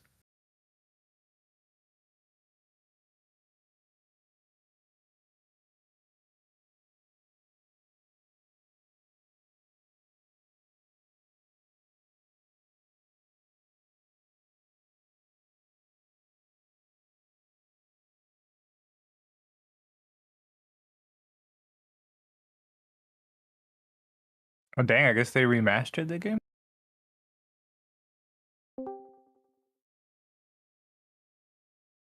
I am watching it too. It brings back some memories, I guess. Where the trannies at? Do you believe a God exists in reality, Boris? You can't use that word, dude. Well, shit. Break TOS, you can't participate.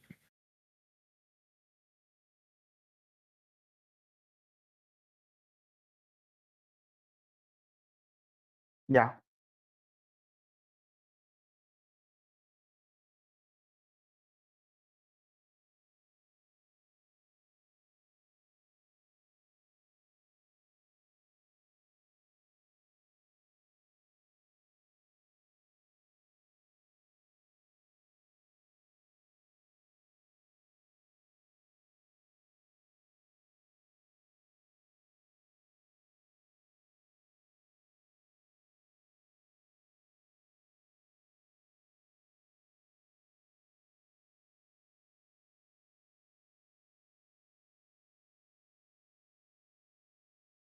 Are you guys gonna play GTA when it comes out? No. I still need to play No? 5. I've had like 12 years to do it, but Yeah, I've never been a huge GTA fan. I've always had GTA, but I've never really been able to get like into it. I always think I will, but then I never do. I had my fun with San Andreas, to be fair. Yeah, I love that one. You can ride and shoot people. I like riding cars. Like, I didn't enjoy Vice City. What was the one between 5? Yeah, what was the other one? 4? Isn't 4 Vice City? No, it's not. No, 4's its own thing. Vice City is like the fucking the PS Vita thing or not, no?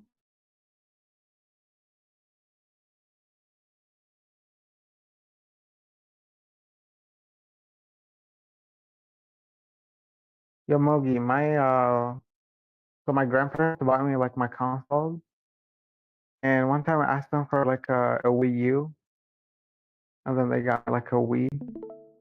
I was so disappointed. I was like, I asked for the upgrade, and he got me the fucking he got me like the old version. And then I discovered like cool games.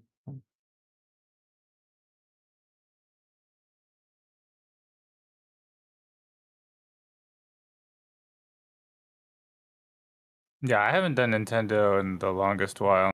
I kind of stopped when I stopped doing the games for YouTube. Like, I was mostly Nintendo that I did. You are what? I used to do like Let's Plays for YouTube with a buddy of mine. Uh-huh. Like, I wasn't that big, but he was like 50K subs plus whatever. I was big at the time. What is he at now? I don't think he uploads anymore. He's busy being a school teacher. I see.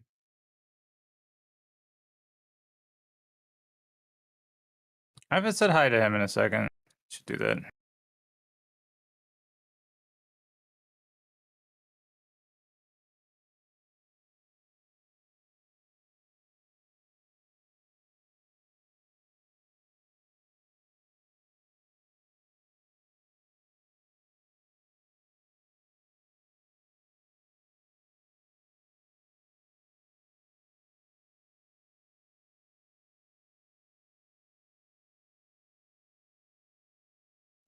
By the way, Egg, I wanted to ask you something.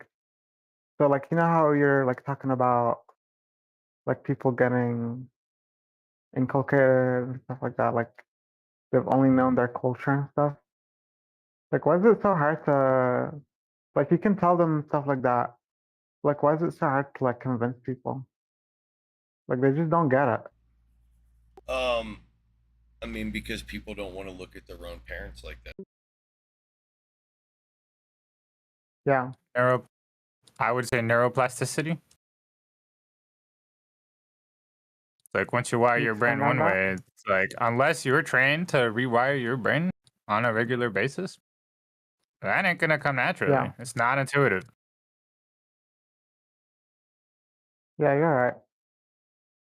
So it's like if someone feeds you the meme as a young kid, and you're trained not to retrain that, it's gonna kind of like settle. Gonna settle that way. Yeah.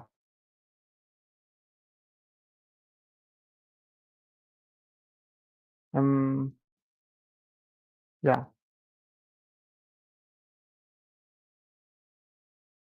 Would you say that argument works for people that have quote unquote converted?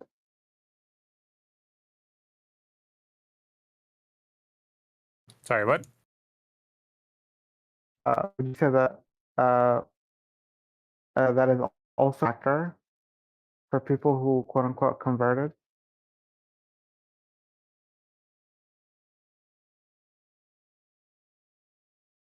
One last time, sorry, I missed the first half. Am I lagging? For people that do, no, I'm just not paying attention in Overwatch. Oh, okay. I know you're playing. I'm saying, would you say it's this? Would that same thing apply as well for people who have converted as well? Like, you know, I mean, I don't even they, think it's necessarily like whether you have or not. It's that mindset. It's yeah, like like I would have say you been that trained to, largely yeah, it's discouraged to like use your critical thinking skills in religion, especially in regards to hmm questioning belief. yeah, But it doesn't mean it doesn't happen. It doesn't mean it's like necessarily the case. yeah,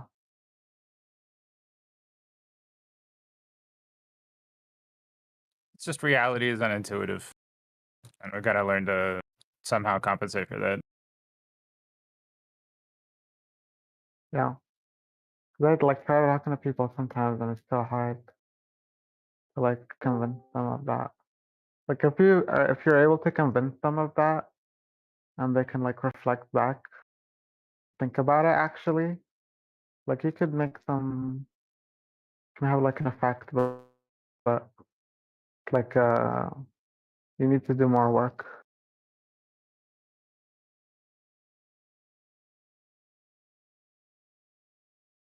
Crudely speaking, yeah. Yeah.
That worked out.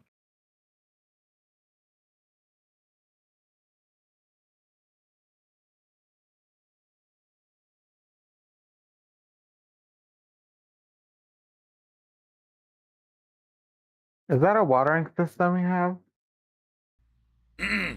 What these barrels are? Oh, do they water the plant? No, I gotta manually do it. Oh, okay. Are you playing without mods? Yeah.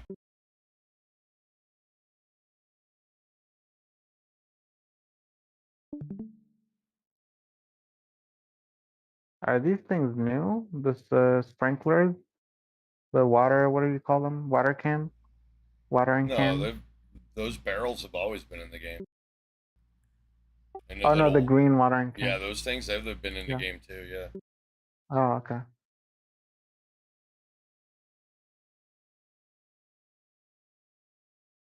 Yeah, I saw you play and stuff. You were like, you got a lot of animal trailers next to you, and that like big ass barn. They're abundant.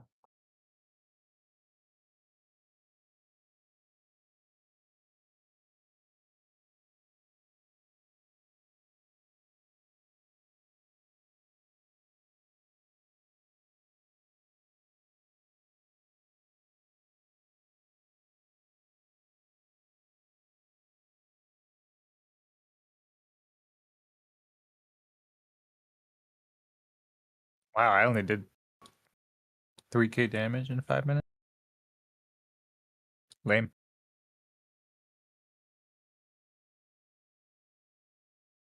But that enemy team made no sense though. What the heck was that comp?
Look at those shadows. This is why I need a job.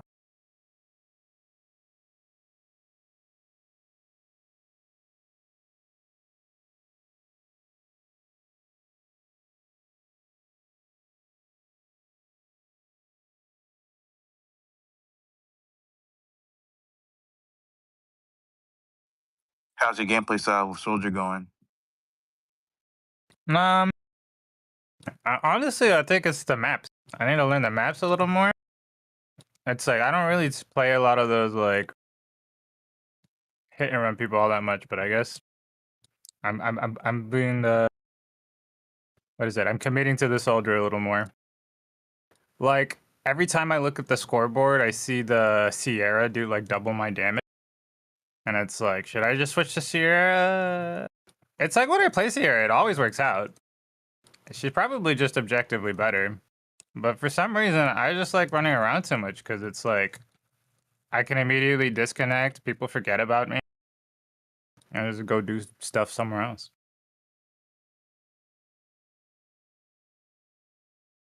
So it's like, I don't know. It's my good enough for government work role. True, while other users have to rely on their cooldown and timing.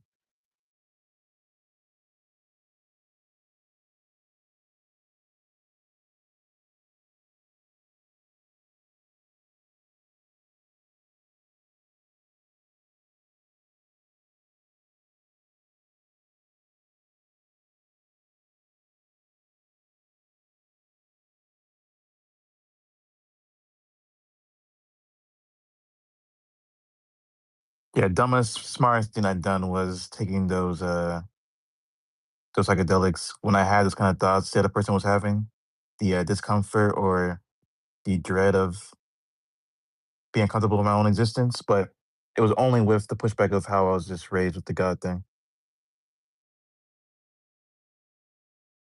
Are you talking about like a recent thing, or is this like one of your like moments Like of before I came contemplation? here, yeah. Like like before I joined this channel, when I had that story, yeah. I don't like. Yeah, I like it's something that I talk to burners a lot about. It's like I'll talk to like some veteran who goes to one of these like hippie festivals and like looks for advice on these hallucinogenics with respect to kind of like contemplating mortality. And it's like it's such a niche case. Like I always refrain from it just because of those folks with bipolar tendencies. I'm starting to notice. Maybe it's just a brain chemistry thing, but for them it just becomes really difficult for them to like distinguish fact from fiction. It's like if they go off the rails, it's hard for them to kind of like realign themselves. But for everybody else, it's like dropping the concept of the social construct. It's like, hey, if you need that in order to like get the reflection that you need, maybe that's what you need. It's totally a way to get there. I think traveling to a foreign country, it gives you the same effect though.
Dude, we're losing so bad.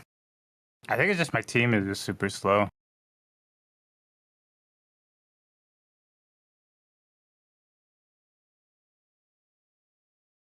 Maybe I'm just not good enough. Gotta carry harder. Less typing, more gaming.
No. That's so confusing. What the heck? Like they did the teleport thing and then they did the ultimate. I had no idea. Like, does it get to show you where where the Reaper ends up? I think it does, doesn't it?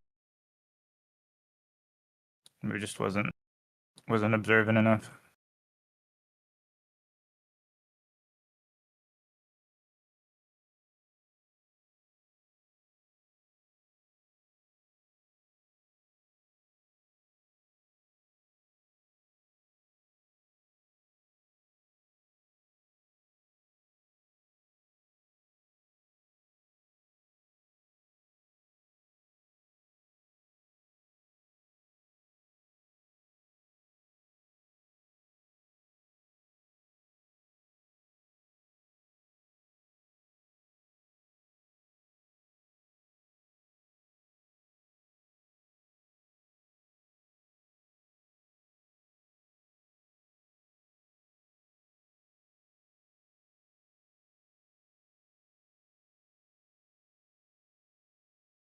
Maybe a mix between team comp and positioning.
Dude, my dude is not gonna starve for sure. I have 11 homemade butters.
What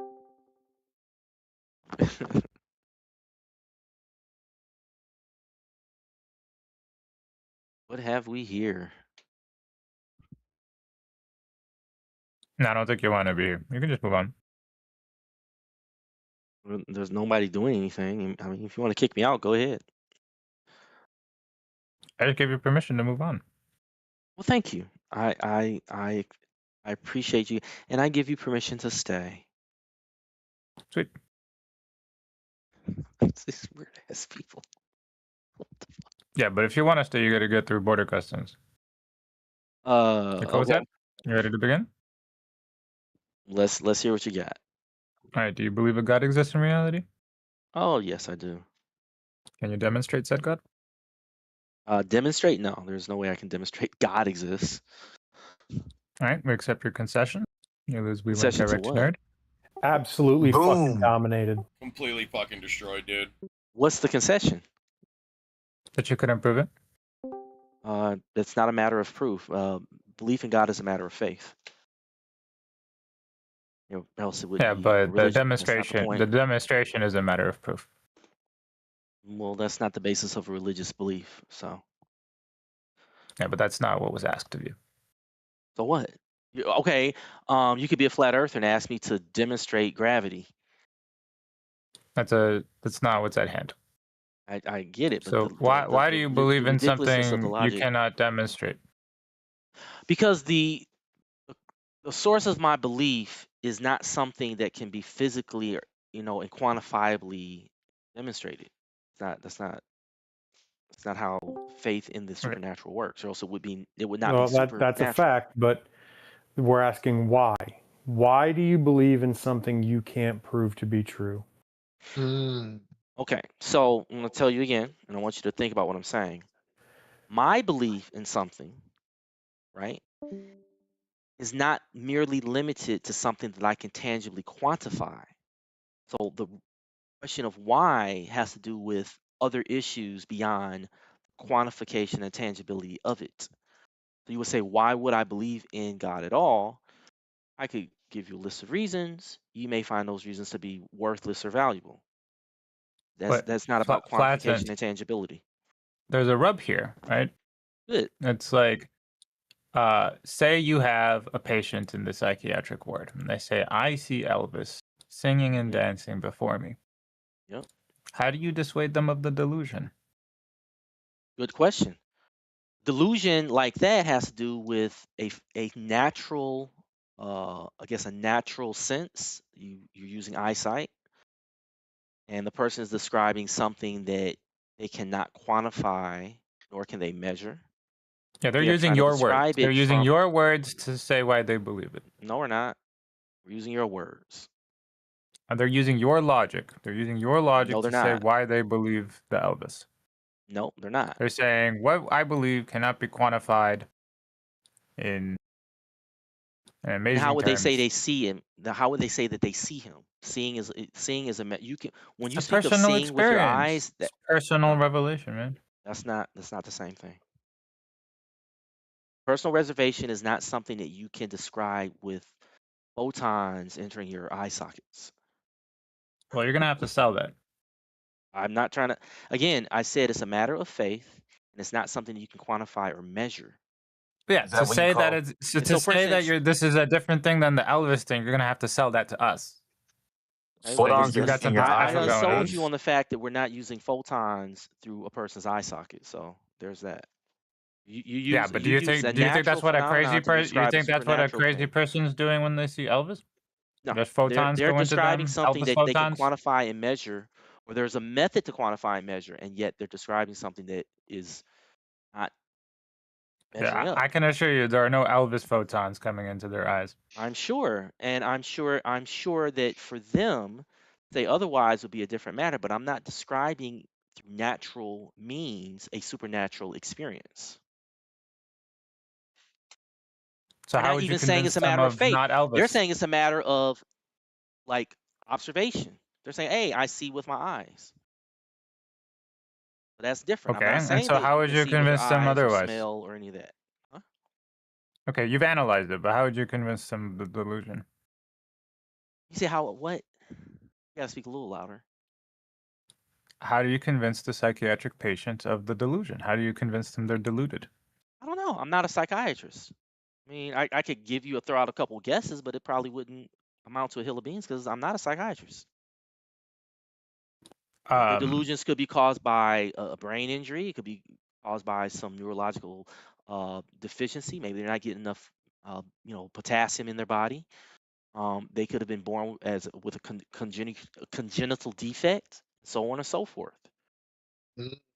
Might be something causing their eyes to be hypersensitive to light, and their brain is interpreting it with images that aren't there. That happens. That's different. That's entirely different than a matter of faith in something that is supernatural. Elvis is not supernatural, so there's that. I just came up So with you're that. you're just gonna say they're crazy and that's it? I'm gonna say that Elvis is not a supernatural being, and the way that they describe Elvis was in a non-supernatural means. So that's the opposite of me, which is I'm describing a supernatural being, That which doesn't I sound cannot convincing use natural that they're means to deluded. describe him. You're just trying to say how you don't want this analogy to be similar, but it doesn't sound like Not you're a doing one, any it's work not to similar. convince them of a that they're being It is deluded. fundamentally not similar. Like you're ignoring the fundamental disparity. Why? Well, the question was, why do you believe in something you can't demonstrate? Okay. And No, that wasn't the I think the question. But now that it's situation the is question, exactly I'll the answer it. same, actually. No, it's not exactly the same. I just showed you the fundamental difference, and you're just ignoring it. Well, do you think the crazy person can show the Elvis? No, but they are describing All right, a can you show the natural God? person. Huh? Can you show the God thing? Can I show the God thing? What am I going to tell you that I see God like with my eyes? No, but I Can you didn't make demonstrate that it? claim. Right, right. So then you both have the same problem. You No, we believe in don't. something His that you problem can't is show. that his problem is that he has a visual impairment. Yeah, and he's seeing Again, people how is it a visual non-natural. impairment if He's there's no seeing Elvis to see? He believes that he sees a being that did exist tangibly and who has passed away.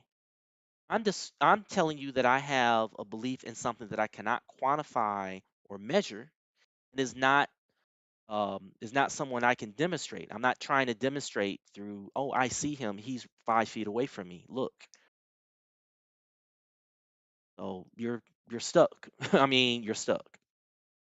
So I think what you It's tried to kind of do was what to it's like. collude It's me still into the an same argument that I wasn't fundamental. making. It's still the fundamental issue of you believing in a thing you can't show to somebody. Yeah, but that's superficial. At that point, it becomes very superficial. After you can see with no. No, Everything it's else is Like it's still the extremely, same. extremely it's superficial. That's like extremely. saying I No, can't see oxygen. it's as official as it gets, dude. No, it's not. It's not special. Elvis is a person that existed. Okay. No, There's no it's mechanism for her to explain how he's present. So the issue is a delusion that can be compared to a reality that he's buried in the ground. You can disprove it then with what's your with a mechanism quantifiable to evidence. show God is present? Okay. Huh? What's your mechanism to show God is present? You have an incomplete statement. Are you asking a question or making a statement?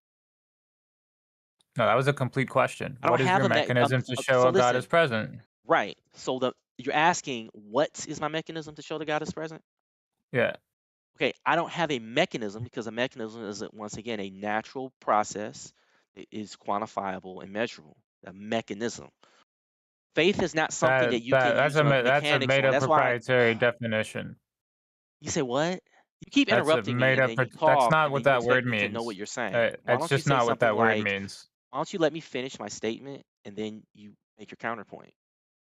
Well, it's just I don't think you like the word means what you think it means. Okay, a mechanism. A mechanism is something that we can look that up. Let's look up the word mechanism. Yeah, a mechanism would be like a combination of parts to have to give rise to an effect somewhat. Yeah. That would be a mechanism. So yeah, you To got have the some sort parts of right, function. and you're speaking about getting a result. So there's moving parts in a machine, a physical or biological process. So that would, like I said, a natural process. Okay? Not supernatural. It doesn't say a Wait, supernatural process. mechanism. Wait, where does mechanism say specifically natural? Mechanism from the Merriam-Webster dictionary, a set of moving parts Oh, in a the machine. Christian dictionary. Okay, pick another dictionary. Which one do you want to pick? Pick one. Let's go to the one that you like. Oxford is fine, I guess. Okay, Oxford. Let's go to Oxford. Mechanism, Oxford Dictionary.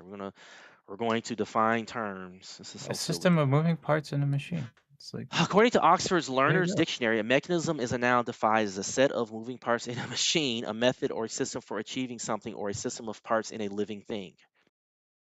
So Right. So it's just a. right, So what's basically, you can have parts to a bigger system, Mhm. and it could have something to do with nature.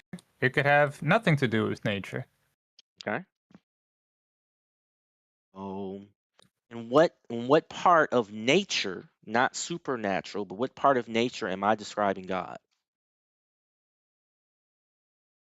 Um, Am I using my you eyes don't. to You say don't that see. You he's? don't. You don't seem to be describing God. I've not described God in any natural way, that's for sure. You didn't describe God in any way. We haven't gotten that has not been a part of your line of questioning yet. I'm just answering your question. Great, good job. Now, do we get back to the fundamental point, or do we address Well, the fundamental point question? is here you believe a thing you can't show, and there's a big red flag there because a That's fine. delusional person should get red flags when they believe in a thing they can't show, like the Elvis thing. Right, but that would be if you have something that you're describing naturally that is not consistent with nature. If I was to say that God is 5'7" and he's white and he lives in Kennebunkport, Maine, then that would be delusional. When we're I mean, speaking of if you believe supernatural in some, processes, yeah, okay, now go you're ahead. going for supernat. Yeah, if you believe in fantasy, if you run from reality, then you have an even bigger problem. You're like a step removed from reality. Yeah, I don't know about running and all this other stuff, but let's get back to the issue of Well, why. then how do you know what are you observing in reality to even indicate any of that? What am I observing? So now, what kind of observational method am I using? I'm using a form of inner perception. For instance, there is the concept of self. the patient. No, not like the patient. It is very Why different from not? the patient. I'll Why not? explain to you if you stop interrupting. Okay, hearing silence, I will proceed. So when I speak of a perception, I'm not speaking of the five senses or the number of natural senses that people want to claim nowadays. I'm speaking of like a sense of self-awareness, that kind of thing, where I can't quantify or measure my consciousness to you. You cannot measure it. You just said However, self awareness, and then you say you can't do something. So So just self flattened. awareness. In our let example, me just to be continue where clear, I left right? off. In our I wasn't example, just done. to I be got well, interrupted we're by trying one to person, I'm and now trying to you're talking. contextual. Well, Flatten, I'm trying I to was going contest to what do you're the saying. contextualization myself so as I'm to prevent you contesting from making what a you said mistake. just now so far. I didn't get to finish what I was saying. There are some But essential I want you elements to in what I'm saying that we would waste time if you don't listen, because you'll well, we're just debate wasting something time I'm not because I making. already disagree and we should hash that out. No, I don't accept that. That's a cop out on your part. That's like you putting the mute That's not button on and a kicking me out of the room. well, the problem is that That would be like you cutting you're me off and then misinterpreting the kicking me out of this situation. room after you muted You me. would be answering a question not asked is the I problem. would like to respond to my earlier point before your colleague or buddy interrupts. Well, you're basically going down a train of thought nobody's asking you for, basically. There's an issue in contention, and And you're deafened? yeah.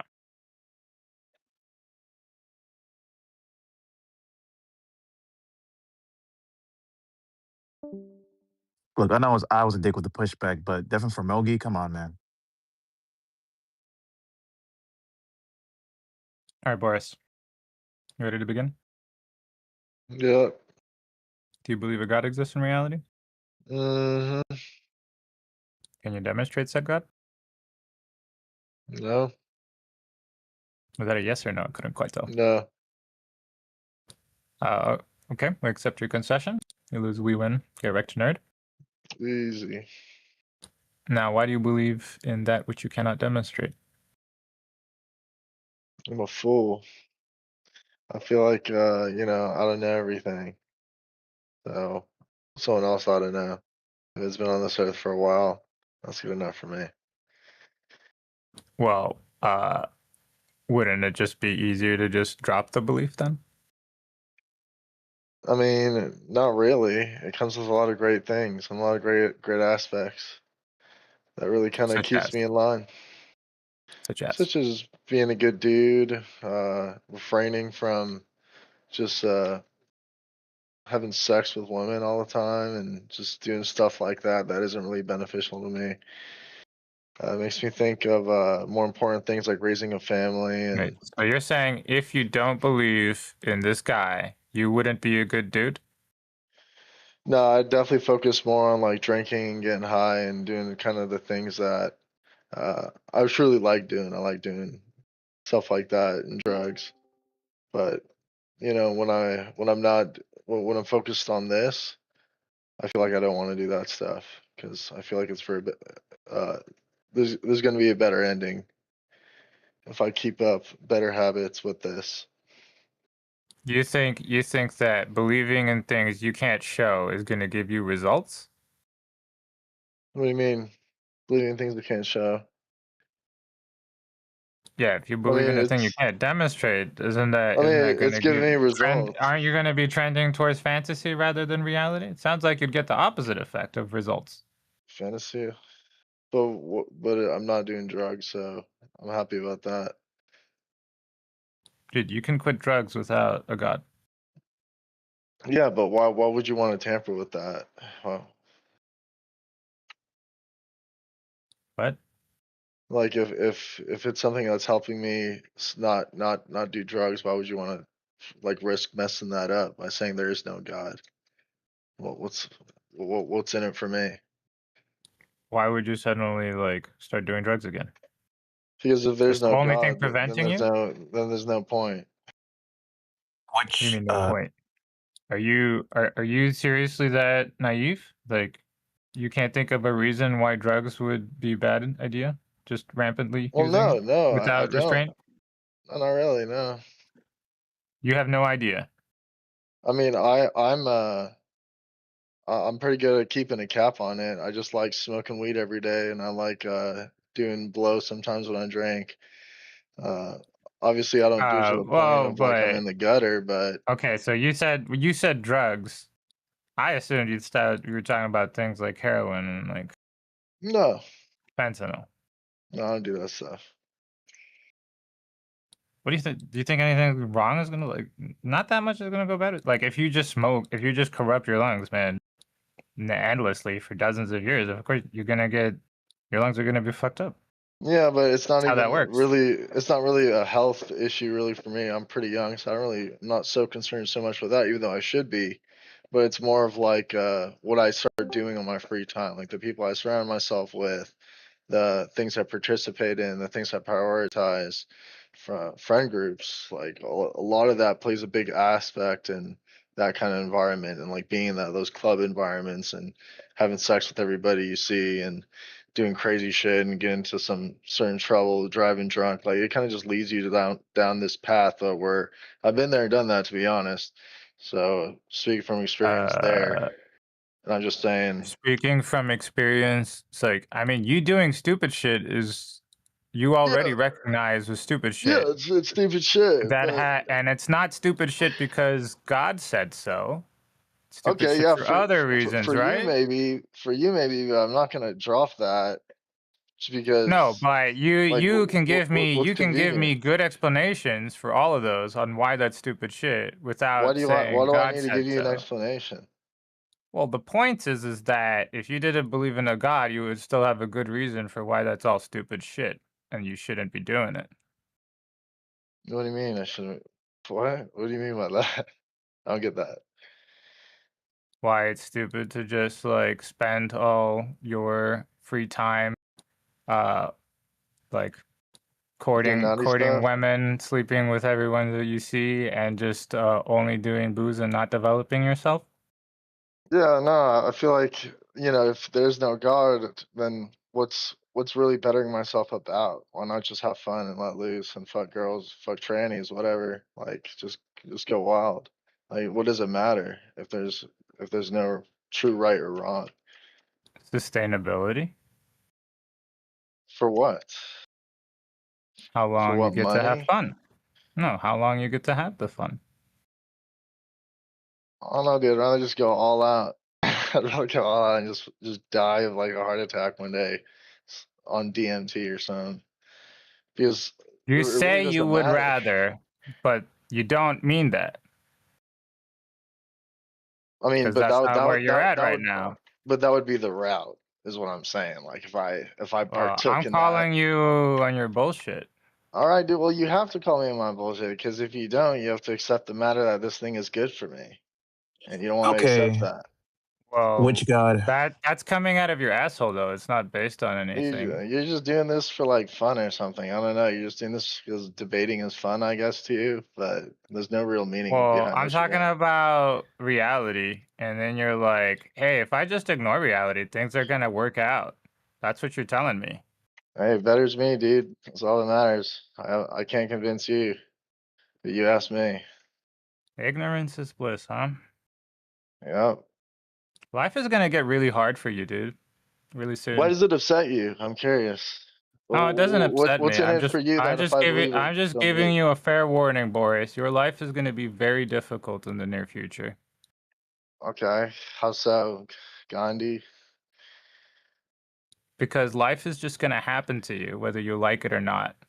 And what you're doing is you just want life to just happen to Seems you. seems to And have you don't worked really out want for to a do lot of anything people, about it. dude. Seems to work out for a lot of people, all the saints Okay, that that's are in just heaven right now. hard copium.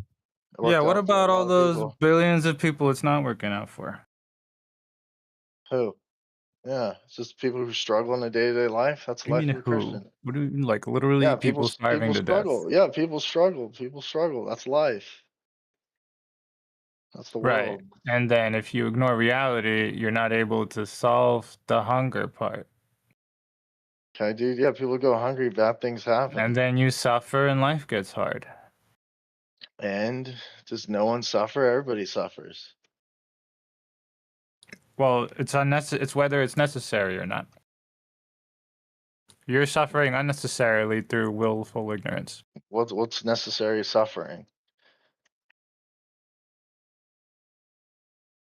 Necessary suffering would be things like, hey, your body will decay over time. It has a limited lifespan. It's gonna suck when you die. I don't even know what that means. That's necessary suffering. Okay. It's gonna happen whether you like Sure. it or not. Your body has a expiration date. It can only make so many copies of itself. Okay, so yeah, I guess the body is suffering in some sort of like metaphorical sense. Yeah, but you're choosing willful, unnecessary suffering. Is the point I'm making? I'm not. It doesn't. I don't suffer. Like regardless, you're No, gonna you be on the said, earth hey, and if you're I gonna run from suffer. reality, it works so far so good. No, but you're saying I'm Yeah, suffering. man, I'm running in the dark with my scissors, man. I didn't trip yet. How am I suffering since I'm suffering? You put the barrier on yourself, man. You said if there is no God, and then you continued on with this tangent. Yeah, but it doesn't mean that it doesn't mean that the world just has zero substance. Like there's pleasures that you would get out of the world, but with that, if I'm doing drugs, I'm gonna end up in a ditch and dead. That's what kind of those people kind of turn out to. You're That's the gonna kind of end crowd up I in a was with. ditch and dead if you smoke a bunch of weed, dude. No, dude, you don't know the kind of life I was living. Do a lot more than that. No fentanyl or heroin, but I don't know if how you've been living in your life. If good, then good for you.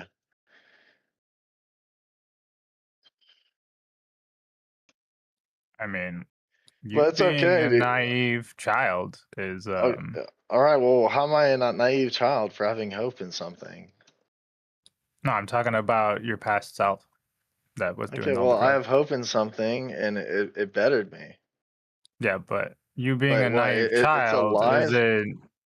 isn't really like whether Okay, it doesn't really why affect is whether so? Let reality me be a decays or not. naive child. It's all about getting through life anyway. That's all what it's about anyway. You don't have all the answers anyway, do you? It You have is all the what it's answers? about, and you're No, robbing you don't have all yourself the of the answers, tools to dude. navigate that. And in this case, I have an answer for a very solvable problem. Okay, so you think God doesn't exist, but you also don't know what's the start of the universe. Which one? That's not the problem I'm identifying. So it doesn't matter. Your statement just as foolish as mine. You don't even know the problem I'm identifying. What do you mean the problem? The problem that for you is that I believe in God, that I should just believe in nothing instead. That's what this is about. You don't know the problem I'm identifying. All right, dude, go talk. Tell Right. your stupid ass problem. You're comfortable. You just say words. You just say words. You're You don't even know what you're saying. comfortable. Well, no, you're not listening to any words that I'm saying. You're just talking out of your ass, dude, because you do this for a sport or something. You don't know the point I'm trying to make. Go ahead, boss. Go ahead. Okay. You're comfortable compartmentalizing a part of your life where you just turn off how to distinguish between fact and fiction. You turn off the step. Okay, yeah. And you are normalizing that behavior. Yeah, for it's called yourself humility. and You for think you people know it around all. you. Yeah, it's called humility. It's understanding That is I don't not understand humility, everything. bro. That is not what that is. Yeah, dude, you think you know it all. You think That is I got it all dissonance. figured out, dude. You think you got it all Are figured you out. That's gonna? why we're at. So you're not gonna Yeah, dude. finish All right, getting the dude. point. You're You're long-winded, not man. You speak interested so in the points. slowly. All right, all right. Say your spiel, dude. Say your script. Go ahead. And for some reason, I'm hesitant to believe you. How about you drink some water All right, and dude. stop drinking more beers? What's with this like false piety? Like, just say your point. You were talking about doing drugs, right? Are you drunk right now? No, I'm not drunk right now. No? You No, didn't I'm have a few not. drinks today? Okay, dude. Do you want to say your point, or do you want to hear yourself talk? No, I think you should fucking not be on a fucking high horse about how you decided to accept the Lord and how you're not doing drugs Dude, anymore. it's Now just you're not saying you're anything. You're assaulting your saying. liver at the moment. You're being an asshat in All front right, of a dude. person when you've You're just drunk off your diverting. ass. You're just diverting You because you believing realize in a you're an idiot. God didn't do shit about you being a terrible person and making bad Yeah, dude. decisions about alcohol. Hey, and this is your boy, by the way. That last dude that was talking. This is the dude you're standing next to. This guy's an idiot. No, it's interesting. It's interesting how you you turning off how to distinguish fact and fiction did nothing for you with your drug problems. It did zero. It didn't help you at all. Okay, what did it do? It made you a Please drunk tell me. asshole who suddenly can't tell the difference between fact and fiction in this Yeah, dude. You see, you're not compartmentalized even part of your saying life. anything. You're just talking. You're just insulting me. You're Yeah, because you literally a laughed for the drunk child. asshole part. That's what happened to you. You laughed for the drunk Yeah, asshole part. You want to yeah. just, Go. Hey, dude. close Your your mind off boyfriend to can speak for insults. himself. Your man can speak for himself. Like you're I I'm guess what? you Go being ahead, dude. belligerent to strangers on the internet is a sign of an alcoholic. Nah, dude. I don't really care about what you say because this is what you do all day, dude. Alcoholism is You just talking about is a real alcoholism disease. because your original point was fucking stupid and pointless. Christians think that You're God so fucking can retarded. help you with your All right, alcohol dude. disease, but it Cool. didn't solve shit, did it? No one And even you're like, brought hey, up but I alcohol. I can said believe in drugs. God and my life is going to be great. But No for one even some brought up reason, alcohol. it didn't solve your alcohol thing, did it? I said I was on drugs, not alcohol. Fucking retard. Don't even listen. Alcohol is a drug attacking your Yeah, liver. dude. That's why there's two different words. Retard. Your liver is under assault. It is You know what they currently call alcohol under the. in the All right, hospital? dude. Here comes your fucking boyfriend. Yeah, dude. Yeah, I work as a. Okay. Yeah. It's a What does that drug, mean? jackass. ETOH? That just describes what the patient is here for, Yeah, dude. It's a that's chief the name complaint. of the drug. I'm a fucking EMT, you dumbass. Well, then do That shit better, doesn't make any retard. sense. Do better. You're an EMP? Yeah, do Yeah, better. I'm an EMT. You need to do better. Learn your Yeah, drugs. dude, so don't try to Alcohol's come a at drug. me. ETOH is just a chief complaint, you fucking idiot. It's not a fucking That's drug. what it is. That's the medical word for it. No, dude, it's the Ethanol. chief complaint that, like, when they come into the hospital, they're asking what they're here for when they say Yeah, that's ETOH the because drug. alcohol substances. Or if they Yeah. were under drugs, they would also be ETOH. Yeah, it's the drug. The drug overdose is called alcoholism, or Do you being know what ETOH on stands alcohol. for? Yeah, ethanol. Yeah, it's alcohol. That's the drug. Yes, How do you dude. not know this? You're in the medical field. You're failure. That doesn't fucking mean it. They're on a Like, dude. You're you're just playing abusing on it. word. It means they're on a substance. It's a drug. I don't know why you're. I don't know Okay, why it's a you're doing drug. That's my point, you dumbass. It's not alcohol. Yeah, alcohol is a drug. All right, dude. You can help your How are friend you this divert the retarded as point. an EMT? Jesus Christ, dude, do They better. would teach you this shit. You could People do are this shit in responsible. community Like, you're college, responsible for dumbass. lives, and you're this fucking dumb. You wouldn't know that. Dude, I'm a fucking nurse, bro. You're not a fucking nurse. Definitely a fucking nurse. I mean, I'm not a practicing nurse, but I have a degree in Okay, nursing. give me decap BTLS right now. Give me decap Why would, BTLS. why would I need to do that? Give me AIU tips. Why would I need to Give do me the any of that? acronym.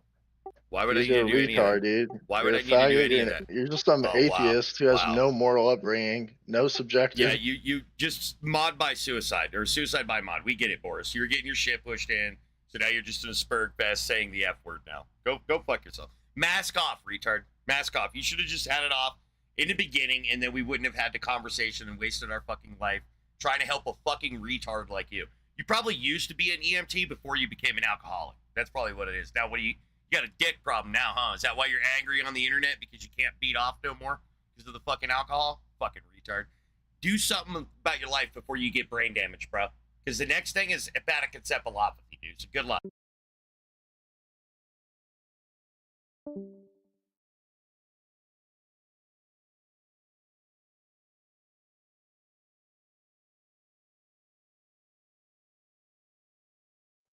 All right, Proud Destroyer. What about you? Can you prove the God thing?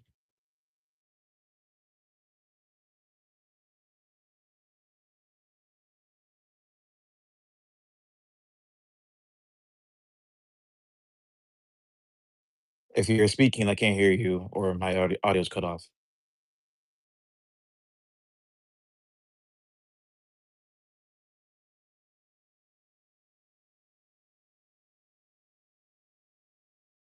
Can you hear me now?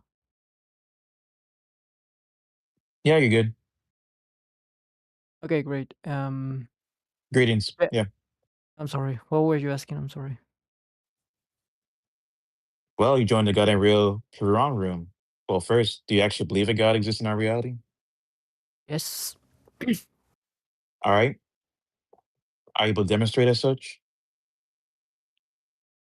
Well, the question is the problem, as I told you in the YouTube channel, because and you just asked me like, do you believe? And I'm telling you yes. Can you prove Uh, it? YouTube? What?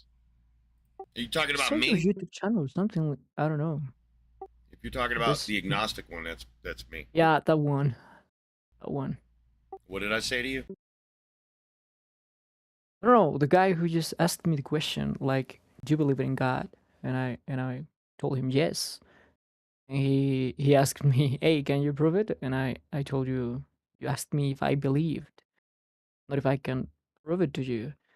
But in order to prove that you were wrong, as the channel Be- says, I I asked would. that because there's people that believe in things that they can't prove. Yes, every one of us believe in things that we cannot prove. Well, that would be incorrect. Well, actually, I mean, you can, okay, but it's like we're discussing about the topic of God here, so if there's gods. Yeah, but what is your argument to say that he isn't real? But you can't prove it. That he can't prove it? No, the argument that people like me use to demonstrate God's not real is that you can't prove that it is real. Okay, what is something that is real that you have proved that is real? Is there anything that you consider real? Yeah, like reality, like basically everything. Is there any part of the reality that you consider real, that you have a demonstration about it? What is the name? Yes, of course. There's things in reality that I could present are real, and if you don't accept it, then you're fucking retarded. Like my microphone. Right? If you don't accept that I have a microphone, you're a fucking retard, dude. And I just can't engage with somebody that's fucking that stupid. Like, clearly I have a microphone. I'm using it to communicate with you. It's what's making the noise on your speaker right now. Okay, where did the matter of that mic Do you came understand from? that now you're pivoting? Do Yes, you agree or disagree that I've demonstrated something exists in reality? I'm telling you that yes. I'm asking if you agree or disagree that I've demonstrated something is real. That's not a demonstration, but All right, you're I welcome to leave. agree. If you're not going to answer my question, you're welcome Ah, to you leave. know where I'm going to, and you're just scared. If you're not going to answer my question, then you're welcome to leave. So answer or I run just- like a child. Run. I just answered Run. your question. I Why didn't you hear it. scream? I didn't hear you Why do you answer scream? shit. I didn't What's hear your you. IQ, dude? Why do you need to scream? I guess we're done. Are we done? Are we at the end of the conversation, Destroyer? Because now I'm at moderation. What's your answer?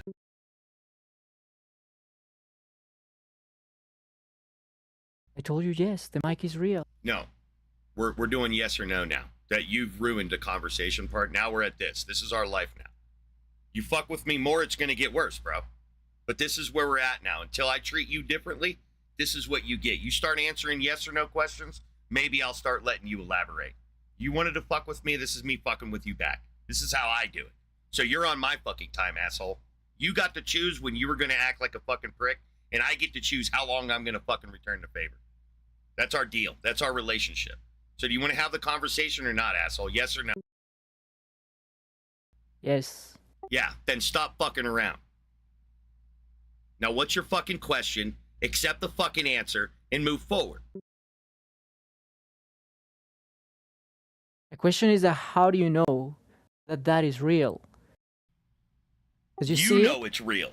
You've responded to it and we have common ground, retard. That's why I didn't want to fucking pivot with your dumb ass. I you wanted wanna that. kill me, dude? You wanna kill? I wanted that so that I could slap you in the face with it. You fucking retard. That's why you wanted to pivot without agreeing to the common ground. You fucking retard. Who the fuck do you think you're manipulating? Who do you think you're manipulating, dude? You ask me that question again, I'm just going to ban you. Why are you fucking around? You want to have the conversation or not? You knuckle-dragging piece of shit. You're so scared. Okay, goodbye.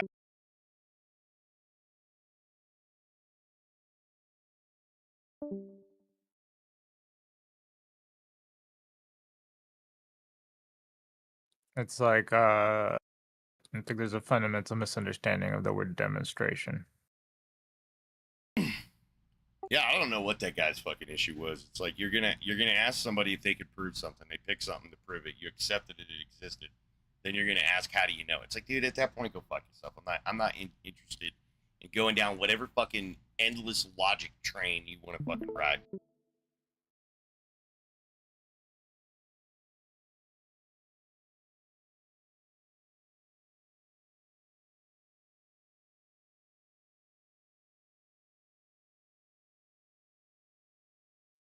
My mind was preparing for can you look inside your brain example. The what one? Yeah, I hate that fucking question. Like when they tell you, have you ever looked inside your brain? Like, can you look inside your brain? Like, can you do that? That sort of angle. Yeah, it comes from such a point of ignorance.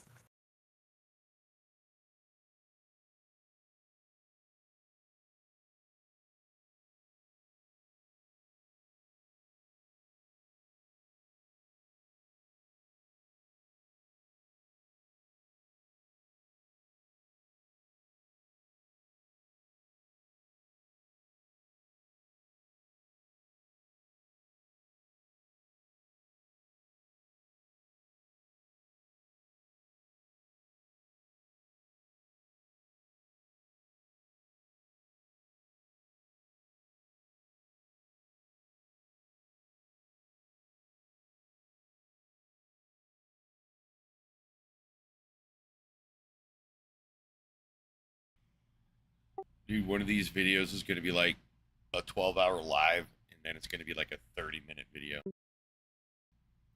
I forget which one. It was like 2 days ago, yesterday or some shit. I think it was Sunday.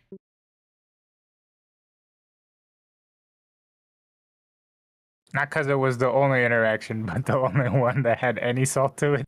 No, it was the only one. There was like literally nothing went on the entire day. Yeah, I was just playing Project Zomboid or something. Kind of zoning out. And I got one I think might be really hard to edit because I was having the Project Zomboid noise on there. So when I go to edit out the silence and stuff, it's not going to work. It's just going to be like a lot of dead air.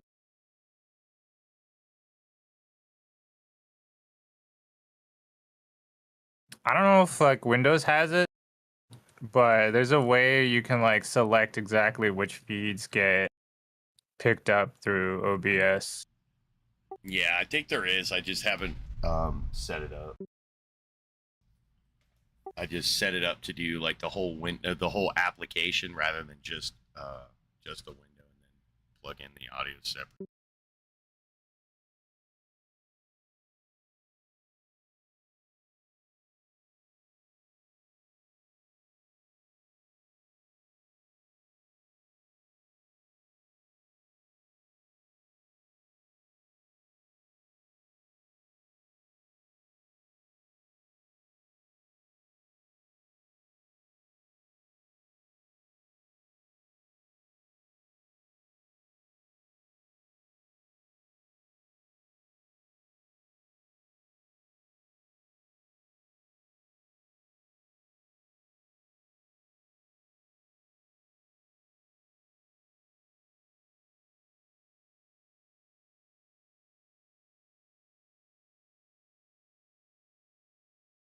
I could understand why EMTs drink though.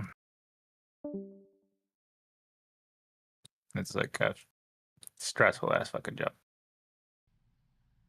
Wait, what is EMT?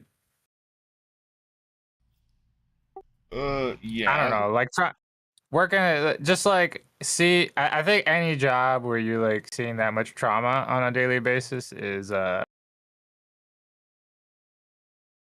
just doesn't seem right. Yeah, I don't know. It just doesn't seem well, I don't know about sustainable. Something works. Like it can work, but it's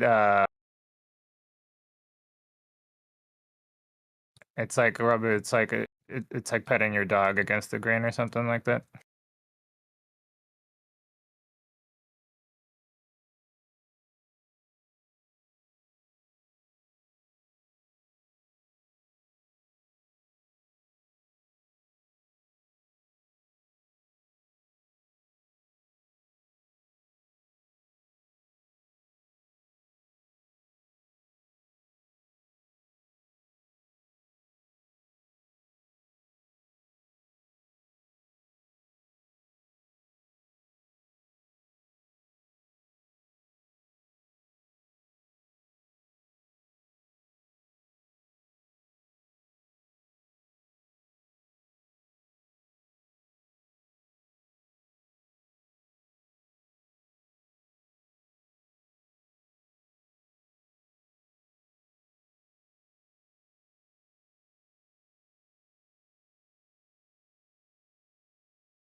Yeah,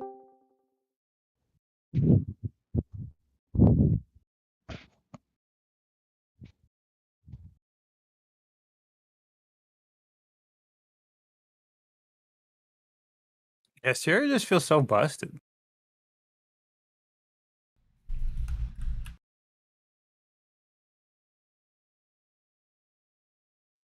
Greetings, Gemsy.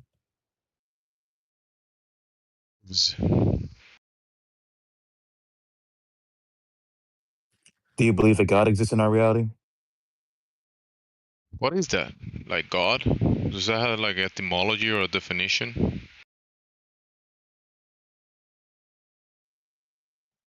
It gives a reference to a word people use. A lot of humans use it to apply something, usually in reality or not So reality.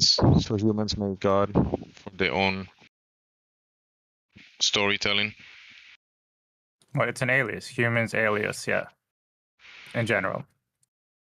So it wouldn't be the creator of the world, because the creator will be the antecedent to the design of this place. That will be outside of the God idea. What?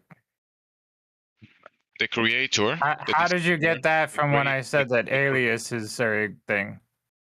Yeah, the alias, the label that people made and put it on books, God, letter G or big G, whatever.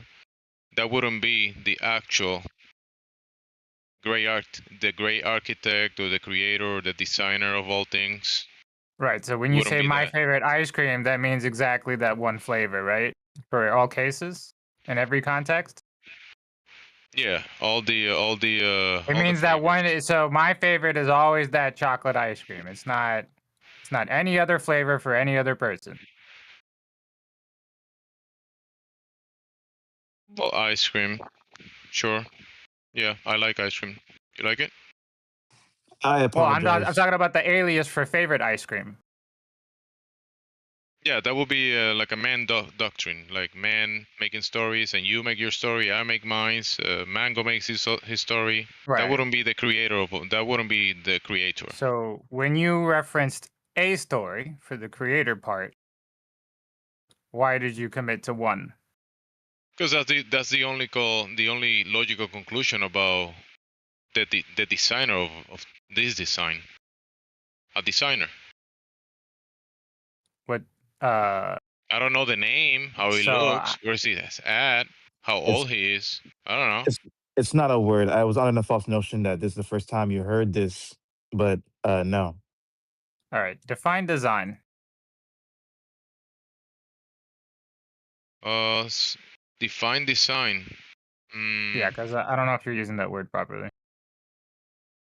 Well, it will be, let's say, putting pieces together to do something else, right? Putting the other thing, design it, and putting all the pieces together to create something else. That's you were using it as a noun, not a verb.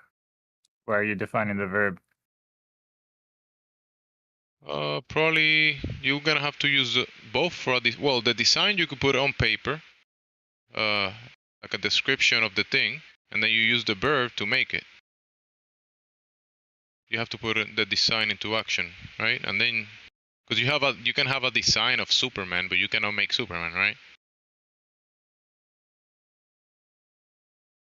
Right. So let's say I make a description of a mountain. Does that mean I made it? Does that mean it's designed? You made a description of it. That's not Did the I mountain. design? That mean did I design the mountain? The one in the paper, you made that one. No, But that's not a but the mountain. one, but we're not interested in the one in the paper. We're interested in the one it's referring to. Oh no, the mountain was there, and then you looked at it, and then you draw it on a paper as a representation of what you see. But All the right, so just paper because thing we is not the describe things doesn't mean that what it's pointing at is designed, right? No, the design part will come to the observations of, let's say, the luminaries, like the clock of the sky, that requires a design, obviously. obviously clock, have. this requires like a clockmaker, a Oh, you're watchmaker. talking about clocks. Yeah, any clock requires the watchmaker to put all the pieces together to make it tick. Except for a sundial? Yeah, but we don't have No. parts, dude. We don't have parts. Oh no, we don't have the parts of the sky. No, we don't have that. But that's in All right. place. We cannot reach it. I love But that. I'm not asking about. I'm not asking clock. about examples we know are designed. I'm asking about these other examples that you want to say are designed. Like you look at a rock. What makes you say that's designed? I will say more like the human body or the code that is governing the expression of, whatever we look like, the color, the eyes. What makes you think that's designed? I mean, it has a code, and a code requires a coder. It's not like something that is randomly put together. That's an abusive proteins and language. enzymes. That's an abusive language. Abusive? Wait, what? You're abusing language. Oh, okay. I'm an abusive language person. Okay. Well, so words don't mean things? Yeah, I'm abusing the language. All right. Well, I'm accusing you of that. All right. So I'm just saying that the body is designed. It has a code that governs it. Remember how we made it this. Well, if you have any questions, just let me reply and don't interrupt me in the middle of my sentence. Well, it seems like you said all those words, ignoring the criticism I made earlier about the mountain and the description. I don't need your mountain. I mean, not your mountain. I don't need your drawing of the mountain. I don't need that. Well, it's the criticism. Do you remember do you understand the criticism burn that piece behind of paper and it's gone. Yeah, but what's the criticism? Irrelevant. That's what it is. No, it's the reason I'm interrupting you. Well, yeah, you as a designer. So what was the criticism? So listen, you made the paper, you grabbed the chalk or the pencil, all that required a designer. For you to just make the paper and the depiction in the first place, a designer is required. So you are the antecedent of the That is not the drawing criticism. But you to have the drawing of the mountain. You misunderstand and the antecedent will be the the designer. critique. You don't even understand the point. You agree with me? You don't understand my point.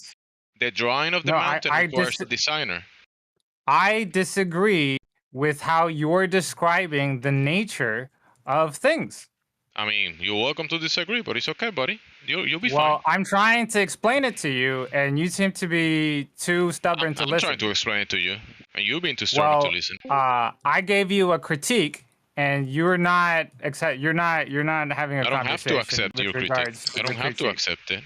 You don't understand the critique to even accept or reject it. You don't even know the critique. The critique is that you saw a mountain and you drew a mountain. That's not the critique. On a paper that you design and with the pencil that you design. But the critique isn't there. You have the analogy, but you don't have the criticism. My point is there. My point still stands. No, it requires you a don't. designer You just don't. To do that. It requires a mind. The mind supersedes. Why are you still speaking? You're stubborn. You're too stubborn. I muted you for over talking. Can you stop doing that? I don't want to have a conversation. Like, this isn't a conversation. So, like, clearly an objection has been made, and you don't even want to hear the objection. Like, dude, you've been in here long on server long enough, man. What's wrong with you?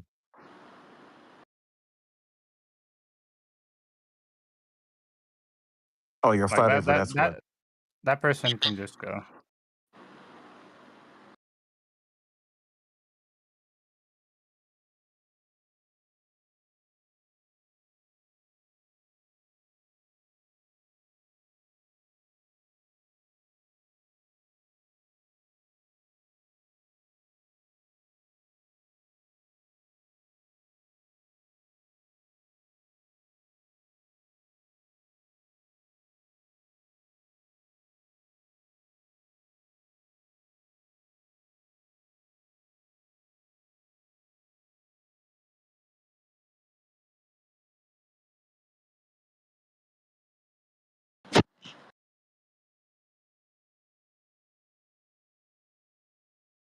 All right, Tarzan. What about you? Can you prove it? Well, the burden of evidence would be on you for saying that God isn't real. You stated that God. Everyone's got a Well, burden. If you don't have one, you can leave. the No, I'm burden just the saying burden that of the burden membership is, would be to you for you to engage. So it and sounds that's like you me don't engaging. want membership. I am engaging. I'm just saying that the. No, No, that's you're not not engaged. engaging. Well, that This actually, is you so, deflecting hold from on, calm down. responsibility. No, that's how you start a conversation. By the way. We don't need you to tell us how to run our room. We have a burden. We don't need you to remind us of our burden. If you don't have a burden, get the fuck out. Oh my god. Okay, sorry, I didn't realize that. Oh, so you weren't listening while I was talking to you? Okay, you can leave. You're an obstinate piece of shit. I'm not going to waste time dealing with you.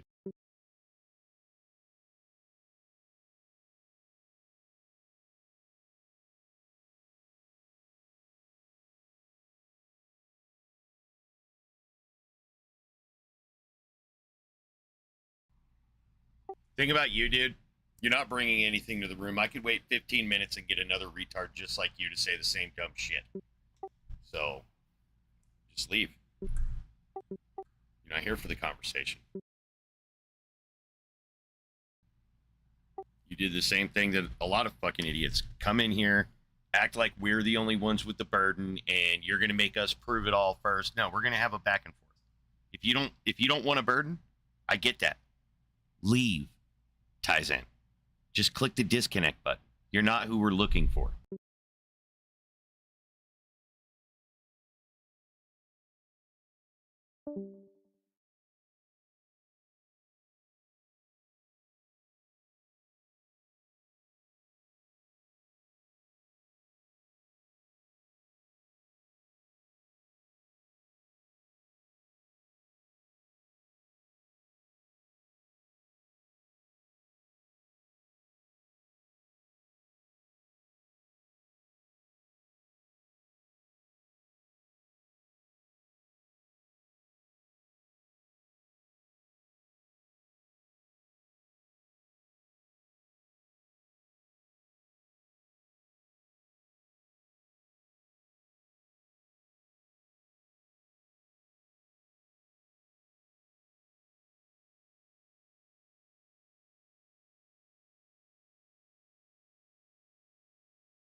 Wow. This. Oh my god.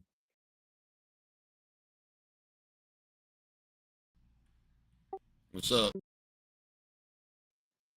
The guy in the president, bro. What happened to Spain?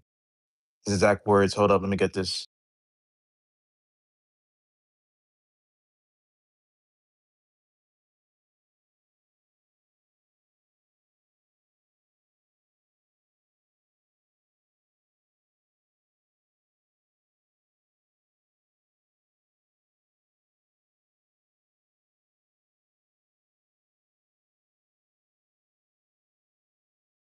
I mean, wow.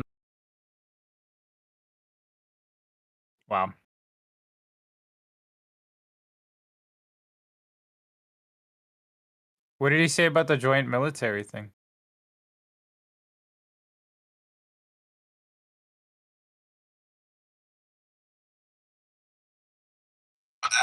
That was worse, but this is just adding up to the fuel.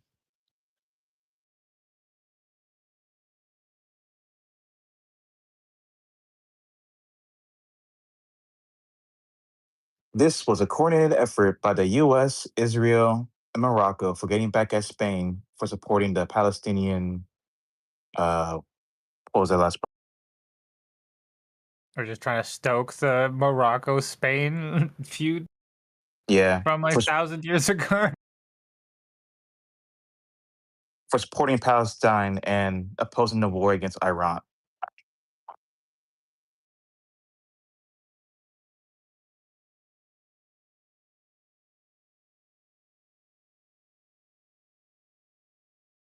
I guess the I merger mean, is kind of like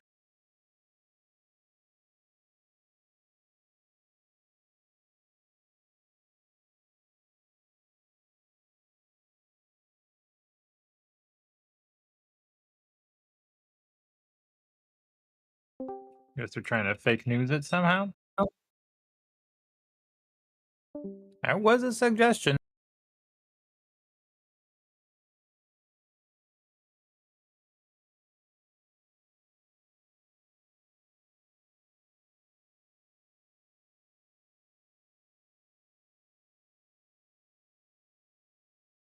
You know what we should do?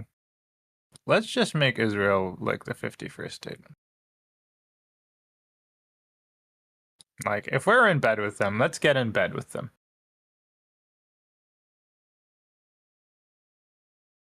Then they'll understand what they signed up for, and we'll understand what we signed up for.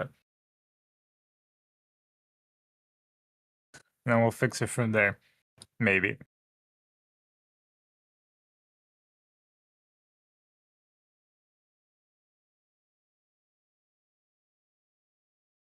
Just watch the entire nation of Israel lose healthcare.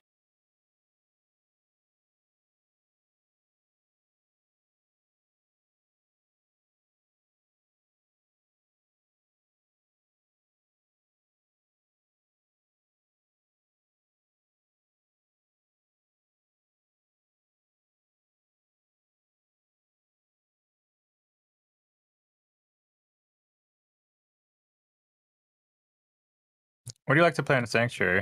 You like hamster here? I don't like this map.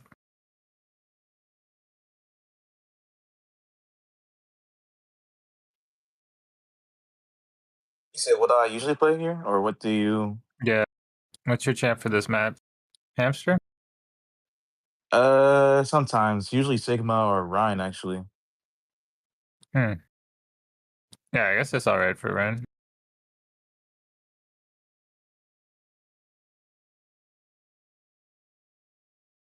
Ah, okay. I deserve that. Where's my team? I count 3 people. Where'd everybody else go?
Good team, enjoy getting licked, I guess.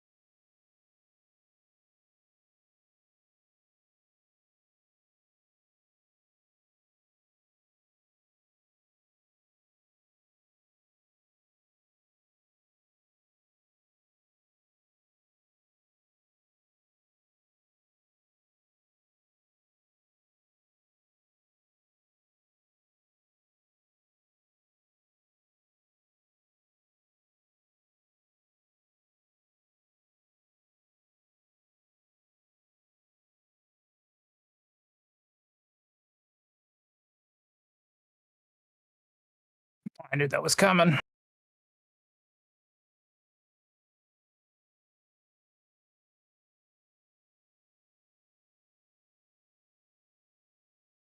Potato awareness on my team, though.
Greetings, Alto.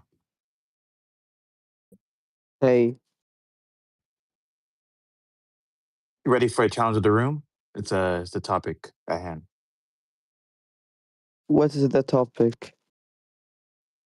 Well, first, do you believe a God exists in our reality? Not really. Because my argument would be that you can't prove it. Would that follow that you couldn't prove a God? You can't prove or disprove God. It's something that's like unicorns. Can you prove that unicorns exist or don't exist? Well, I'm telling you. Oh, okay, yeah. Yeah, You can prove I'm an unicorns don't agnostic exist. atheist.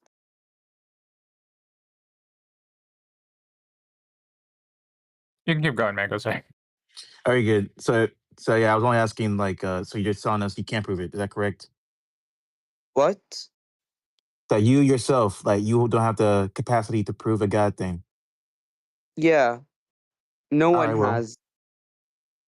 we accept your concession. We win, you lose. What? You My got argument was only you can't prove it, as opposed to people that actually can.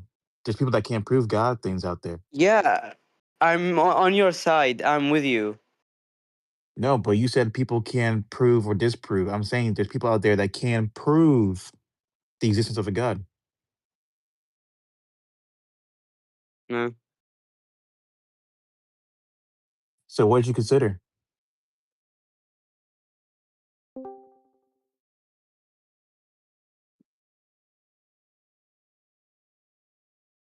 Uh, Also, what did you consider to say?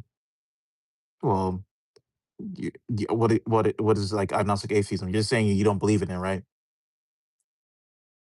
I don't believe in God, and I don't know if God exists or not. I just I don't believe in him unless I've found proof somehow. Well, you definitely know some concept of a God. There's some baggage there. What do you mean? Using words like he. Yeah, because that's like the standard idea of God in the biggest two religions. Oh, well, no, not all gods have penises. Yeah, God is like a gender non-binary trans mask or something.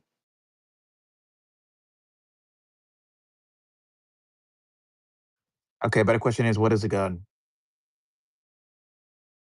I don't know, something that is loosely defined, some big human in the sky that created Earth and whatever. But they don't want to call him a human. Yeah, there's gods out there that don't fit those characteristics. Like? The sun, the moon. Yeah.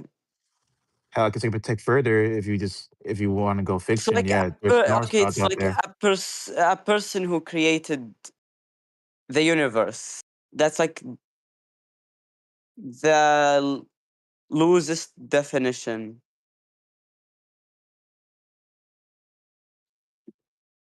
Yeah, you're appealing to one definition of God when there's others out there. Like, natural pantheism, where people point at nature and call it God. Yeah, they believe nature created the universe, so that's why they think it's God. No, not all of the nature gods, no. Naturalistic pantheism is just like they are atheists who just pray to nature. They're not atheists. Their gods are real, man.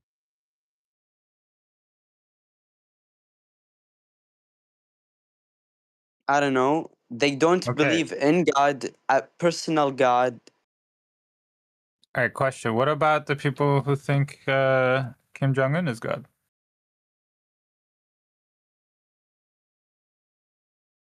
Who's that? He's the supreme leader of North Korea. higher person? Yeah, he is a person. So And they think he's a god, and that he never poops. yeah, But does Kim Jong Un exist? Kim Jong. No, Why not? What? We see him. he's dead. No, he's not. No, Kim Jong Il is dead. Kim Jong Un is still alive. Kim Jong Un. No, he's not God. Why not? What? Why not? They say he's God. Okay.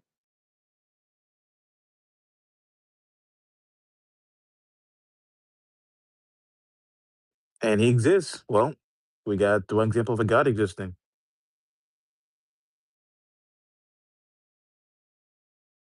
Okay, but like he exists, but is he God? That's like you say a God existing. He's not God, so he exists, but he's not a God. Well, it's a good question. What makes a god a god? What do all gods have in common? I don't know. People, gods are some people who created the universe. Did Aphrodite create the universe?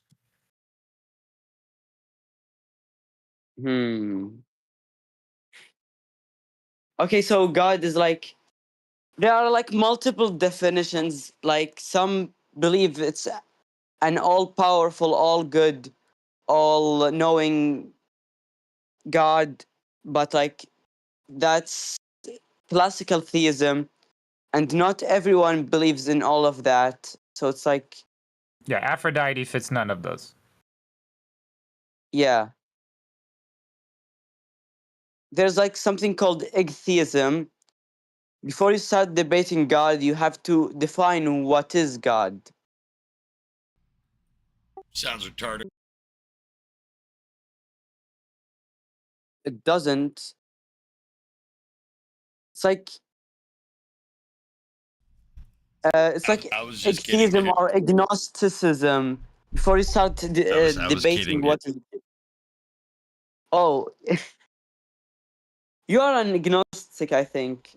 Yeah. It's like your username handle, yeah. Typically, when I debate God, I think of classical theism. Why?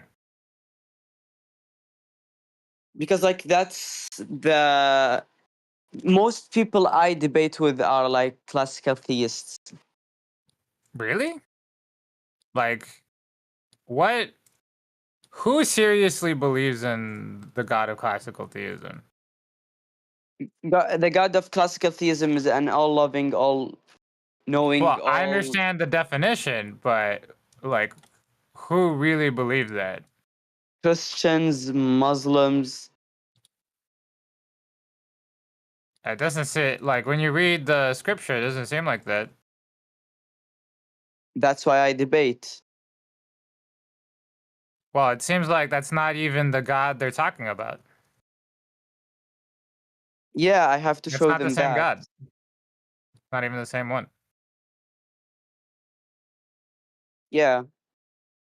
Like, I don't know a single scripture that is the God of classical theism.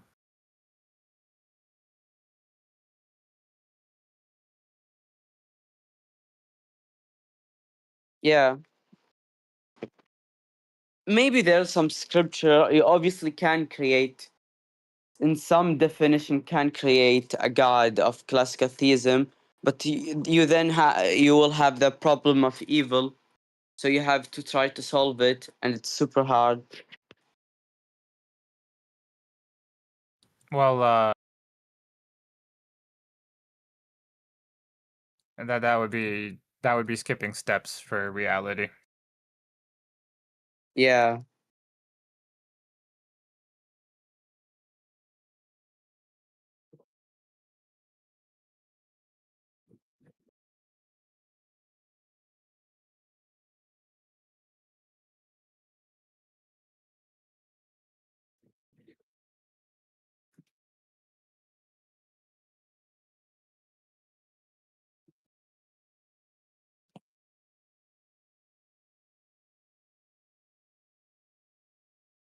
All right. I'm gonna go.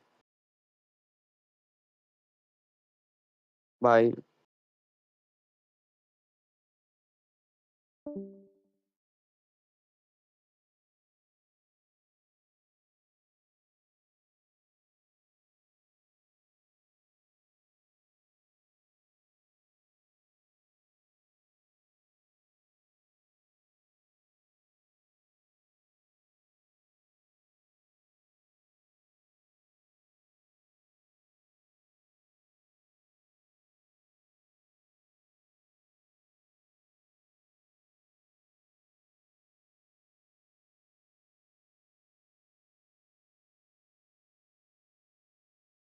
Dude, what is my tea doing? How hard is it to take these people out?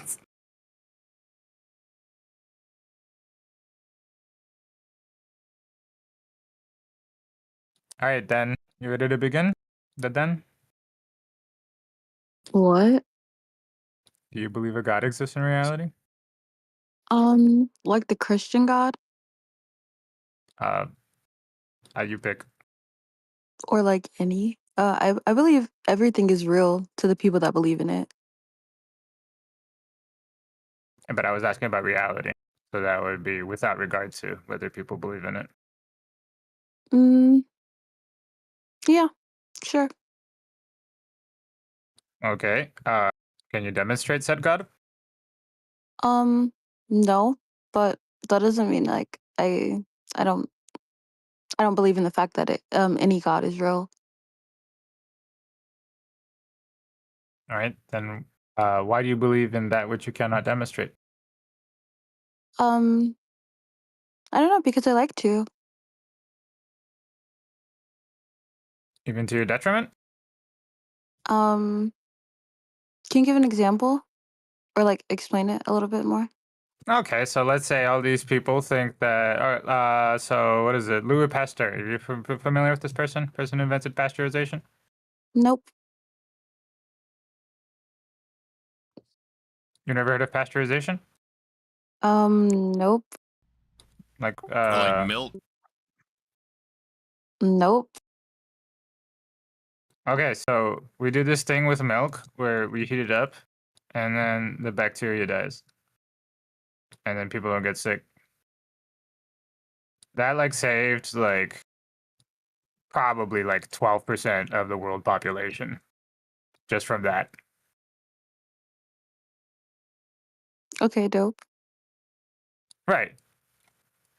But like people with religion were thinking like demons and shit were responsible for why you're getting sick. Okay.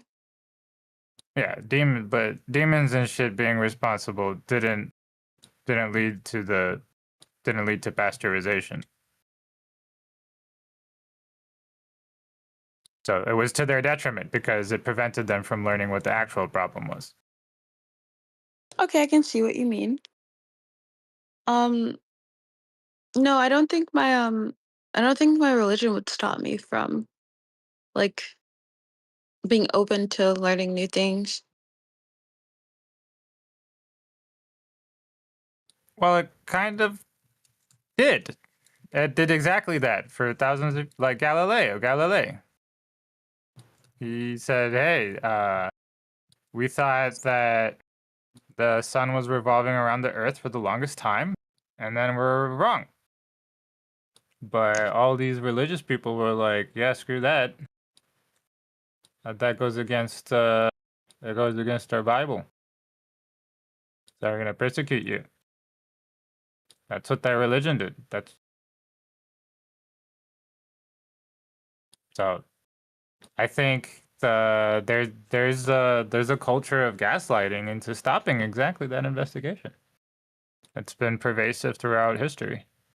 I thought you meant on a We personal see level. that today. Well, it affects you on a personal level because people vote and affect your daily life. They affect your future. I guess that's fair. I didn't come in here to yap though. I came in here to listen to people yap about it.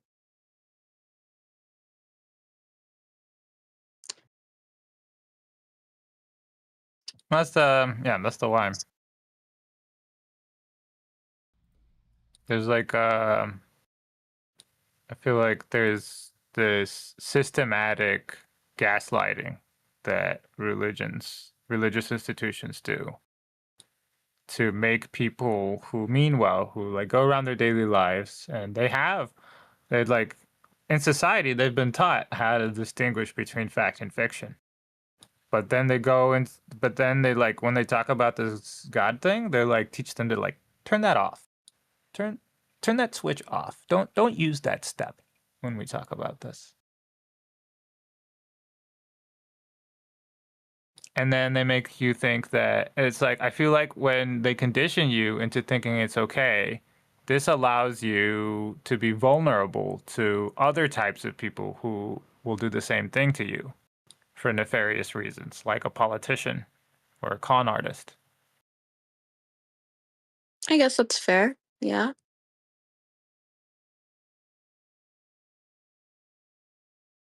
That's the harm.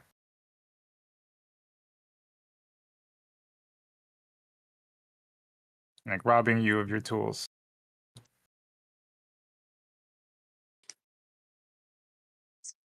So you guys aren't Christians, or like you guys don't believe in like any gods or any religions? I mean, Christianity definitely not. I don't believe in magical spells like sticks into snakes. And religion is just social practices. Dope, dope.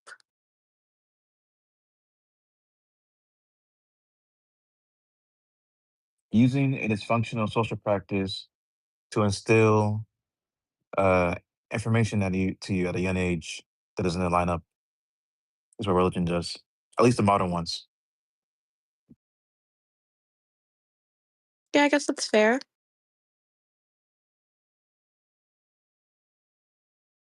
That's the issue that we point out in this room, and it's why we ask people to prove it, to demonstrate their beliefs and their ideas.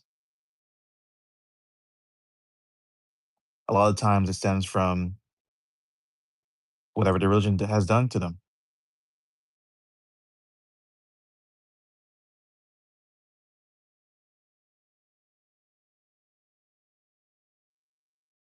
So Could you're be like, a. so Oh, you're sorry. like, Go ahead. so you're like, trying to like convert people out of like believing what they believe in, or are you just trying to like just have No, like a debate with them? the opposite. Well, it's in the room title. You don't have to scroll all the way up, but it's to help people escape their philosophical belief of a God thing. That's the mission Mm. statement. Oh, dope. But it's also more than that. It's also to help people reflect on, self-reflect on their philosophy, their ideas. Dope, dope. Well, that's pretty cool.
Dude, I don't even know who their teammates are.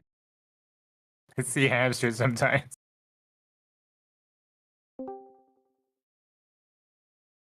Howdy. Greetings. Do you believe a God exists in reality? I could be convinced. What did you consider? Oh, I grew up Catholic. Didn't really work for me.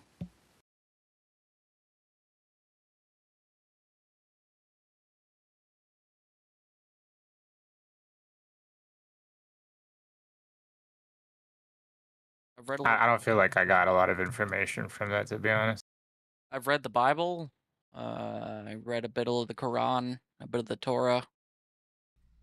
I have a couple of friends who are Shintoists. Well, acquaintances who are Shintoists. I don't know.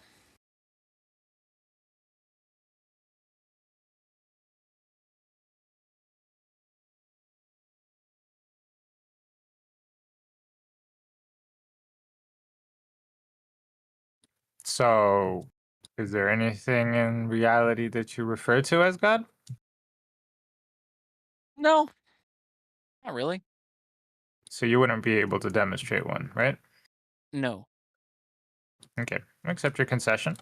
You lose, we win. Direct nerd. Fucking dominated.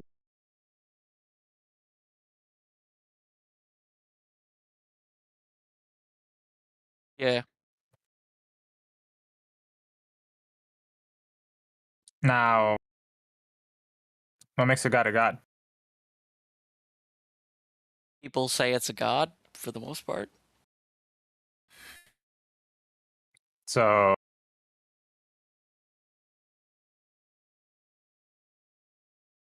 if I presented to you a god existing in reality, would you accept that? Be a believer? No, You change your mind? I think God has to do more with human perception, and they would have to be more specific than I point at something and say it's God, you know. Or I point at a concept and say that's God.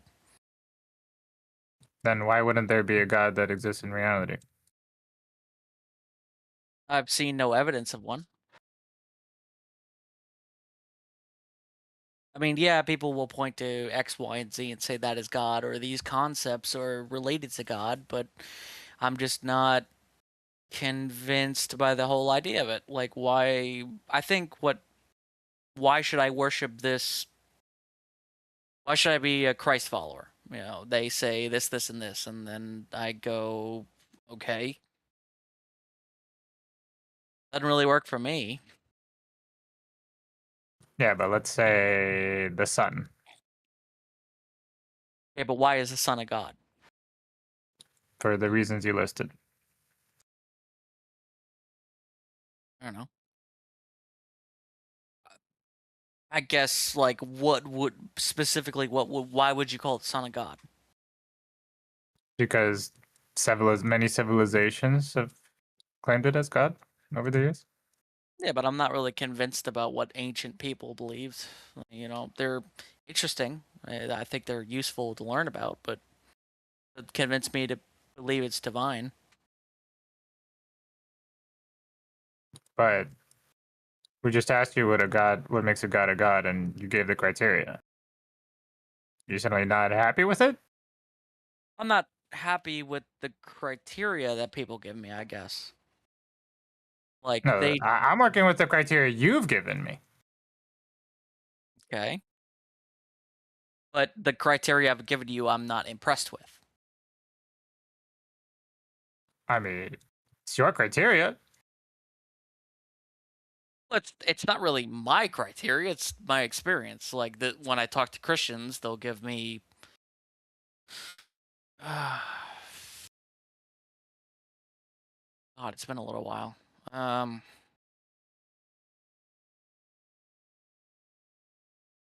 You know, they'll give me personal experiences and passages from the Bible and what have you, but it'll be... I'm not convinced, you know?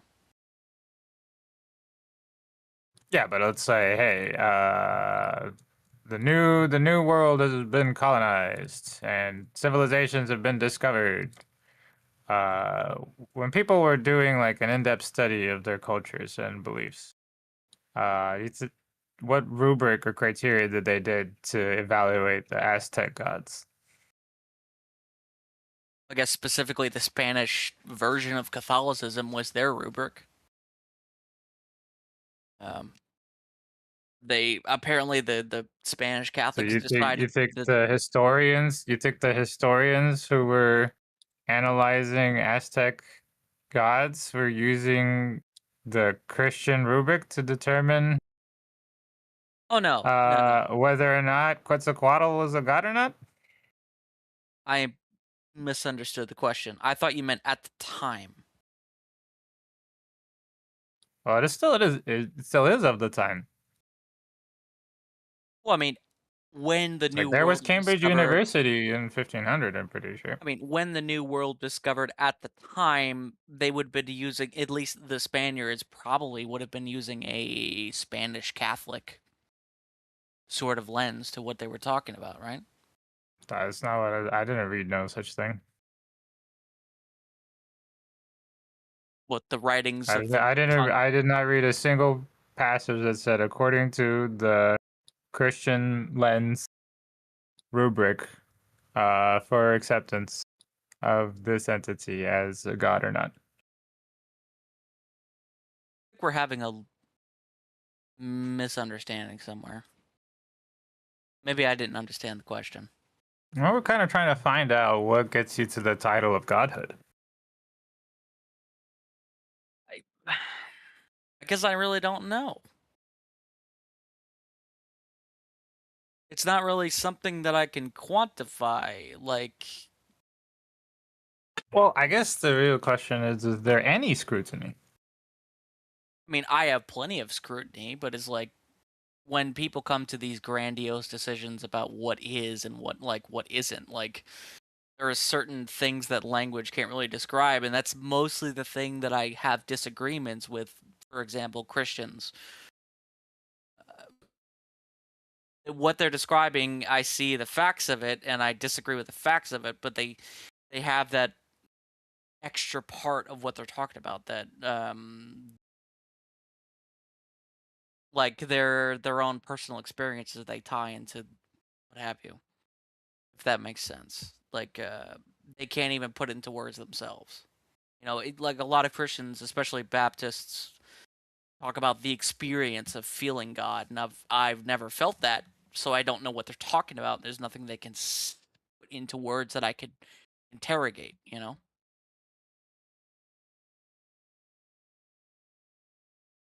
Yeah, I'd use the analogy of the word God being used like the village bicycle here. It's like, I can empathize with you in the sense that, yeah, it doesn't seem very appealing to ride it around. Doesn't seem like a quality product or anymore. But the question on the table is whether the thing exists. I mean, like, how do you quantify that? I mean, but like I've just said I can't quantify that. You can't quantify what? God. What do you mean?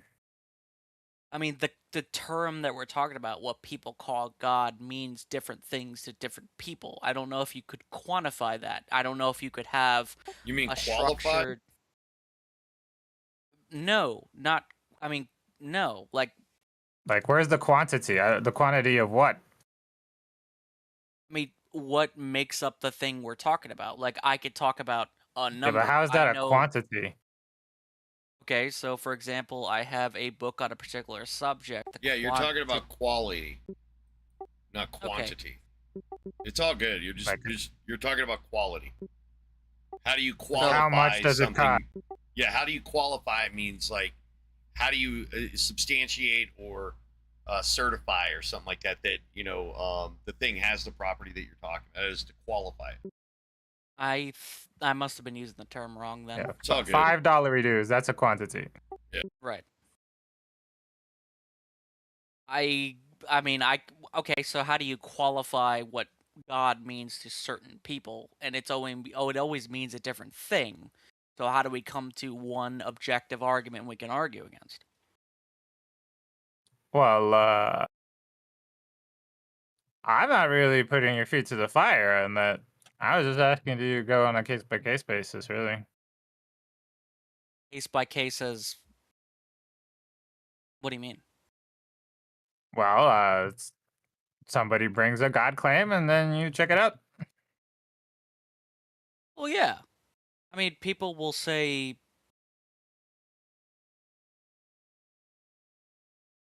And you're like, does it exist? You know how what? do I Like the concept of dependence. You know how we say, well, it depends on what you mean.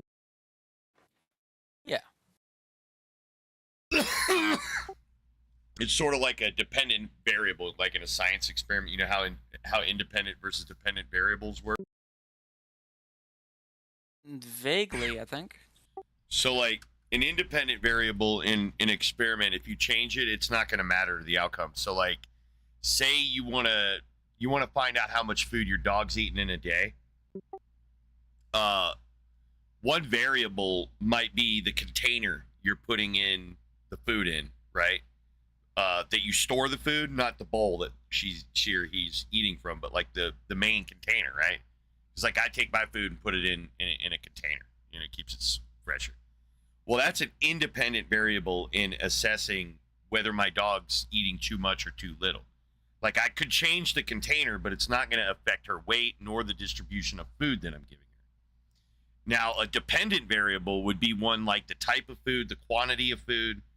That would be a dependent variable. So it's a variable that when you change, you expect a different outcome versus when you change, it's not going to change the outcome. And so a dependent variable is one where when you change that parameter, it may affect the outcome. So like say wet food versus dry food.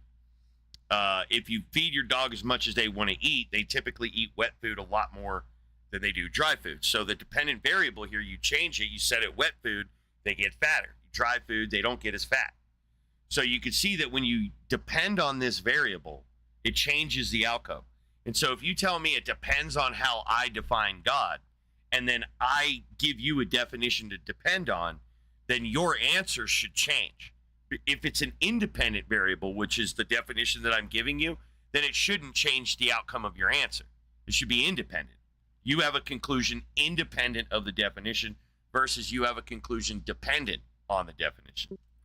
And so typically what happens in these kinds of conversations is we'll give the principle of charity and say, well, it depends on what you mean by God. But then we'll treat it as an independent variable where I don't care how you define God because I have one in my head and I'm going to use that one to judge yours. So it's then no longer dependent. You're not really saying it depends because you have a definition of God in your head if it's not dependent on that. So that's what it means to depend on somebody else's definition, is that when you agree, when you make that agreement, you're locked into their definition. And if their definition of God is a thing that exists, well, dependent on that definition, you should conclude that God exists. Unless unless their definition is an independent variable where no matter how they define it, you're going to conclude that it does or doesn't exist. I think I get what you're getting at. And so a lot of the times, like atheists, for example, atheists will say they don't believe in the existence of a God, but whenever you present them a God, they use the God of classical theism definition to analyze your claim. So it's not the case that they don't believe in a God. They're not going to say that it exists, but they're using it in the stead of existing, right? So they just use it in place of that. They use it as an informative fulcrum to argue from. And you don't get to do that. You don't get to say that your atheist definition of God matters more than the theist definition of God. Because the atheist is opting out of saying that God has any properties, whereas the theist is opting in to that God has properties. So you'd only go to one group.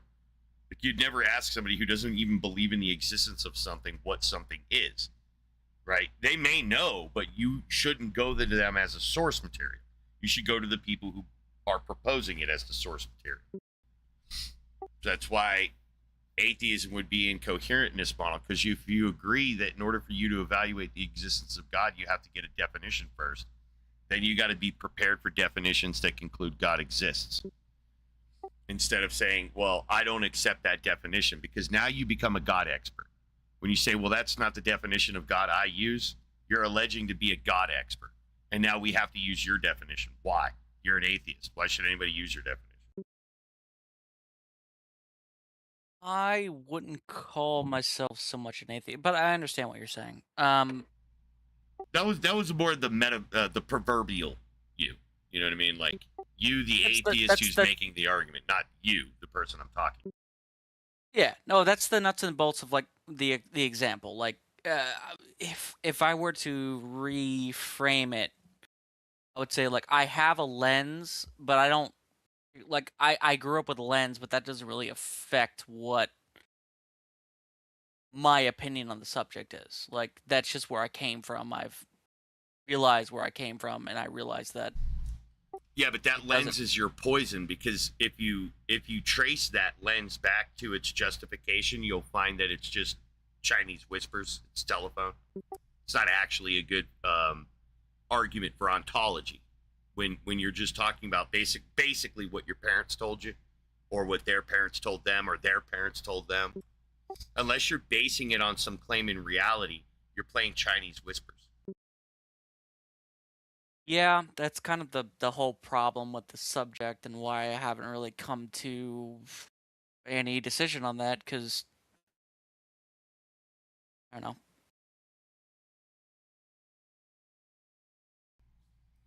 Why is that not a conclusion? If you recognize that the only information you're working on is information from your inculcation, why isn't that good enough for you to reach a conclusion about whether or not you can assess God's existence, and then employ a valid epistemic model that would help you get there?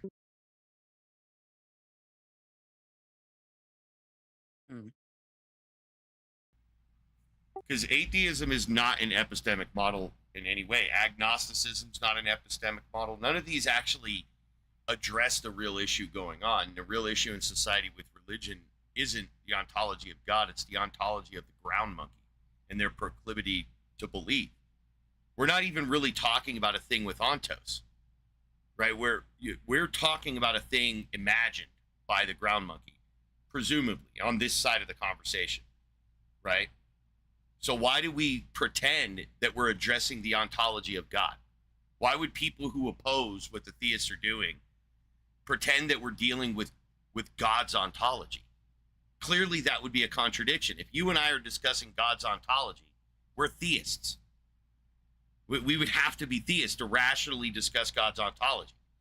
Because if we don't believe that God exists, then we would not be discussing God's ontology.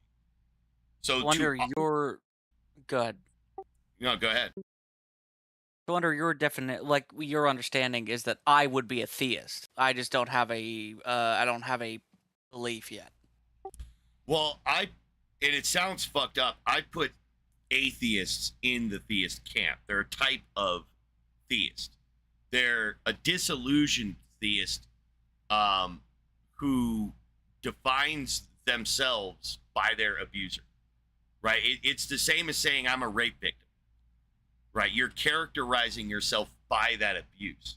That's why people will change it around and be like, I'm a victim of abuse or something like that, to try to change the noun, shift the noun from like I am this, right, to disown that.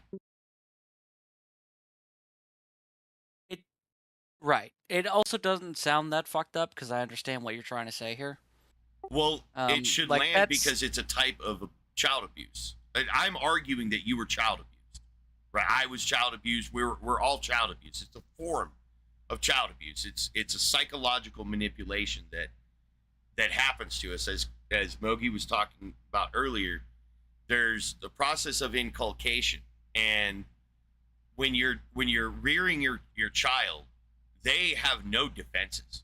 They have no immune system from mimetic viruses, right? Their brains are just wide open, and you are, in essence, because of proximity, necessarily taking advantage of their developing cognition.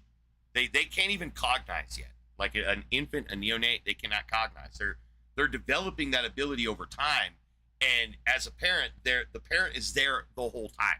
And basically everything that little child is learning, they're learning by proximity, observing mom and dad are dumping their trauma into them, their life. They're dumping that in the form of memes, rearing their child how to shit, eat, walk, everything, take care of themselves, and eventually, as you know, the brain develops, teaching them morals, ethics, how to do right from wrong. All of this, you learn a very large chunk of your cultural, your culture from your family unit, directly from your family, because your parents are already enculturated, right? They're already members of the culture, and they're just bringing that culture inside the house like an infection. Like they went out and they picked it up and they bring it back to you as a baby, and that's the environment you grew up in. And I'm arguing that if we're talking about gods, then what we're really discussing is child abuse, cognitive malnourishment, right? That people, adults, went to their children and taught their children a falsehood, or taught their children outside of the modality that they believe. Generally, like most grown-ass adults believe in their religion on more of a faith or a less certain position, but we teach on absolute certain. We teach on punishment if you disagree or you don't obey, things like that. We teach this heavy-handed approach to our children, but then we automatically lighten that approach when we get to adulthood, because we understand that if we treat each other as adults like we do children, that's abusive, right? If I was to walk up to your wife because she was complaining and just yank her by her wrist and sit her down and scold her like I could a child, that would be degrading, right? The way that we treat our children is necessarily degrading, and we're having to do this because they don't know any better.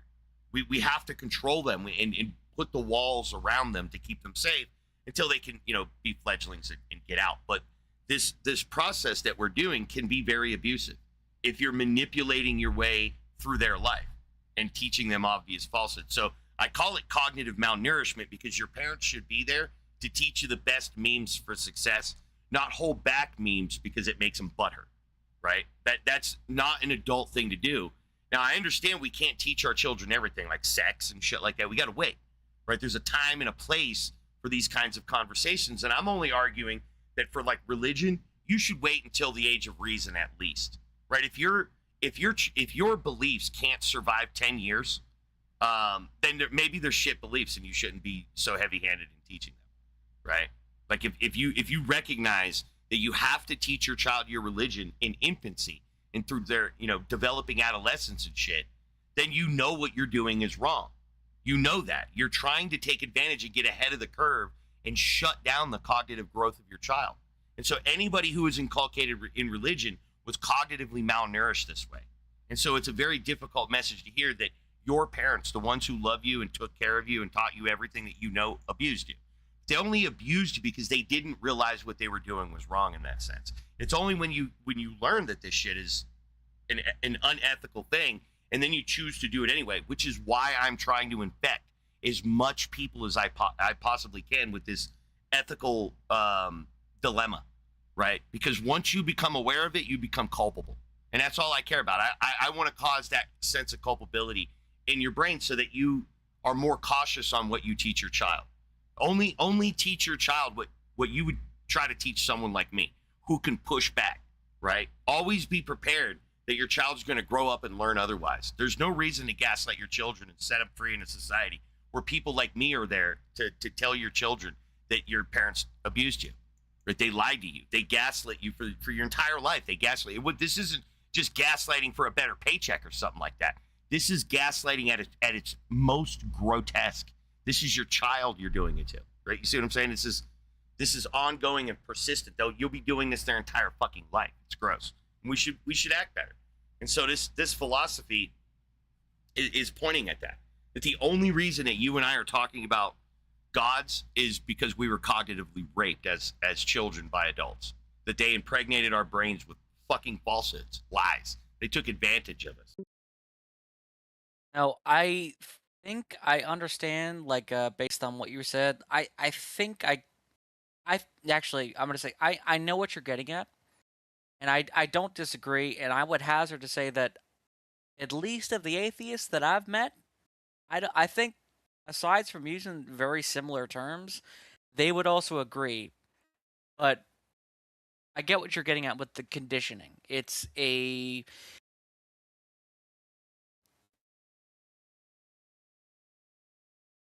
how do I put this? Is it really avoidable? Right? Because human beings are naturally social. That's the way our brains are wired. and the human brain is We're not kind of saying conditioning's bad though. It's the type of conditioning. right. It's the type of conditioning, and I think in a just world that there wouldn't be any kind of like these social conditionings wouldn't exist. But like, how do you get there? If that Wait, makes why sense. wouldn't social conditioning exist? We should socially condition. These right here in this specific- chat room, like I infect your brain with the new maxim, a new standard, and you employ that standard. That's how you change it. You tell other people. You drop hints around people you care about. Ask them questions. Hey, did you ever think about the extreme level of disadvantage our children are at when we're rearing them? You know, just teaching them that. Saying all the elements of gaslighting out loud so that they can see for themselves that they're gaslighting. I think that's a good standard. Like I think that's a good standard. Like knowing what you're teaching your children and trying to teach them something better is absolutely great. But like the way the human brain, for example, 100,000 years ago, we taught little Billy not to touch fire, right? And then little Billy taught his kids not to touch fire because that was the social thing around you, right? So if the social thing around you is Islam, right? That seems to be the good and correct way to do this. How do you avoid doing that other than being aware that that thing is wrong? What do you mean? I'm not saying don't be a Muslim. I'm not saying don't teach Islam. I'm saying teach Islam the way you believe it in the same modality. You don't have to teach right. This isn't the argument. It's teach ethically, right? If you believe in a God on faith, you should teach your child to have faith. You should not teach your child to have absolute belief, unquestionable faith, and you know, stuff like that. That would be abusive. But teaching your kid Islam because that's your culture, that's not abusive. That's just enculturation. That's inculcation.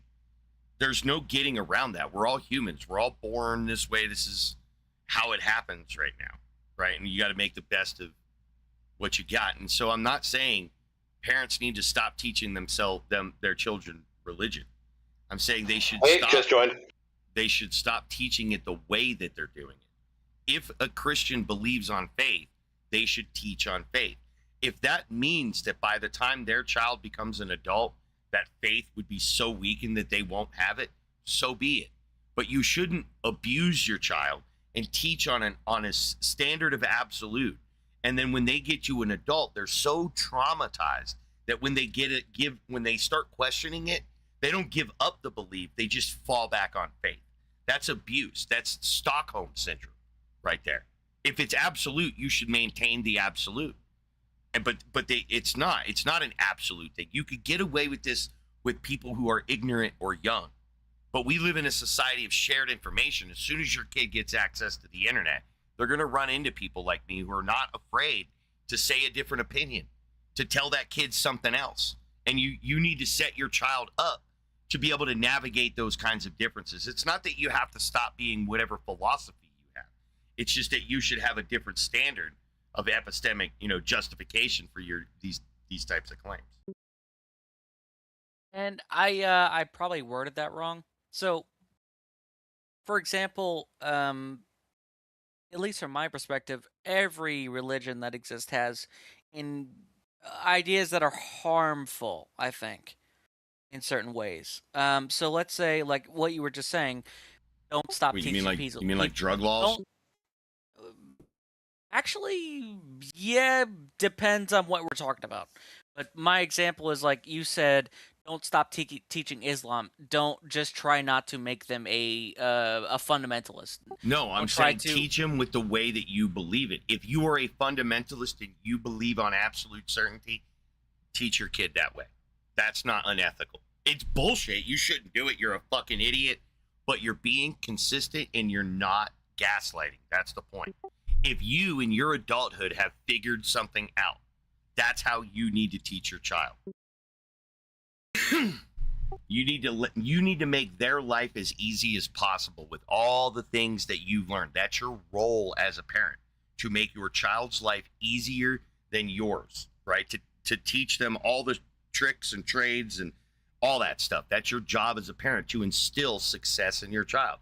You're the one who's lived life. You've got the practice. So you're the one who's there to teach your kid all the things you didn't know and you had to learn the hard way. One quick thing though, if you're teaching your child a fundamentalist ideology, that's going to make their life more difficult. I don't care. That's like not. you That's say, not within interact my with other philosophy. people. I have no right to tell a parent what to teach their child, but I do. I Have know, a but right, if you're but if I you're do have- saying, but I do have a sorry, right. sorry. But I do have a right to tell them how, right? How you cannot abuse your child. I mean, Well, you can tell them in a legal way, right? Physical abuse, of course. No, and but cognitive even and emotional. well, there's no laws against. Yes, there is. There's gaslighting. laws against psychological abuse. Yes, there is. Hold on. If you have an idea, I don't know. You can't sue your guess- parents for that. Yeah. Well, dude, look. What we're saying. Well, I'm not saying anything about civil laws, dude. Like, if you show your child pornography, that's a crime. Yes, it is. But if you show your child the Quran, that's not a crime. I didn't. Who said anything about that? No, I know. I'm just saying. What I like, said is, that's what we're talking you are about. not free to do any kind of psychological, I'll call it, harm to your child. You are not free to do that. There are limits society puts on you. Yeah, but there's many harmful things that parents do to children regularly, like saying they're losers, saying they're disappointments. Yes, and you can causing lose them your children horrible for trauma. that. You can lose I your don't think children. you for that. can. Yes, you I don't can. think you can. Yes, you can. If your child, I've is never seen that. If your child is psychologically traumatized, right? Let's say they're acting up in school, not getting good grades, truant, getting arrested, getting in trouble. Sure, bad kids, sure. Getting in trouble and stuff like that, that can absolutely come back on you. And your parenting can be questioned. The CPS can be showing up at your fucking house and making sure that you're being a good parent. This society has many different ways to enforce its ethos or ethics on parents. You are not free to teach your child anything you want. You have never been free to do this with your child. Your child is not your fucking slave. You don't own your child. The society you're in owns your child, just like it owns your ass. But are we talking about what ought to happen or what does happen? Because I know, even from personal experience, many of my friends and acquaintances and whatever that have stories of parents like that, you know. I've met damaged people and their parents getting fucked This is up an and whatever anecdote, else. dude. This is irrelevant. For sure. But if I have the anecdote, other It's people irrelevant. have the It's anecdote. an irrelevant anecdote. It's it doesn't more, change anything. It doesn't change anything. It doesn't change a single goddamn word I fucking said. Nothing. You can give me a million fucking of these anecdotes. It's not going to matter. The point is that I am making is that you are already constrained by this society, on whether it be psychological or physical harm that you can do to your child. You are not free to do any amount of fucking psychological harm that you want. Like, there's no fucking laws that address psychological trauma in a child. Just because it's your child doesn't mean you can say anything and teach anything you want. If you believe that, you're an immoral piece of shit. If you can't recognize that even though it's a child, it has fucking human rights and you don't get to fucking do that shit, then you're a piece of shit and I don't want to have the conversation with you. We're either on common ground with this and we're moving forward in the conversation, or fuck you. I'm done with you. I do have a question So, about. well, one thing, let me address that because he muted me for a second. So, I might be misunderstanding here, but so back to the Islam example. As long as you have a belief and you want to teach them the way you were, and there was genuine, I just want to do good for my child, then what you teach them doesn't necessarily matter as long as you try to teach them in a way that they can make you guide them, not force them into it, if that makes sense. Yeah, even So that's- and I would say that's true of even things that I fundamentally disagree with, like Islam. Right.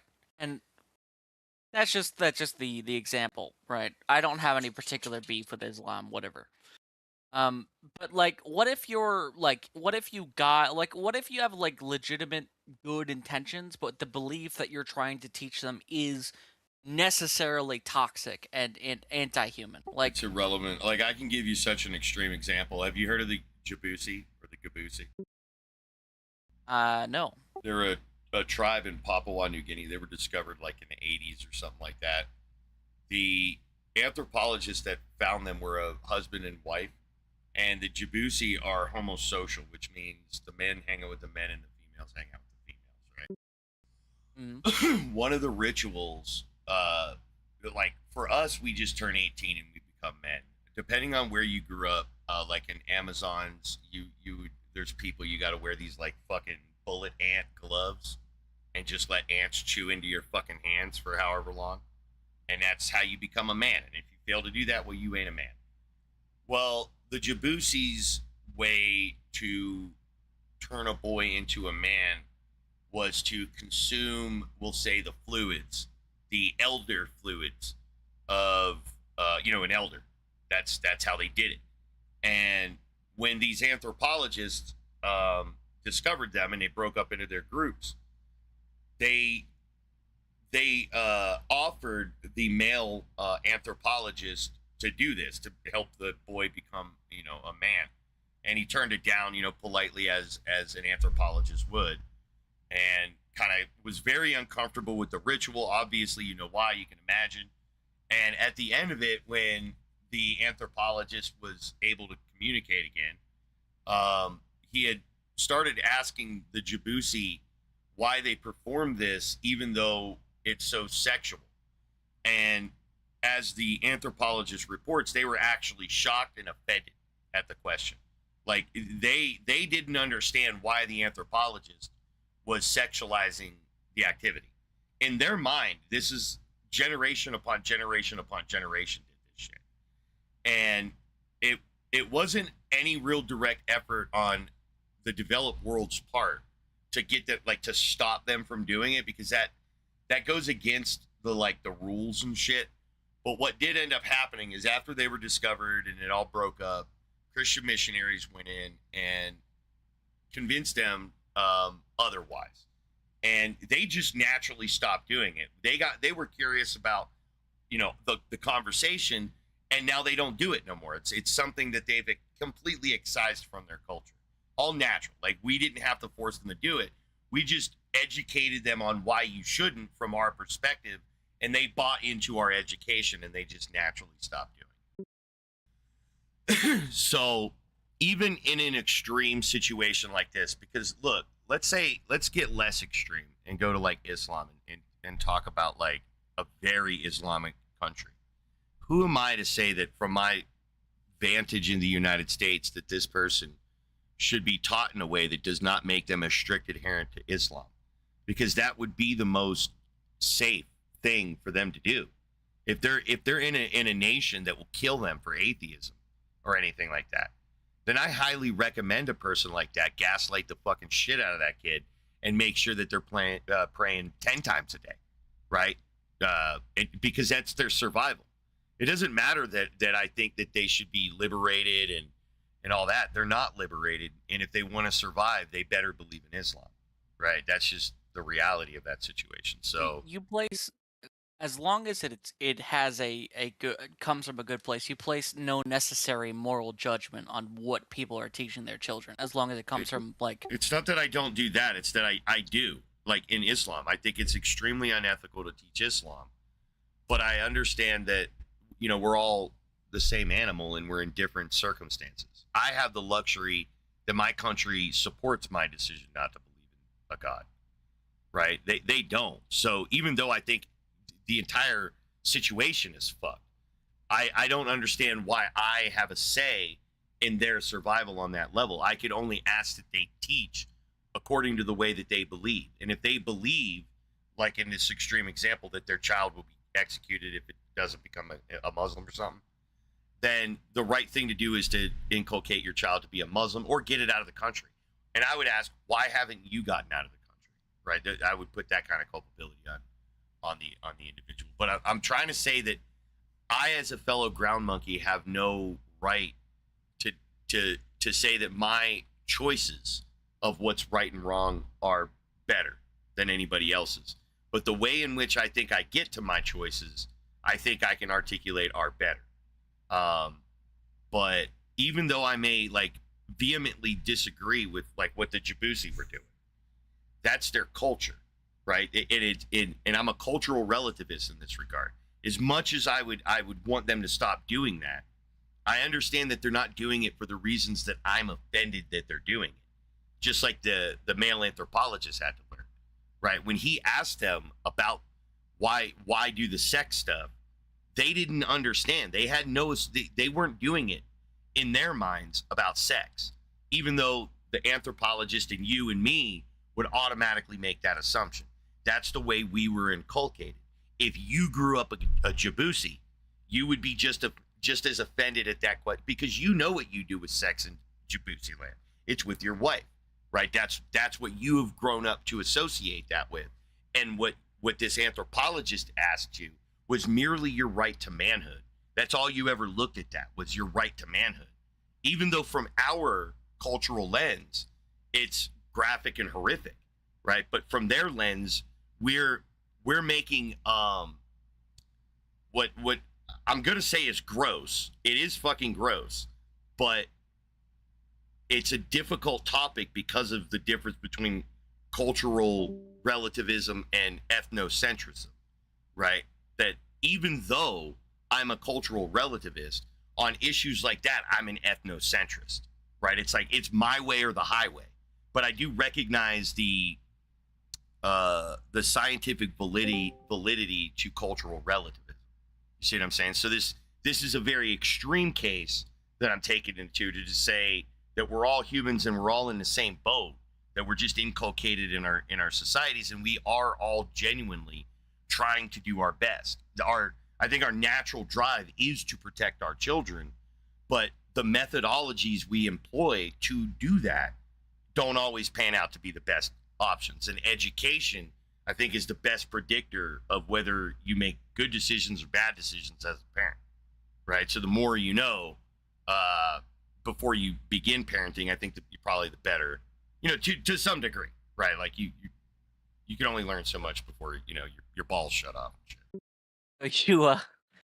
You kind of you understand where they're coming from. You understand the world that they're coming from and like the culture they're coming from, and then like you understand the decisions they have to make, but you have your own take on it. Yeah, and so I am putting on them to say, hey, here's the standard, no matter how fucking graphic the shit is, that you should teach on the way that you know and understand that gaslighting is always bad, right? It's always bad. You should never gaslight. And if you're gaslighting your children because you think it's going to get them to an afterlife, but you've already given up on that modality, that's the unethical aspect of it. That's where you should question whether you're teaching in the right way. Is that you're saying, hey, this is an absolute fact, but in your mind you question that. That becomes unethical. You should just find a way to avoid the conversation until their brain's more developed and they can have that conversation, or be honest, right? Just be honest as a parent and be like, look, I have faith in this shit. Or if it's the case that you do believe in absolute certainty, say that too. And because if you teach your kid on absolute certainty as you believe, right? And then let's say your kid grows up and encounters somebody like me, and I destroy their absolute certainty, and now they're on faith. Well, when they look back at their parent, they're not feeling like they were gaslit in that same way, because they know their parents taught them the way that they believe. They can go talk to their parent still believes on absolute certainty. And maybe those two can have the conversation and the child can deconvert the parent. But at least they're not learning that there is this malicious form of gaslighting, right? Because they're gonna grow up, and they're gonna start. You can only shelter them so long. It's all fun and games when it's things like the Easter Bunny, Santa Claus, Tooth Fairy, and I think these are good for us as kids to believe in those and have our hopes destroyed. It helps us differentiate imagination and reality. It's like the same reason I'd say, if you get a kid, get a dog, because your dog's going to grow up and die in an appropriate time for your child to learn about loss before they have to learn about loss of a brother or a sister or mom and dad, grandpa. These are all people that, should be, if you're a normal human, more of a devastating loss than that of a dog, even though a dog is a devastating loss, or a pet, right? But it's good for us to learn that kind of loss, right? So You kind of see what I'm saying? need that practice. We It's definitely priming. like, yeah. We Yeah. like, especially and I took, like, for example, my grandfather's loss very hard. But if I had not experienced loss before that, I probably would have been useless. I probably would have been. Yeah, And that's anecdotal. Yeah. That's the kind of meme that I'm talking about. That you as an adult, you know that there's a benefit to early childhood loss, and to set your child up for that early, like when you have a child, to set them up. That's a meme that you're teaching your child at an appropriate age to set them up for success. That's something you've learned in your life, and you're setting the stage for your child to fall into that technical trap, right? To teach them the hard lesson of loss, because we need to learn that, because we are a culture of people we end up having deep, loving relationships with, and we end up losing, right? Death is an inevitability, and it's better that you learn it younger, not like 5 or something. Like I said, get a dog. They usually live 12 to 16 years, and that's about the perfect age range for that kind of loss. Mm. But yeah, that's what I mean. It's like we do this in every way. In every way, a child learns how to be a human from us teaching them and giving them our lives as examples to strive for. It's passive and active in this form. You know, like children passively learn just by observation. You don't have to teach them; they'll just smart little monkeys, and they'll start putting 2 and 2 together. But where education comes in is that it's practiced rhetoric, it's trained techniques, right? It's learned mistakes, right? That's K through 12 is, like, in my estimation, a pretty good fucking model for what I'm talking about here. Seems trivial, but it is. It's, you know, if you look at what K through 12 is, why is it called K through 12? Because each grade